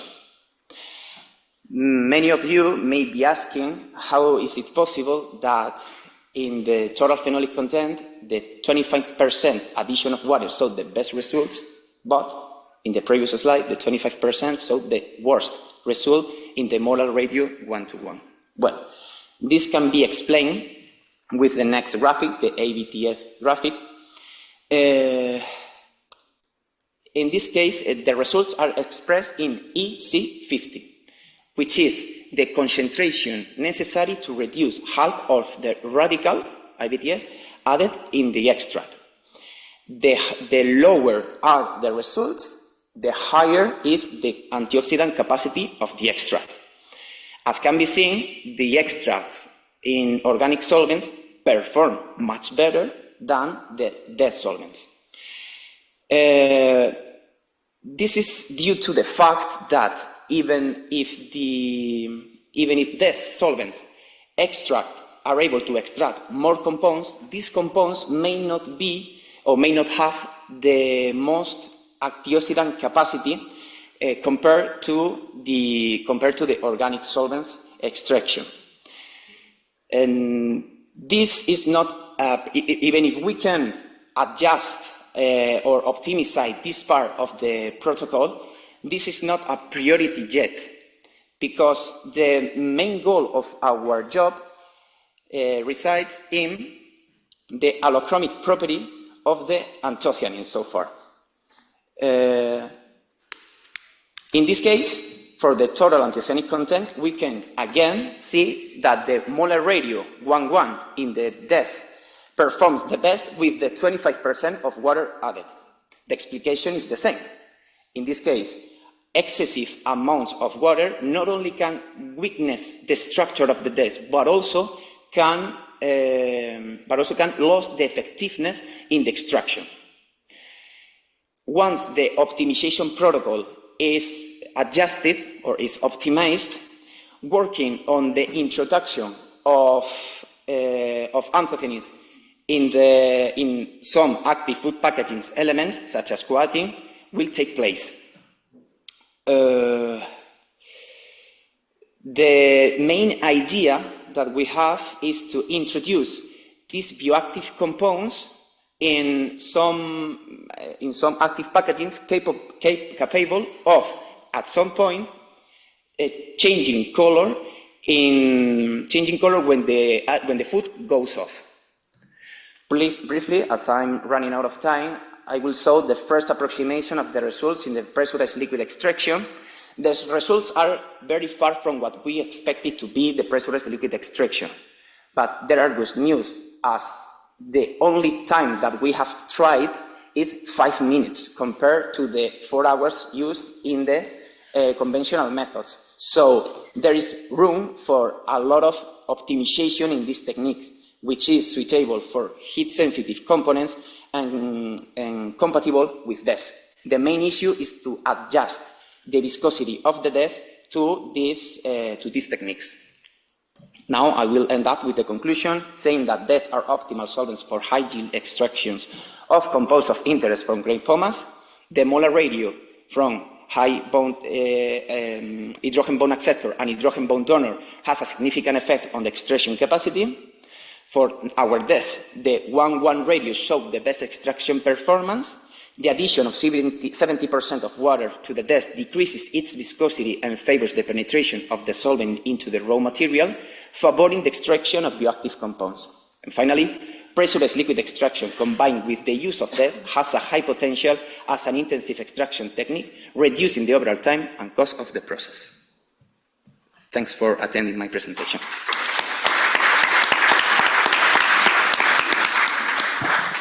Thank you, Miguel, for presenting your work. I'm afraid there is no time for any question, but I'm sure you can approach Miguel privately if you have any question in a few next moment. So we can go on with the next speaker.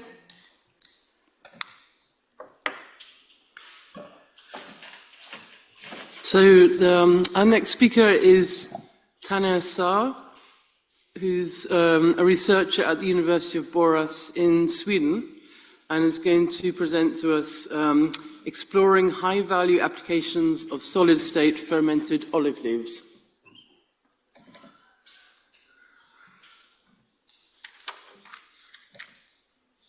Hello, everyone. I hope we are not tired yet. I want to present my collaborative study, which is performed in Greece. This is about the solid-state fermentation of the olive leaves. As you know, the olive production is very common in the Mediterranean region, but we don't use so much the olive leaves, which are the byproducts, or we can say maybe is a waste material. Just we can use it for animal feed applications, and some extraction for the cosmetics or other purposes.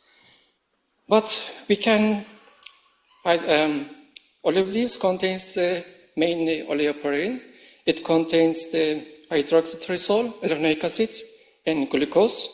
But this is a bitter taste even for the animals, and it's also low bioavailability, and also it has some possible side effects. If we hydrolyze them, we can use it for the animal feed. And we can produce the hydroxytyrosol in the high concentrations. It also contains some tyrosol and linoleic acid and muscarinic acids. For the degradation of the oleoporine, generally they are using the Aspergillus niger. It is famous for the citric acid producer microorganisms, but we want to use the alternative microorganism, which is the Aspergillus oryzea, and known as the generally recognized as safe. But it's a bit weak compared to Aspergillus niger, and we want to improve the process. And for this one, we want to co-culture with the Lactobacillus acidophilus or Candida utilis. As you know, the Lactobacillus is a prebiotic bacteria and is good for the human. Candida utilis also almost the same. Is good for the animal feed, and it gives the high protein contents. And we collected the olive leaves in Thessaloniki, in Greece, and we did the solid state fermentation with the Aspergillus niger and oryzea with the different incubation times. We screened the hydroxytyrosol levels during the cultivation, and also the other Meyer compounds. And we want to improve the protein content to be used for the animal feed. To improve the process, as I mentioned before, so Aspergillus oryzea was cultivated with the Lactobacillus or Candida at the different time points. For example, the initial time or after 24 cultivation of Aspergillus oryzea or 48 hours. The other microorganisms were added. And we screened these compounds using by the HPLC. And firstly, we can start with the oleoporine. In the A graph is the Aspergillus niger is totally consumed after 48 hours. But if you see the B graph, and this is Aspergillus oryzea, is a bit weak, but it's also consumed oleoporine. But the time is 72 hours. If you go to the C, is the Aspergillus with the Lactobacillus bacteria. It improved to fermentation, and the fermentation time reduced to 48 hours. It's also similar to Candida. It's also improved to, in just one point, is the fermentation reduced to 48 hours. And the hydroxytyrosol is reached to 1 milligram per gram with the Aspergillus niger. But the Aspergillus oryzea didn't produce so much. You can see in the B graph. If we use the Lactobacillus co-culture, then it didn't improve so much, but the Candida utilis co-culture is improved to hydroxytyrosol production, and it's reached to 0.8 milligram per gram.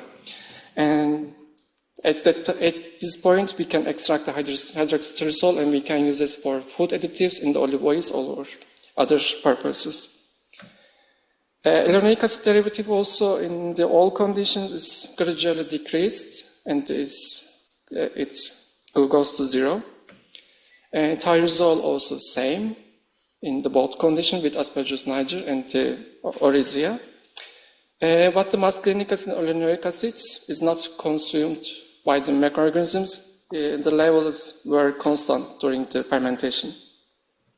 Here also you can see the picture with the Aspergillus oryzea is totally grown, and when we see the characterization of the biomass, we can see the glucan level is reduced gradually, and they use as a carbon source. Protein content also, the initial is almost 14%, and it's reached to 18.7%. And also we analyzed some minerals. Olive leaves lack of the sodium content, so we need to add some sodium levels to improve the fermentation processes. And also we checked some heavy metals due to the agricultural conditions, but there is no heavy metal. After that, we can say that maybe we can't use for the chicken feed, but we can use as for additives for the chicken feed. Because for the baby chicks, especially baby chicks, needs the high protein content. It's not good for the chicks, but for the adults chicken, we can use them as the protein content is almost meet the protein contents. Regarding to some metals, calcium, magnesium, and manganese totally meet the chicken feed.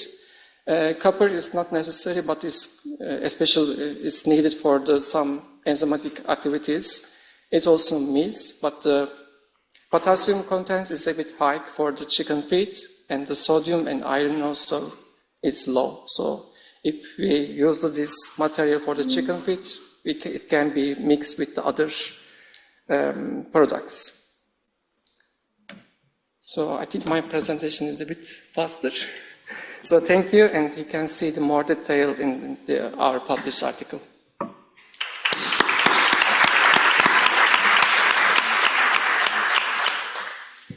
Thank you very much, Taner. We have time for a question, if there's someone in the audience.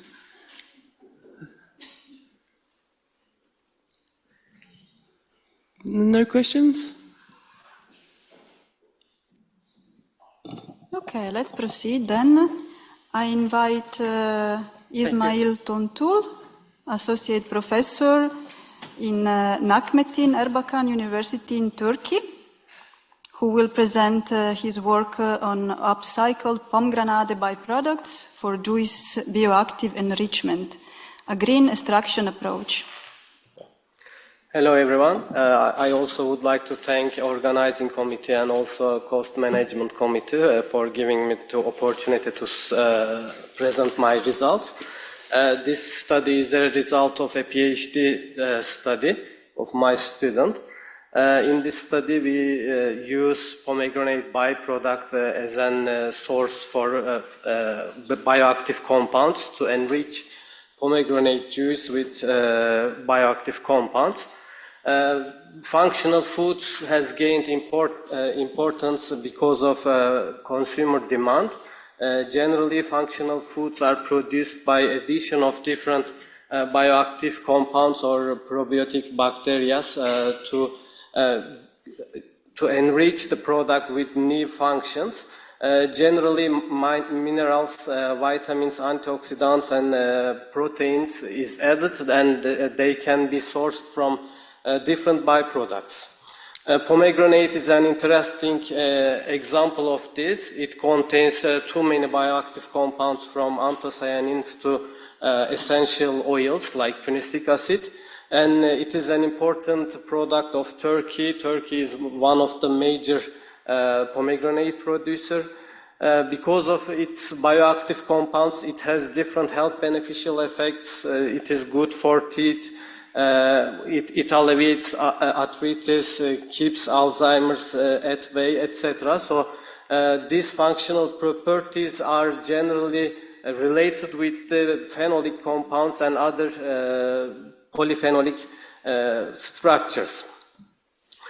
And it also contains too much byproduct.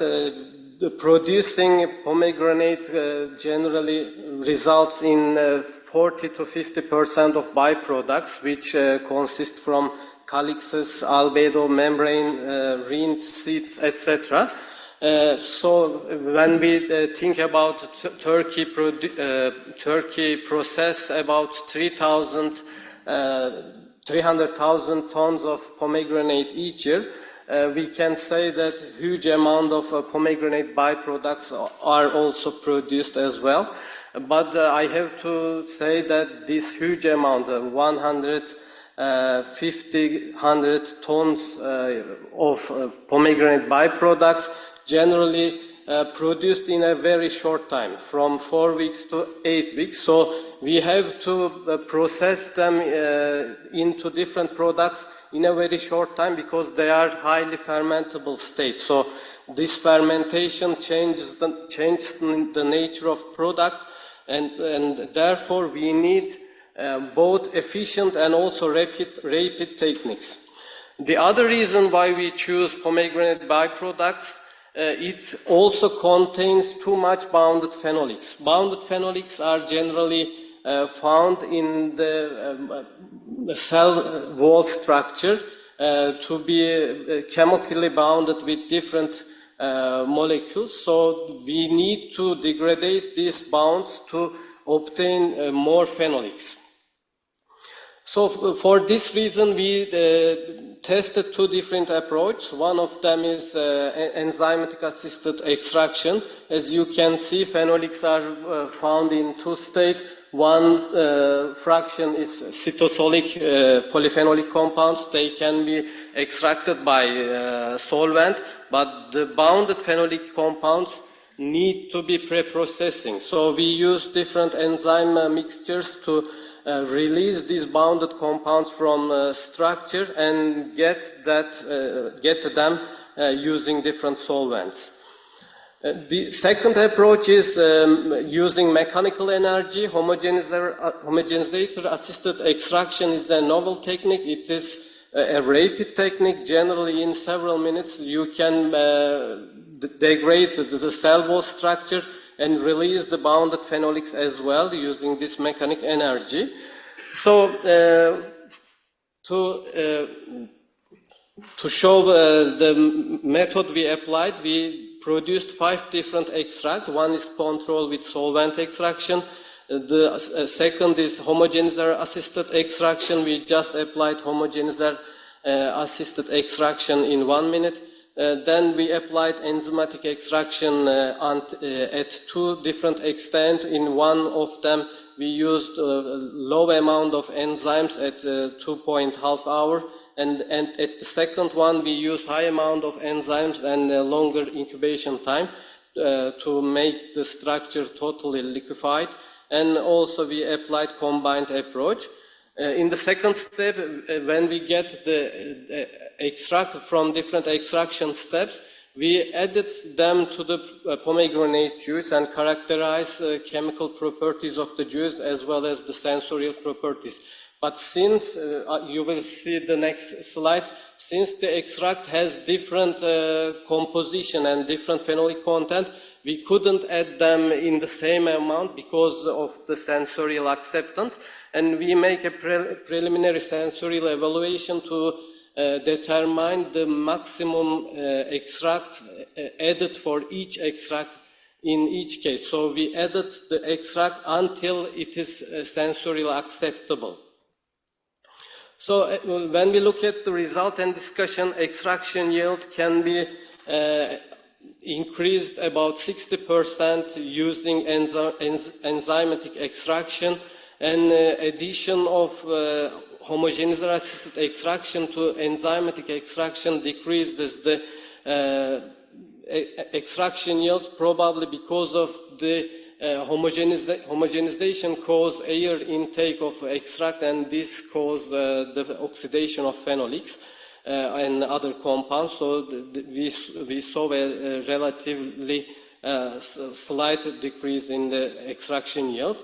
Interestingly, solvent extraction and homogenizer assisted extraction provided similar extraction yield, but there is a huge difference between the time we used. Classical control extraction was 6 hours, but homogenizer assisted extraction was only 1 minute. So we provided similar extraction yield in a very short time. When we look at the total phenolic content and antioxidant activity, we saw a similar story. Enzymatic extraction provided higher phenolic content and also antioxidant activity. But when we compared the control extraction and homogenizer assisted extraction, we saw that homogenizer assisted extraction provided higher phenolic content as well as higher antioxidant activity. So we can increase the antioxidant activity and phenolic content in that short time. So when we look at the results of pomegranate juice analysis, as I told you, we added different amount of extract in each treatment, and we can add more extract when we extracted it with the solvent extraction, because they are freely available in cell, so they have lower impact on sensorial perception, so we can edit them in higher amounts. So their phenolic content, or flavonoid content, tannin content, as well as antioxidant activity was higher in all samples. In each scenario, we can increase up to 60% these compounds. When we store these juices in different conditions at different temperatures or duration, all of these chemical compounds degraded in some extent. When we look at the sensorial analysis results, we saw some interesting findings. One of them is appearance. The control sample had the highest appearance point, because when we enrich the juice with phenolic compounds, we increase the formation of haze. Haze formation is a result of phenolic compounds and other compounds in the juice, for example, proteins and pectins, during storage. So more phenolics means more haze formation, so that decreases the sensorial appearance point of the product. In terms of taste, aftertaste, and overall acceptability, enzyme-assisted solvents, enzyme-assisted extraction provided better scores. So we can suggest that enzyme-assisted extraction can be a good method for extraction of pomegranate byproducts in terms of the chemical quality and also sensorial properties. But when we look at the time constraint I mentioned previously, we believe that homogeneous assisted extraction is industrially viable, one of the industrially viable method, because we can process more amount of byproducts in a short time. Additionally, upcycled juice with byproducts from its byproducts is rich in bioactive components and have an acceptable sensorial properties. So we believe that the byproducts of juice processing can be used to enrich that product in many cases, not only in pomegranate, but also in other juices. Thank you very much for your attention.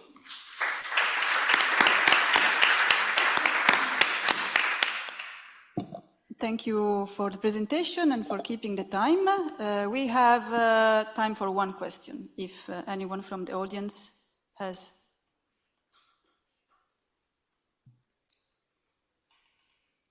Yes, Laszlo? You're welcome.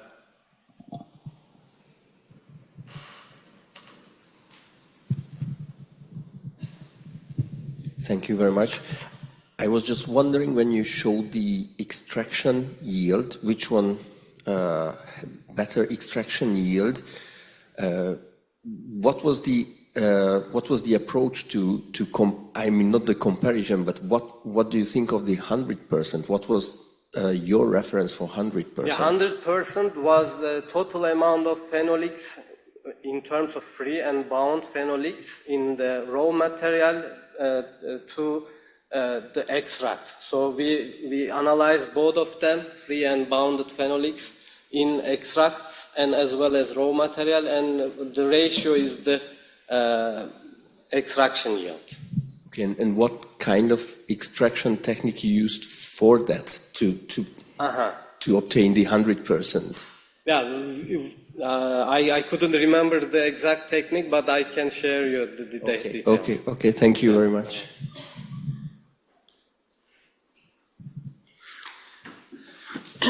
Great, thank you very much. So our next speaker is Justyna Cybulska, who's Associate Professor at the Institute of Agrophysics, Polish Academy of Sciences.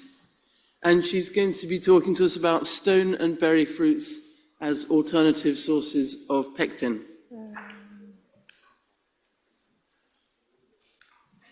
Thank you for your kind introduction, and thank the organizers for the possibility to present the results of our research on alternative sources of pectin. And the research was carried out in the frame of the project financed by National Science Center in Poland.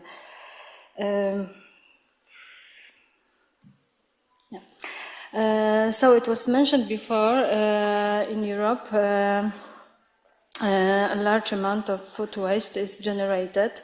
The main food production in Europe is for apples and citrus. However, other fruits like stone fruits and berries also occupy a significant position, especially in such countries like Poland, Italy and Spain. And I would like to highlight that, however, the general food waste from fruit is huge. When we compare the carbon footprint to the other sectors of food production, it is relatively low.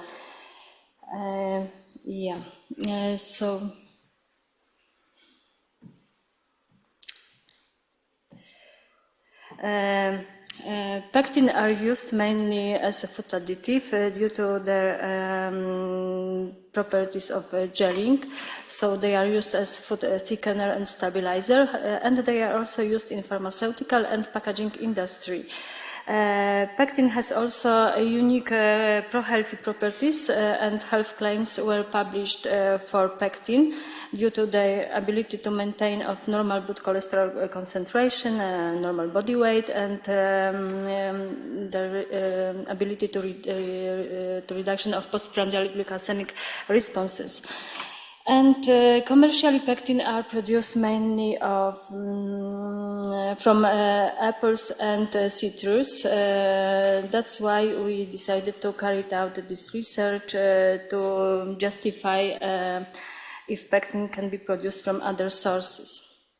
And pectin is a very complex group of polysaccharides. The main component of pectin is galacturonic acid, and pectin can be divided into different domains. The linear pectin polymer of galacturonic acid partially methylated is homogalacturonal, and we also can distinguish the other structures like rhamnogalacturonal type 1, which is a copolymer of galacturonic acid and rhamnose with side branches composed of galactose and arabinose, and rhamnogalacturonal type 2, which has the skeleton composed of galacturonic acid with side branches composed of different monosaccharides. And pectin can gel according to two main mechanisms. The first one is for low methylated pectin, and gelation occurs according to egg box model with the presence of calcium ions. And the other mechanism is for high methylated pectin and requires a high concentration of sugars and low pH. And the stabilization of the gel structure occurs by hydrogen bonds and hydrophilic interactions of the ester methyl groups. Atomic force microscopy studies shown that pectin undergo very dynamic transformations during the physiological development of fruit. So before harvest, pectin occur in the cell wall in the form of long branched and interconnected molecules. But after harvest, due to pectinolytic enzymes action, pectin can degrade and debranch. So the quality of pectin is dependent not only on the source of pectin, but also on the stage of physiological development of fruit. So the aim of our studies was to determine the properties of pectin fractions extracted from berry fruits and stone fruits. Berries which we used were strawberries, raspberries and black currants, and stone fruit, cherries, peaches and plums. And we applied sequential extraction in order to obtain water-soluble pectin fraction, chelator-soluble pectin fraction, and the diluted alkali-soluble pectin fraction.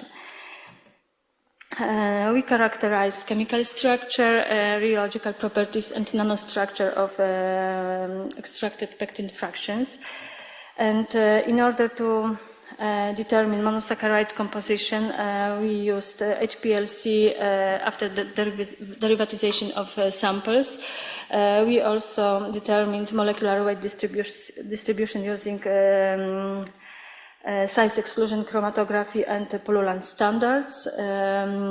We applied atomic force microscopy to characterize the supramolecular structure of pectin.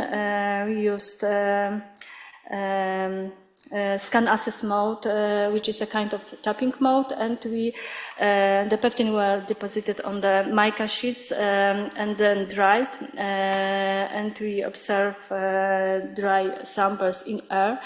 Then collected images were analyzed quantitatively using SPIP software, taking into consideration both fibers and aggregates. And we also determined the viscosity of 1% pectin solutions, and we collected FTIR spectra. And let's go to the results. As you can see, in comparison with apple, pectin extracted from stoned and berry fruits contained a similar amount of pectin. And in some cases, like for black currant, even more pectin than apple. So it means that these fruits can be effectively used for pectin as a pectin source. However, the properties of pectin extracted from these fruits had different properties. For each fractions, the main component was galacturonic acid, and the highest content of galacturonic acid was found for strawberries. But stone fruits, so cherry, plum, peach, and black currant, also had a significant amount of other monosaccharides like galactose and arabinose, and also for water-soluble fraction, also rhamnose. It is very important because these monosaccharides are valuable for medical purposes. The degree of methylation was high clearly for water-soluble fraction of raspberry, but other fractions, other fruits had only half of galacturonic acid residues methylated, so I think that they can be classified to low methylated pectins. So it means that they can make a gel with the presence of the calcium ions, and they don't require high saccharide concentration, so the gels are more healthy. And I calculated also the percentage of homogalacturonal and rhamnogalacturonal, and generally speaking, it was the difference between stone and berry fruits. So berries contained more homogalacturonal domains, and stone fruits had a higher value of RG1. In order to distinguish the differences between chemical structure of pectin, FTIR spectra were subjected to principal component analysis, and we observed that water-soluble fractions was influenced the most by such bands like 969 responsible characteristic for RG1 structures, and the other band characteristic for homogalacturonan, and the other for degree of methylation, what is in agreement with monosaccharide, with chemical composition. For chelator-soluble pectin fractions, the bands which influence the most on the separation of the samples were the bands responsible also for degree of methylation. But for DASP fraction, we found that the bands which influenced the most on the separation of the samples were the band characteristic for the presence of mannose, and the other band characteristic for cellulose structures. So it means that together with pectin, some hemicellulose domains could be also extracted with this fraction. And molecular structure. So water-soluble pectin contained mostly aggregates, and the size of aggregates was different. So the biggest aggregates were found for strawberries and peach, and also some fibrillar structures were also found for this fraction, and the highest, the longest skeleton length was found for cherries. Chelator-soluble pectin molecular structure was different, so more fibrillar polymers were found, especially for plums, strawberry and raspberry. However, also big aggregates were present, especially in pectin, in peach and cherry pectin. Molecular structure of diluted alkali soluble pectin was completely different because it contained mostly long fibrillar molecules. However, also some aggregates were found, especially for raspberry and blackcurrant. In strawberry, peach, and plum, a characteristic interconnected DSP fractions was found, but for cherries and raspberry, we observed that pectin created clusters.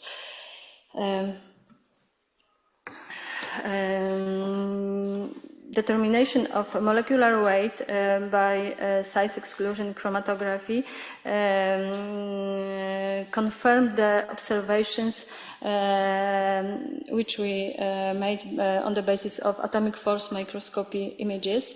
So the biggest molecules were found for diluted alkali soluble fraction, and these molecules were higher than 50 kilodaltons, and the other fractions, so water-soluble pectin fractions and chelator-soluble pectin fractions, contain smaller molecules. And rheological properties, which are very important due to technological point of view. So the highest viscosity was observed for water-soluble pectin, for raspberry, blackcurrant, plum, and strawberry, and also for diluted alkali soluble pectin from raspberry. And in order to indicate the relationships between the parameters which we studied, we performed principal component analysis again for each of the pectin fraction, and from among many relationships between analyzed parameters, I would like to draw your attention onto the effect of arabinose and to a lesser degree rhamnose on the viscosity of pectin solutions. And this analysis also showed that the long molecules are branched but have lower galacturonic content and higher galactose content. So it means that for the skeleton length, galactan side chains were responsible the most. And we also found that for water-soluble pectin fractions, viscosity was found to be positively correlated with rhamnose content and the size of aggregates and the branching of the fiber skeleton. Degree of methylation depends on the particle size, the length of the backbone, and the height of the molecules.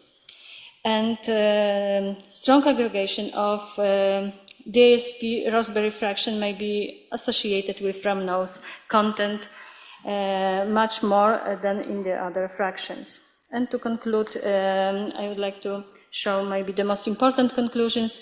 Pectin yield for stoned and berry fruits was comparable with standard pectin source. All fractions except the water-soluble pectin from raspberries were low methylated, requiring no saccharides and a low pH for gelation. And stoned and berry fruits can be a source of monosaccharides such as rhamnose, arabinose, and galactose. And the ASP fraction was dominated by large branched fibers, while the water-soluble pectin and chelator-soluble pectin fractions contained a significant amount of aggregated structures. On the basis of the study, I think that it can be concluded that stoned and berry fruits can be a source for pectins with diverse properties. Thank you for your kind attention.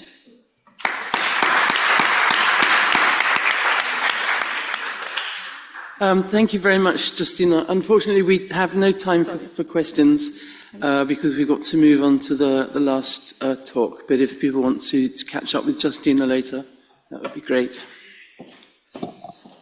Yeah, so I invite the next last speaker of today's session, Kristina Radic, postdoc researcher in the University of Zagreb in Croatia. She is going to present her work on application of sustainable extraction and formulation principle in development of tomato waste derived nutraceutical.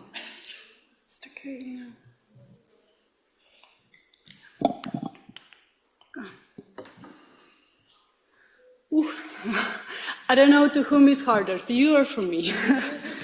But let's be brief. Hello everyone, I am Kristina Radic, and today I will present an ongoing project in our group that is called Application of Sustainable Extraction and Formulation Principles in Development of Tomato Waste-Derived Nutraceutical with an acronym ExtractOM-AP. I'm coming from the Faculty of Pharmacy, University of Zagreb, which is the largest university in Croatia. And the project is carried out by our Nourish group, which endeavors on developing green methods for extraction and formulation of nutraceuticals. We are also focusing on valorizing agricultural waste, and we are exploring the interconnections between sustainable nutrition, climate change, and health. We are quite small group, but again, quite productive. And we believe that is because we are quite multidisciplinary, because we are comprising pharmacists, molecular biologists, and the nutritionists. The ExtractOM-AP deals with the tomato processing waste, which is produced in large quantities worldwide and poses a challenge for sustainable waste management. Traditionally, it was used as an animal feed or fertilizer, but more recently it was recognized as a valuable raw material because it's very rich in bioactive compounds, including carotenoids, polyphenols, and pectin. All these compounds are characterized with significant health benefits and are in rising demand within pharma and food industry. More specifically, market analysis shows that these compounds have a huge market size and even predict to increase in the following years. And we are specifically focused on carotenoids because of their antioxidative and anti-cancer activity, and because they are quite interesting to our as a pharmacist, because they have a problematic formulation because they are quite lipophilic, and pectin because, as we heard from our colleague Kristina, which was previous, is really important ingredient in pharmaceutical pectin because of its gelling, stabilizing, emulsifying, and thickening properties. Therefore, the European Commission also recognized tomato waste as a valuable raw material and has funded numerous scientific projects in the last 35 years involving 24 countries and with a budget of overall over 37 million euros. That is one of the reasons why there is already a significant amount of scientific data about the valorization of tomato processing waste, including carotenoids, polyphenols, and pectin. Lycopene is a carotenoid that is presented in the highest amount in tomato processing waste, and it's well known for its anti-cancer activities. And several techniques were already more or less successfully applied for its extraction. However, since it's very lipophilic, its extraction usually involves either organic toxic solvents or enormous amounts of less toxic solvents or energy consumption. Unfortunately, there are the data about the comparison and the determination of the ecological footprint of these procedures is very scarce, but all of these solvents and energy can eliminate the positive effects of its the waste valorization and waste utilization, because it decreases the benefits on of sustainability. Pectin was also already extracted using several extraction methods, using different solvents, and which resulted in different yields of pectin, but also with pectin with different characteristics that we already heard. It's quite important for, and even more in pharmaceutical industry, where these properties can have a great impact on the properties of pectin as an excipient in drug or nutraceutical formulation. Therefore, in our project, we have started the process of developing green extraction of pectin and the carotenoids using yet unexplored approach of combined mechanochemical and microwave extraction. These are green extractions that are very interesting because does not require a huge amounts of solvents or energy, but again, they could be more easily scaled up, which is really important for the waste that is produced in a large amount. After that, we are going to one step further to formulation, and as I said, we are focused on the APIs or active pharmaceutical ingredients that have a problematic properties. In this term, these are carotenoids that has a low solubility and therefore low bioavailability, which limits their biological activities, and therefore we are going to formulate the solutions using cyclodextrins, which are generally recognized as safe excipients, in order to increase their solubility, which is the limiting step in increasing their bioavailability. And extracted pectin would be used as a stabilizing agent for formulation of selenium nanoparticles, which is again metal that is mineral that is essential, but characterized with problematic bioavailability. To conclude, we hope that our project will provide new knowledge about combined mechanochemical and microwave extraction of bioactive compounds. We will try to explain the potential and limitations of green formulation approaches, and we will try to implement the LCA life cycle analysis in the field of nutraceuticals. In the broader sense, the formulation solutions that we are going to use could be applied to a broader range of bioactive compounds with either low solubility or stability or bioavailability. And we are hoping that this project would bring us a step further to more sustainable food production systems. Thank you so much for your attention. And if you find our work interesting, please feel free to contact us.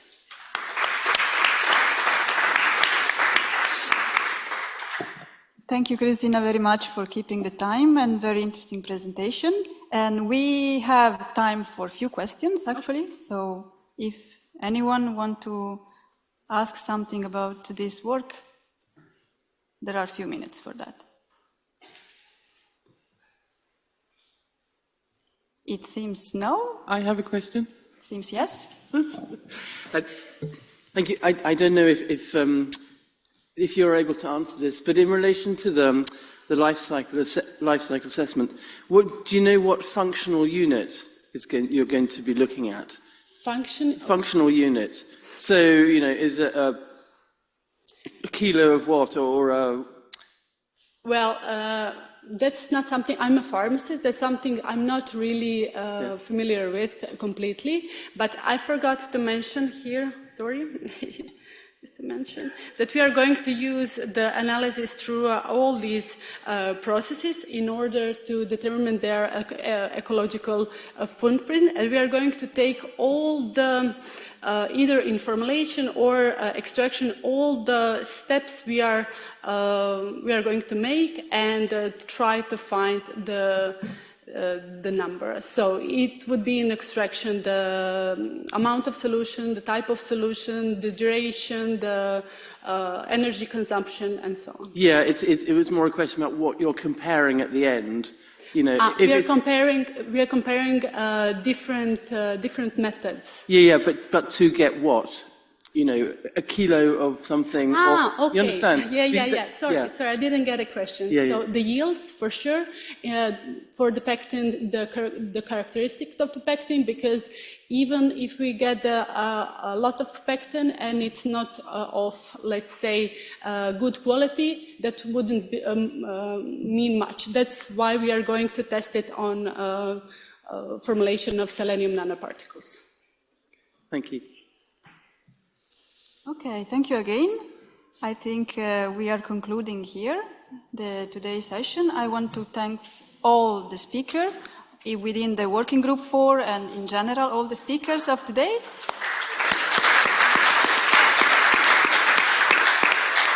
And also all the participants who came with the posters. So I invite all of us to go and check out the posters because there is a long list of posters as well. And I think we have some time, for going to the toilet and then can get ready for the discussion. Yeah, we have like less than 20 minutes just to leave. And please don't forget to sign the list for today. And see you in 20 minutes on the main door.